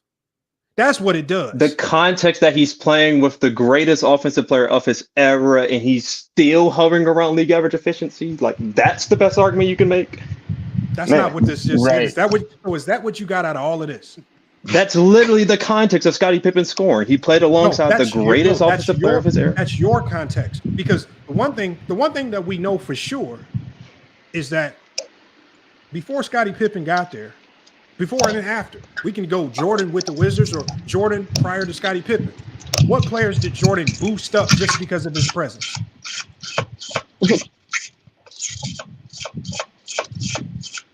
What players made Jordan made their life just completely easy just because of his presence before Pippen and after Pippen? So are we including Pippen? We talking about Charles Oakley? We talking about Richard Hamilton? Shit, like probably only wait, Bill what? Cartwright, to be honest Wait, with what? you. Hold on, let him answer the question again. Or does like Scottie Pippen not included? Like, I mean, if you're saying before and after Scottie Pippen, you're talking about like 2 years in Washington. Jordan played without Pippen early in his career and after the Bulls' tenure. What players did Jordan, just by his presence alone, just make significantly better to where we can look at them in the rankings of a guy like a Scottie Pippen? They just weren't that good. Like I'm not sure the argument. Like he has to make someone as good as Scottie. I'm trying to figure it out. No, what we're trying to highlight to you. We're not going to be disingenuous and say ChatGPT mentioned Michael Jordan because it didn't. A person's impact on the game is unique to that player's skill set and situation. What we've been trying to do, and what you have not been doing, is being transparent nor consistent with your logic and saying, and your original statement of Scottie Pippen being overrated. All you did was focus on his weaknesses.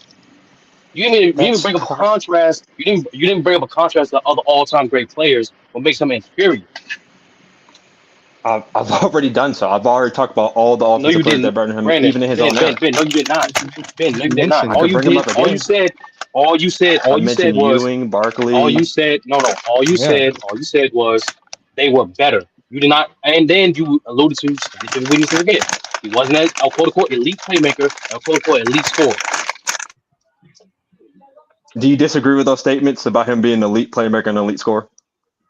No, I definitely disagree about the playmaking, but I disagree. What I'm saying to you, Ben, you're not being transparent with your criteria or justify your placement of Scottie Pippen. To say a statement like he's barely top 50 when you don't even give a clear criteria, that's the disingenuous part. Because I gave you opportunity, you completely glanced over it. You went strictly to Scottie Pippen's weaknesses. I have a look. See, this difference between me and like y'all might get this wrong with like these other people. I'm 100% consistent in my criteria. So the way y'all brought up Bill Russell, I think Bill Russell's overrated too. I'm consistent with it. And no, is he barely top 50? No, is he barely top 50? Scottie or Bill? No, Bill Russell. Is he barely top 50? Bill Russell's top 20. No, is he barely top 50? So that's a no. So hold on. So that's a no. So is Steph Curry barely top 50? Steph Curry's, yeah. I mean, he's borderline top 10. So no, that's a no. So he's not barely top 50. Is Magic Johnson? Is Magic Johnson barely top 50? Wait, say it again. Is Magic Johnson barely top 50? Magic Johnson's top 10. Okay, so now here's the magic question, Ben. Let's see you be honest. Why those guys with clear deficiencies in their game rank so much higher than Pippen, but when you evaluate Pippen, you only emphasize his weaknesses? The floor is yours. Because again, it's about how much you so all these guys have deficiencies. We agree on that. So basically what you're saying is their deficiencies are more defensive, Scottie's are more offensive. That's what you're saying, right? No, that's I didn't say any of that. I just asked you a question. You can answer it as honest as you want. Okay, I'm explaining to you. So the reason why is because those guys were so one. First of all, I think offensive just has more inherent value than defense. So an elite offensive player can do much more. Yeah, I'm saying offensive has more inherent value than defense. So an elite offensive player that's terrible defensively can provide much more value than an elite defensive player that's terrible offensively, especially as a floor racer. So that's reason number one. Is that proven? It's not on a championship level, right?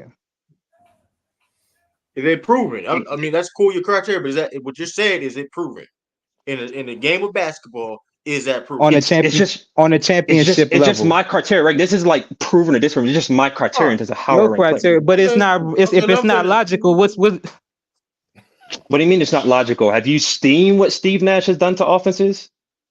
So Steve Nash is man. What you An saying? example of a negative defender and an elite offensive player. So Steve Nash is better than Scottie Pippen and Bill Russell. He's not better than Bill Russell. I do have him higher than Scotty though. For what? I'm not a big rings guy. You just want a bunch of rings. Here you go. I'm just going to put you up there. It's not about That's rings. what I It's mean. about impacting the game. Yes, I think Steve Nash impacted the game more than Scotty. Okay, so Steve Nash. So Doing Steve. what? So you said so offense is more important than defense. Generally, yes. Based on what?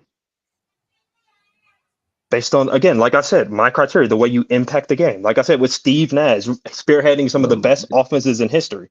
Hell, man. We're talking about winning. So, like, you're just saying, like, the hell? end result is, like, your argument? Like, so what is the goal of this?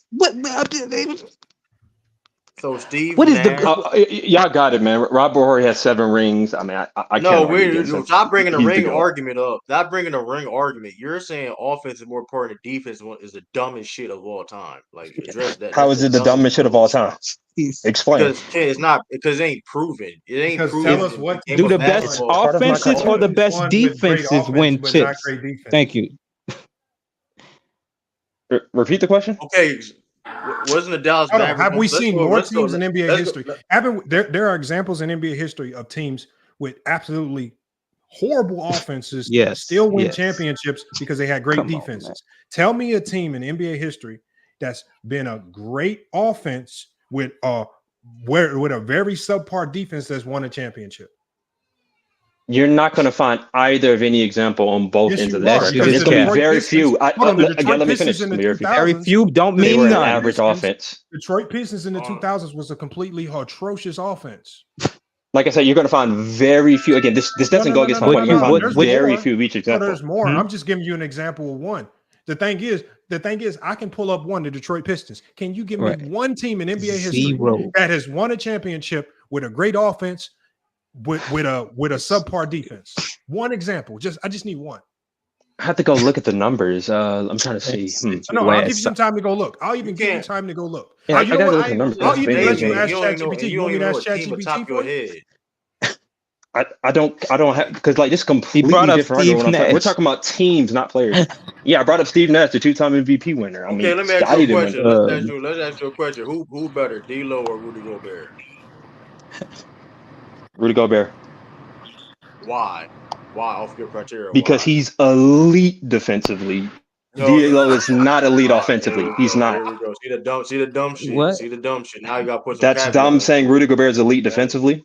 No. Again, make an argument. Like, forget the ad homs and the fallacies. Like, make an argument. You said offense was more important than defense. You said offense was more important than defense. Now you want to remove the goalpost. Well, Rudy Gobert. That's not moving the goalpost. Do you understand how degrees work? We're not comparing an elite offensive player to an elite defender. We're comparing so are you saying Steve Nash offense is more valuable than Scottie Pippen's defense? Still hanging in there, man. I think it is. Is that what you're alluding I just think overall as a player he is, but yeah, I think it is. More valuable than Scottie Pippen's defense. That's crazy as fuck, man. Because I'm gonna tell you why. Because I don't see. Hold on. I know you're gonna go. I don't see Steve Nash being a better scorer than Scottie Pippen. He is a better facilitator than Scottie Pippen, but Scottie Pippen is the better defender, the better rebounder, the better scorer, and Steve Nash is just the better. I don't know about that score. The only thing Steve can do better than Steve Nash. Tony, man. What do you mean? I mean, Scotty had Phil Jackson. From my opinion. Okay, but his Phil Jackson offense is predicated around a team. D'Antoni's offense is predicated around a player. You say that like Steve Nash just only would look good under Mike D'Antoni. The triangle is. I was about to say the same thing. Steve Nash, so you got to stop. Literally going to say the same thing. At least Pippen looked serviceable when he left the Bulls. At least he was a starter. What was Steve Nash's peak in scoring? I mean, has he ever averaged 20 points in a game? 20 points in a season? Yeah. Like I think it's like peaked a little under 22. I think he had like a couple playoff runs around that. But it's just a way better efficiency than Pippen. That's the thing. It's just way better efficiency. Lamont, he look good. You value efficiency in the offensive spectrum. Is that what it is? That's what you're doing? That's part of it. So let me ask you a question then. He's gonna Why get with the cooked on the best? defense. Why with the best team in the league, with the league MVP, with the best offense in the league? Why, with all of that in their favor, they couldn't at least get to the finals? I don't even want them to win it all. Why did they struggle to get to the finals? Right. Okay. Say it again. You said best. So they literally had every bullet point that you check off. They had Which team? They had the Phoenix Suns with Steve Nash, literally the best offense in the league as a team, the best floor general in the league at the time is Steve Nash. I mean, you 7 seconds or less, most creative, most innovative offense. Okay, they had every checkbox. I mean, floor spacing, gravity, all that stuff that you talk about with Joe Johnson and them boys. They had all of that nonsense. Why in the playoffs? Why did they struggle? Why couldn't that team even get to one NBA final with the two-time MVP Steve Nash? Why couldn't they get to at least the NBA final? And they checked off every box. A lot of reasons. A mix of two reasons. One, that 1 year they had who was it that got injured? Amari or something? Or somebody ended up getting injured one of those years. I think they would have got to the finals that year. It was that 2007 year. Yeah, I think they would have won that year. So injuries play a role, but also again their defense wasn't good enough. What about Mike D'Antoni overusing all his guards? He overused Steve Nash. That's why they couldn't win. No, I don't think he overused them. They just didn't have a good enough team defense. They couldn't win because they couldn't defend. And then they As a team, though, it's not one player. It's not in the playoffs. It don't matter. Hold on. First of all, a great team defense always starts with a great defensive anchor.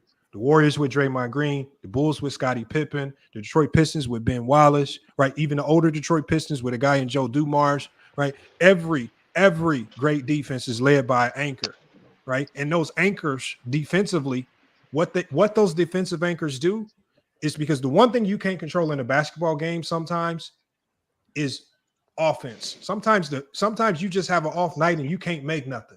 What carries you to wins is something. The one thing you control every single game is your defense. Right. You can control that. Yep. And the fact that Pippen could come out there, irregardless of what his offense looked like, perform defensively at an extremely high level, that always nullified even when he performed bad offensively, because his defense was so elite, it could easily cancel out him having a bad offensive night. Right. So guys like Steph Curry, some of these guys, we literally just watched the NBA Finals. Kyrie and Luka couldn't afford to have an off night. They didn't have the defense or a defensive anchor to supplement when they had an off night. Conversely, the Boston Celtics had a shit ton of defensive anchors, so Jason Tatum could lay an egg. Jaylen Brown could lay an egg, and they could still find a way to win games because their defense could carry them. The defense is the only consistent. That's why you need it. That's why what Pippen had defensively was far more vital than anything that y'all cry about offensively. So the main difference when it comes to me is if you take Steve Nash off the Suns, their offense tanks. You take Scottie Pippen off the Bulls, they're still a top 10 defense. That's the difference. Yeah, but wait, what? What you got to prove that? Wait, what Okay, the hell? hold on, let's pull up. Hold on. I can pull it up right now. Makes sense. I can pull it up right now. No, what you got to prove with that? Like, I'm trying to like. They were top 10 defense in Why you 97 went and from 98 in that stretch. Scottie missed like nearly half the season. They were still a top 10 defense. You can go look So when up Scottie all off Pippen was numbers for there, Steve Nash. when Scottie Pippen was there, they were top 10 defense. I was Yeah. saying. No, when he wasn't there, when he was injured in 97 and 98, they're still a top 10 defense. Because as much as y'all like to say, well, look how great Scottie was defensively. What was their Michael defensive Jordan, rating? Ron What was Harper, their Dennis defensive rating Rodman. what was their defensive rating as a team when Scottie Pippen was there for that season? So we compare it to the league to see if they actually Hold was on, the I top have 10 it right defense. here. It was Hold better on. with him, No. obviously. No. They were still top 10. That's not what I asked you. Bulls. That's not what I asked Hold on. The Chicago Bulls. Whoop. Yeah, I got to go look it Defensive up. rating. The Chicago Bulls defensive rating with Scottie Pippen was 105.5. The Chicago Bulls defensive rating without Scottie Pippen was 115.5. That's definitely not top 10. That's definitely not top 10. I'll just go look it up on Wait. Even if you didn't know it, why would you say a statement like that? Like, I don't know. No, I know. I've already Tell looked him this up. again. I Tell wouldn't him just make again, that up. Sturdy. Ask him again. So in 97, 98, so you're talking about like some career stat or something like that. In 97, 98, the Bulls had a 98.5 defensive rating without Scottie. Yeah, you What? gotta be careful with defensive ratings. In Bro, that don't 97 and sound- 98. That means They actually had a that means better they're the defense greatest without defense him. of all time. They actually had a better defense without him. But I'm not saying they were better, though. There's some noise in that stat. But I'm just saying they actually had a better defense without him. You went to stat muse, didn't you? Yeah, Yep, you went to stat muse. You know you can like go and say look, defensive rating without Swain gives you the exact amount of games. That's crazy. No, that's stat muse. I got clean the glass too. Clean the glass has that too. This whole thing about cooking the was more credible, but I know for a fact you didn't go to cleaning the glass. I'll pull it up. Oh man. Yeah, man. How do you think they went 26-12 without Scotty? Okay. Well, like, 26-12. Hold on. Let me ask you. Hold on. How do you think they won 55 games without Jordan? Thank you. Come on. Because they added Kukoc, Kerr, and Longley. Oh, man. By the way, Scotty was still good. Like that. First of all, Scotty's doing. Hold on. What was Kukoc doing coming off the bench his rookie year that you remember? He came off the bench all those years. What do you remember his rookie year?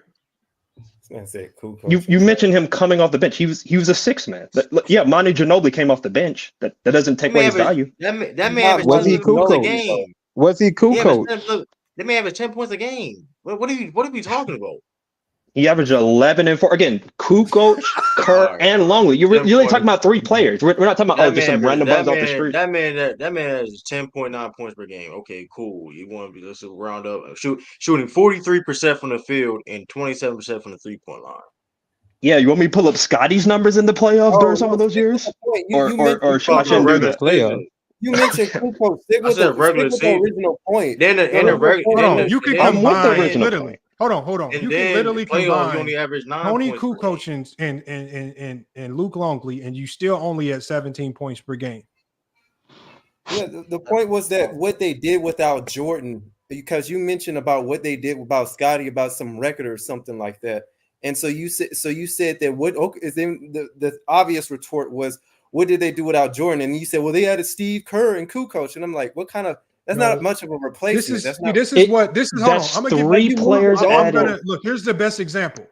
When the San Antonio Spurs in the 90s lost David Robinson, season-ending injury, they turned into a lottery team. The Chicago Bulls lose Michael Jordan, and they still a team that's looked at that could potentially get to the finals. Right. Favored by Vegas. That's crazy. So we know how detrimental it is to a team when you lose your best player, especially if that guy is the best player in the world. How do you replace that? You can't replace it. And you can't sit here and tell me that Steve Kerr, Luke Longley, and Tony Kukoc was a good replacement for Michael Jordan. I'm not saying, those guys equal Michael Jordan. That's not the argument. The argument is you say, why were they able to win 55 wins? Again, I'm acknowledging Scotty was good. At the same time, they added three quality role players. They won 55 games because Scottie Pippen became a top 3 player in the league. He was great offensively. Top 3 player in the league? Yes, he was. Yes. In 93-94, Scottie Pippen was a top 3 player in the NBA. So he wasn't better than Shaq. In 93-94. Do you disagree with that? In 93-94, Scottie Pippen was a top 3 player in the league.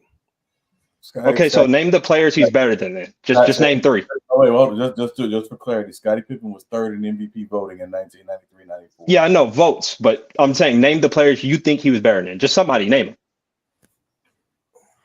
So I'm just wondering, someone who's brave enough to do this, because you have to bite the bullet and say Scottie Pippen was better than David Robinson. He's better than Shaq. He's better than Hakeem. He was better than David Robinson that year. He was better than Shaq that year. He was better than the only two players I could say were clear cut, right? That I could probably make a legitimate argument for. One is definitely Hakeem Olajuwon. He was definitely battling with Pippen as one of the best, as the best player in the league that time. You could maybe argue for Charles Barkley, but outside of that, I'm not putting too many guys in that conversation in 93-94. Pippen was on another level that year. No, David Robinson? So this is what I mean when I say he's overrated. What I'm saying is Pippen that year was doing what nobody in the league thought he could do. Nobody thought he could do what he was doing with that Bull team. The fact that they were that good without Michael Jordan had the whole league surprised. Yeah, See, that's what happens when you got a team with multiple great defenders. You take out one defender, the defense isn't going to fall off. Hold on, but I thought you said it was the offensive gravity that mattered. Yeah, that's why they went from a top two offense to an average offense. Thanks for proving my point. I appreciate that. They tanked offensively. Okay, so What so their offense, they only lost two left because they games. lost 30 points per game in Jordan. But because of their defense, they were able to still look like one of the best teams in the league. Right, and then you also mentioned they weren't one of the best teams, but 43% on the field. They lost in the second round. What? They were. What are we? What is it? With 55 wins, because of Hugh Hollins. Wait. Oh, now we're saying it's the ref why they lost in the second round. That's what we're saying. Let me ask you: Is Steve Kerr a good defender? Was he a good defender in the 90s? I'm going to call him one. Okay, was Tony Kukoc, was he a good defender in the 90s? He was decent. Okay, so he was a bad defender. Don't lie. So okay, yeah, they're not good defenders. So your retort was when Jordan was missing was that it's that you use offensive players, but their offense was not effective enough to be a top offensive team, but their defense led them to win 55 games. So you see, like your retort didn't make any sense. No, my retort makes perfect sense. You just said they weren't good defenders. Their defense didn't go down. Right. Their offense tanked. Thank you. That proves my point. Their offense tanked. And here's the thing is that their defense from a player like Scottie Pippen led them to 55 wins. And the fact that Jordan's his offensive capabilities and then Tony Kukoc and Steve Kerr, their replacement is not enough in order to at least compete. Well, what does he mean their offense tanked? How far did it tank? What do you mean tanked? From top two to just slightly below average, right around average. No, hold on. What do you mean slightly below average? 14th out of 28 teams. No, they were 12. Or 27 teams, I mean. No, they were 12. They were 12th in the NBA. Overall scoring? I gotta look it up again. Are you talking about overall? No, they were 12th in the NBA. Right behind. Oddly enough, they were 12th in the NBA. Right. They were 14th out of 27. Hold on. No. I'm looking at it right now. They were 106.1. They were 12th in the NBA, right behind the Houston Rockets, who won the championship. 14th out of 27, 106.1 offensive rating directly from Basketball Reference. 93, 94 Chicago Bulls. I'm looking at it right now. The Rockets were 11th, Bulls were 12th, Knicks were 10th, Lakers were 9th, Bullets, Celtics, Nuggets. Is it like Clippers, unadjusted or adjusted? Is that what you're looking at or something? Either way, even if they were 12, that is a massive drop off. I'm on Synergy right now. They were in 93, 94. The Phoenix Suns obviously had the best offensive rating. Yeah. They got the Bulls as 12. I'll be honest, you've been like your contrarian approach. It don't depict you being consistent or credible. To be honest with you, because like I said, you haven't really set your criteria or being consistent with your logic. So far, you just been dancing, just being a contrarian. Can you point out the logical consistencies? I'm trying to understand. I did, but like you just this isn't like I hate Scottie Pippen. I don't like it has nothing to do with that. Like I actually like watching him play. I like the way he competed on defense. But like I didn't say none of that. I didn't say none of that. I'm trying to. Hold on. Let me ask you this question. Hey, the two teams that year. What two teams got to the championship game? The Bulls and not the Knicks and the Rockets. We talking about 94. I'm talking about the Knicks. Yeah. Who was number one and number two in defense that year? Pretty sure Knicks and Bulls, right? No, the Knicks and the Rockets. Mm-hmm. Okay. I mean, not Bulls. Yeah. The Bulls were 6th in defense that year. Yeah, Bulls the number one and the number two not Bulls. The number one and the number two defensive teams that year went to the finals. Yeah, and that shows the difference between Roddy and Hakeem. Also, neither one of those teams, I believe, were top 10 offensively. Yeah, but one of them had an elite offensive player. You know how we talked about gravity. The other didn't. That's why he could get past the Knicks. Neither one of those teams were top 10 in offense. I'm still stuck on the whole Kukoc and the Steve Kerr thing. It's like when Michael Jordan is missing, your retort was, oh, they added role players that are offensive driven that didn't even make a difference in the offense in the first place. No, that's some argument y'all made. Y'all were like, bro, he only averaged 9. He only averaged 12. That was somebody else. The retort was using offensive players that didn't really make an impact offensively. Do you think they're quality role players? I'm not saying they're stars. No one's saying. Do you don't think Steve Kerr, listen to me. That was your point. You're like, that's why I think Sturdy is saying you're being a contrarian, because you just said something random that didn't make any sense. Their offensive production was not as valuable in order to make a difference to being a great offensive team, right? According to your logic, but you use them. Yes, because they're not good on defense. So what drove them to being 55 wins? My logic is that in spite of having those quality role players, their offense tanked. That's the logic. It's not about they ended the season with 55 wins. Yeah, but it didn't make a difference because Jordan left. It did because it did make a difference. They lost in the second round. No. Listen, when Jordan left, their offensive production or their offensive ranking is not as good, right? And then your retort was to use players that are not even able to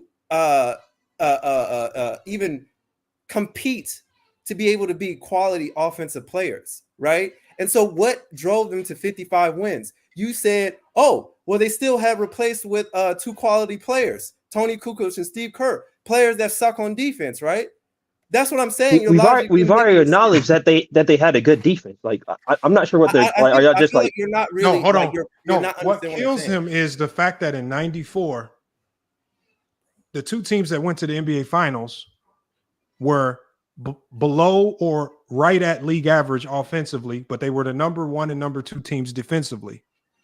The Bulls, who definitely declined offensively because they lost 30 points per game in Michael Jordan and no one to really replace it, got to 55 wins because they led with their defense first. Exactly. So what I'm saying is all this offensive stuff that you're talking about, especially in 93, 94, was completely meaningless because that was the year of all years to come with a great defense because the best defenses from the East and the West made it to the finals. Not the best offenses. Right. And it's completely meaningless, but they lost in the second round, and Scotty just happened to lose in the second round against a team with a great offensive player. Better team. The Knicks were just better that year. But they're still a quality team. See, the original point was that you mentioned, because they won a certain amount of games with Scottie Pippen, right? And they were a better team. And then someone brought up, because Jordan was not there. So how many games they won? Your retort was they added Tony Kukoc and Steve Kerr. And then in the same sentence, you say, well, their offensive ranking was not that good.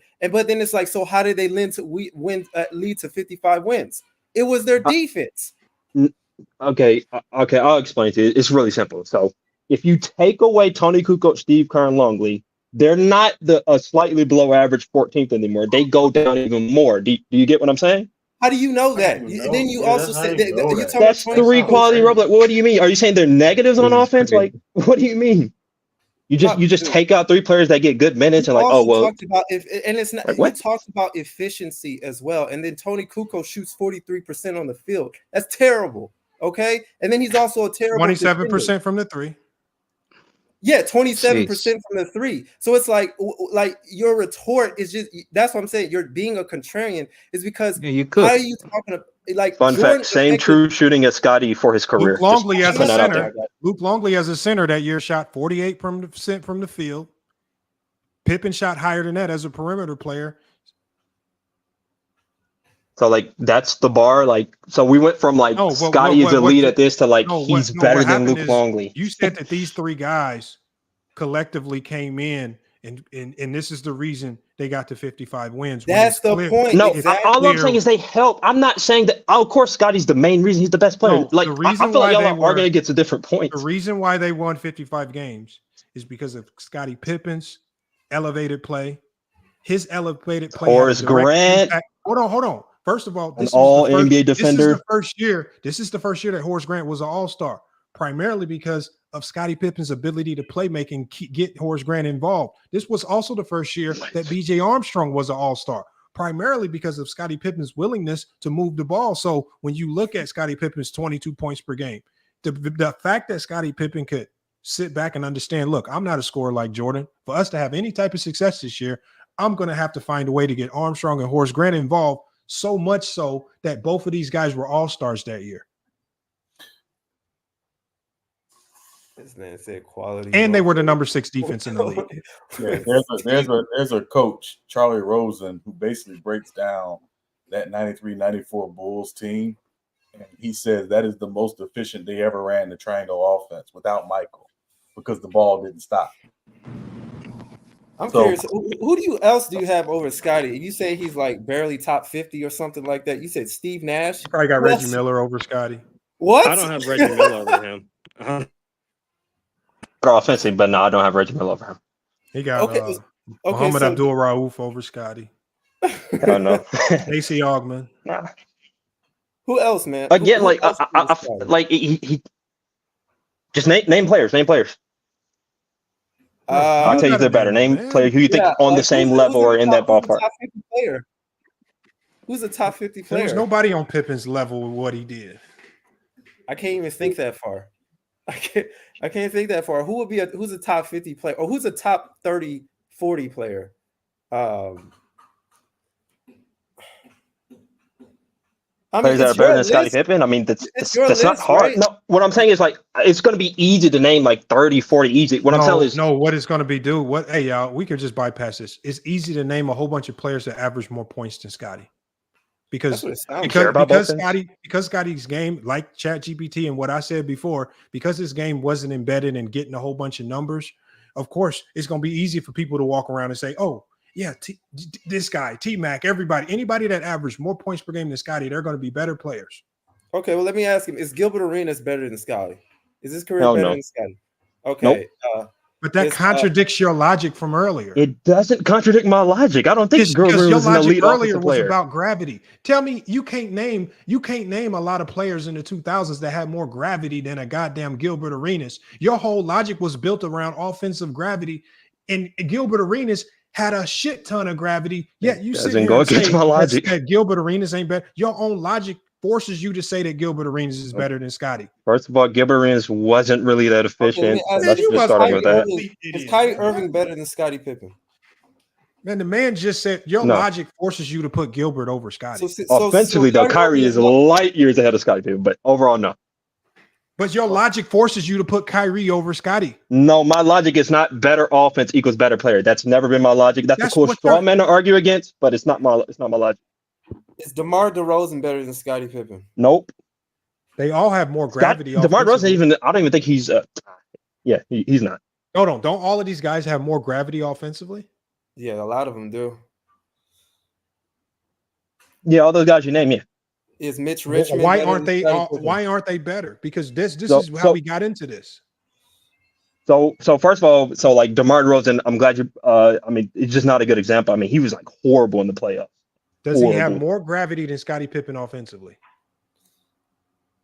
In the playoffs, I mean, that might even be debatable with how bad he was. Does he have? So that's the thing. If let's say I'll argue he's around Scotty's level offense in the playoffs, obviously Scotty's way better defensively. No.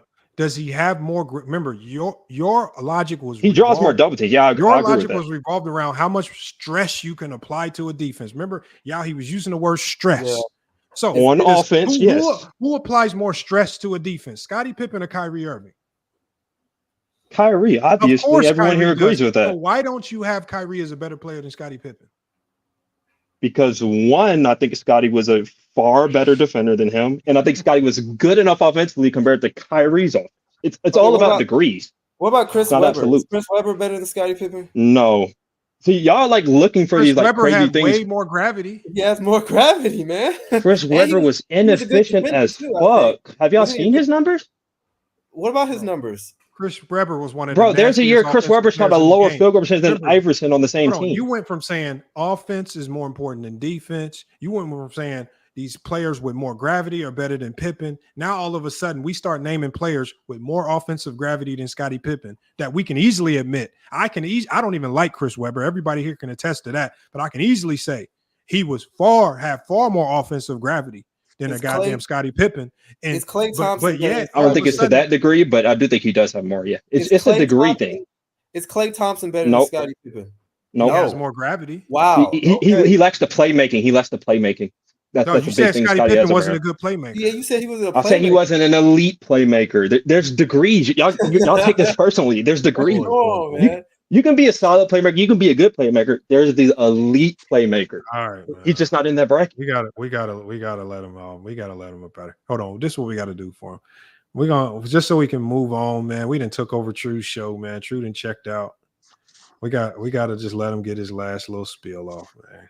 Talk to the people, man. Like a lot of people like took this personally, like, oh, you hate Scotty, you have this narrative. Like, Nobody said that. I'm consistent in all my logic. I never want. A lot of people are just strawmanning me, saying, "Oh, you got more objectivity, therefore you're better." Never said that. You did one say aspect that. of it's one aspect of my criteria. Never said that, not a single time. You can play back the footage. But hey, like if y'all want to form a good counter argument, just argue against my points. Don't strawman me. Don't resort to appeal to authority fallacy, saying this coach said this. That's not a good argument. Like, just argue against my point. In basketball, appealing to authority is accurate. It's not. Again, you can name so many players that say this guy will average 50. I learned to say he will average 40 today. Yeah, but the problem is you don't find anybody saying what you say about Scottie Pippen. You could find tons of people. Other than you. What, the fact that he was just shot around league average 50 for his career? I mean, that's just a fact. That's not even everything that you're saying about Scottie Pippen, only you say these things. Only I say he shot around league average 50 for his career. No, but no, just like what I said is you mentioning that doesn't put it into context, just like ChatGPT said. I'm putting it in the context of him playing alongside the greatest scorer of all time, and he still wasn't. And there's a lot of guys that played alongside Jordan that did not do what Scottie Pippen did. I got one more question. This is a good one. Is Chris Bosh better than Scottie Pippen? No. I mean, he's got gravity. I mean, he really had gravity. He was able to. He doesn't have elite gravity. I think he was a better scorer than Scottie at his elite gravity. Yes, elite gravity. It's either that's not a new term. It's just called degrees. Like Magic was a good scorer. Michael Jordan was an elite scorer. Just degrees. Okay. Not new. I got you. Hey man, but yeah, it's been a lot of cooking today though, man. It's got 6 hours, man. But here's the thing about this True Sports Talk with Hollywood Herman Renegade, man. Listen, man, it gets crazy. It may as a 50-minute live stream, maybe 50 minutes long. It may be 6 hours long. Who knows, man? You know what I mean? It's unpredictable as the True Sports Talk with Hollywood Herman. We got any last words, Herman, man? Man, it's a damn shame that the show went on this long. That let you know what I've been saying, But no, it's a good show overall. Shout out to FYL Sports, man, for letting us have this show. Shout out to everybody that came in and cooked with us and you know what I'm saying, showing support. Y'all keep hitting that like button. Subscribe, y'all not subscribe. Hit the cash out, support the content creators on this, man. Shout out to Lowe for stopping by, man. Shout out to Go James Kingdom with his capping ass for stopping by. Man, hey, we appreciate the support, man. We built it man. Hey, like I said, man. Hey, man. Like I said, catch us. We may think about doing another show. Maybe later this week. Who knows? Like I said, listen, man. It's all unfiltered, unpredictable, man. Unfiltered. Like I said, we didn't know people were gonna get cooked today. We didn't know debates was gonna get settled. We're gonna have, matter of fact, next week debates. Casual versus Hollywood Herman. That's going to be a good debate. Is Jason Tatum or Giannis top 5 or not? That's going to be a good debate. We got the highlight. of the show. H from the UK, former FY with the best champion, goes against a Johnny Goat James Kingdom. What are they debating again? Chat. You gotta choose on Chat GTP. No, they already got a debate though. Oh, they chose the topic. Okay, they already got. Let me double check. I don't think we have a topic. I know Sturdy said that MJ versus LeBron debate. We're gonna figure it out. We're gonna figure it out. We're gonna figure it out in the Discord. Just chop it up. Definitely. We're gonna figure it out. I'll put it out, man. But listen, man, it's unpredictable. We don't know what's gonna happen. Debate's gonna go down. Hey, listen, man. Shout out to everybody again, man. We out here. See y'all next time. With hate. I'm on all the smoke. Slovenia stand up. Russia stand up. Soviet Union stand up. Hey man, I'm riding with y'all, man. We gonna put a nuclear bomb on LeBron James and Los Angeles Lakers, nigga. We bringing them illegal weapons overseas, nigga. We gonna whoop their ass. Since we want to talk about Nazis. Adolf Hitler once said that, hey, all black men, we are the kings. We are the Jews. We are the most powerful. So even Adolf Hitler knew that we were the most powerful. You know what I'm saying? So yeah. Oh, my fault. Before we could go, see, it's the thing. Hey, listen, hey, Punch and Power Pot. Hold, let me see if I can find the channel for H from UK. I forgot to do this, man. My No fault. worries, man. Don't worry, Y'all man. It's most cool. definitely subscribe to box. Hey, hold, Punch and Power. Let me see. Put it in the on private chat, man. Put it in the private chat. Let me see. Yeah, 2 sets, man. I got you. I see. Y'all thought it was over. See, listen, man. Hey, my fault, man. It was you know what I mean? False alarm, man. False alarm, man. Hey, listen, man. It was a false alarm, but like I said, I feel dang, but we definitely gonna put that And music by P. Hearn know how to cook y'all niggas. That's what Hearn know how to do, cook y'all buns one by one. Y'all can sit up here, throw the narrative talk and triple team, quadruple team, 100 on one, 1,000 on one, 10,000 on one, 100,000 on one, don't matter. If it comes down to a one-on-one debate, you will get smoked. Lamont used to tell y'all all the time, man, Herman's a difficult guy to go against. Because y'all niggas I mean, you gonna show, I mean, we're gonna prove it next week against Casual. You going I'm sure gonna cook his ass because he already emotional about it, man. I'm gonna cook his ass. Nah, I seen what you was on here, man. That's why I had to join you, man. I had to join you with the just Appreciate that, be the contrarian, man. Just give the opposite view, man. Exactly. Yeah, man. Okay. Exactly. Yeah, man. And you will cook my son because he easy work. Go James Kingdom easy work. Oh man. Nah, to be fair, you know, that was just like I said, just being the contrarian, man. Just to get the spice going, man. At the end of the day, this is you did that, but I'm just telling you because I already beat him. You know, and I ain't even prepared for it. So that's why I'm just saying, you know, he Hey, but like I said, we got H from UK. Hey, I'm gonna keep them spamming this little couple more times. Yo, subscribe to H from UK channel, man. If you like boxing, you know what I mean? Go subscribe to the channel, man. He already got content on there. Go subscribe, man. You're missing out, man. He got 176 subscribers already, man. Now we got y'all. Like I said, I'm just saying so yeah, but we out here though, man. I'm gonna keep putting this in the chat. Peace, deuce, and salute, man. And we out. I'm on all the smoke. Slovenia stand up. Russia stand up. Soviet Union stand up. Hey man, I'm riding with y'all, man. We gonna put a nuclear bomb on LeBron James and Los Angeles Lakers, nigga. We bringing them illegal weapons overseas, nigga. We gonna whoop their ass. Since we want to talk about Nazis. Adolf Hitler once said that, hey, all black men, we are the kings. We are the Jews. We are the most powerful. So even Adolf Hitler knew that we were the most powerful. You know what I'm saying? So yeah, I roll it with the Nazis, nigga, because they knew what we was before them other motherfuckers knew what we was. Kung Fu Panda. Adolf Hitler is my nigga. Put the barrel on his head and pull the trigger. With my nigga Winnie the Pooh and Tigger. My retarded son is addicted to liquor. An enemy A beats me up every day. He is a prick when she got shot in JF Kennedy's place. He's in the Hennessy phase, eating supremacy lays. Dip my balls in some sticky chips and rub it all in his face. Hey, I'm chilling with Anne Frank in the hot box. Ay, her secret is that she likes hot cocks. Ay, we hiding from the ops in the lockbox. Ay, till the time that Oscar Schlinder knock knocks. I'm in a tuna afternoon. I'm in Berlin eating kebab.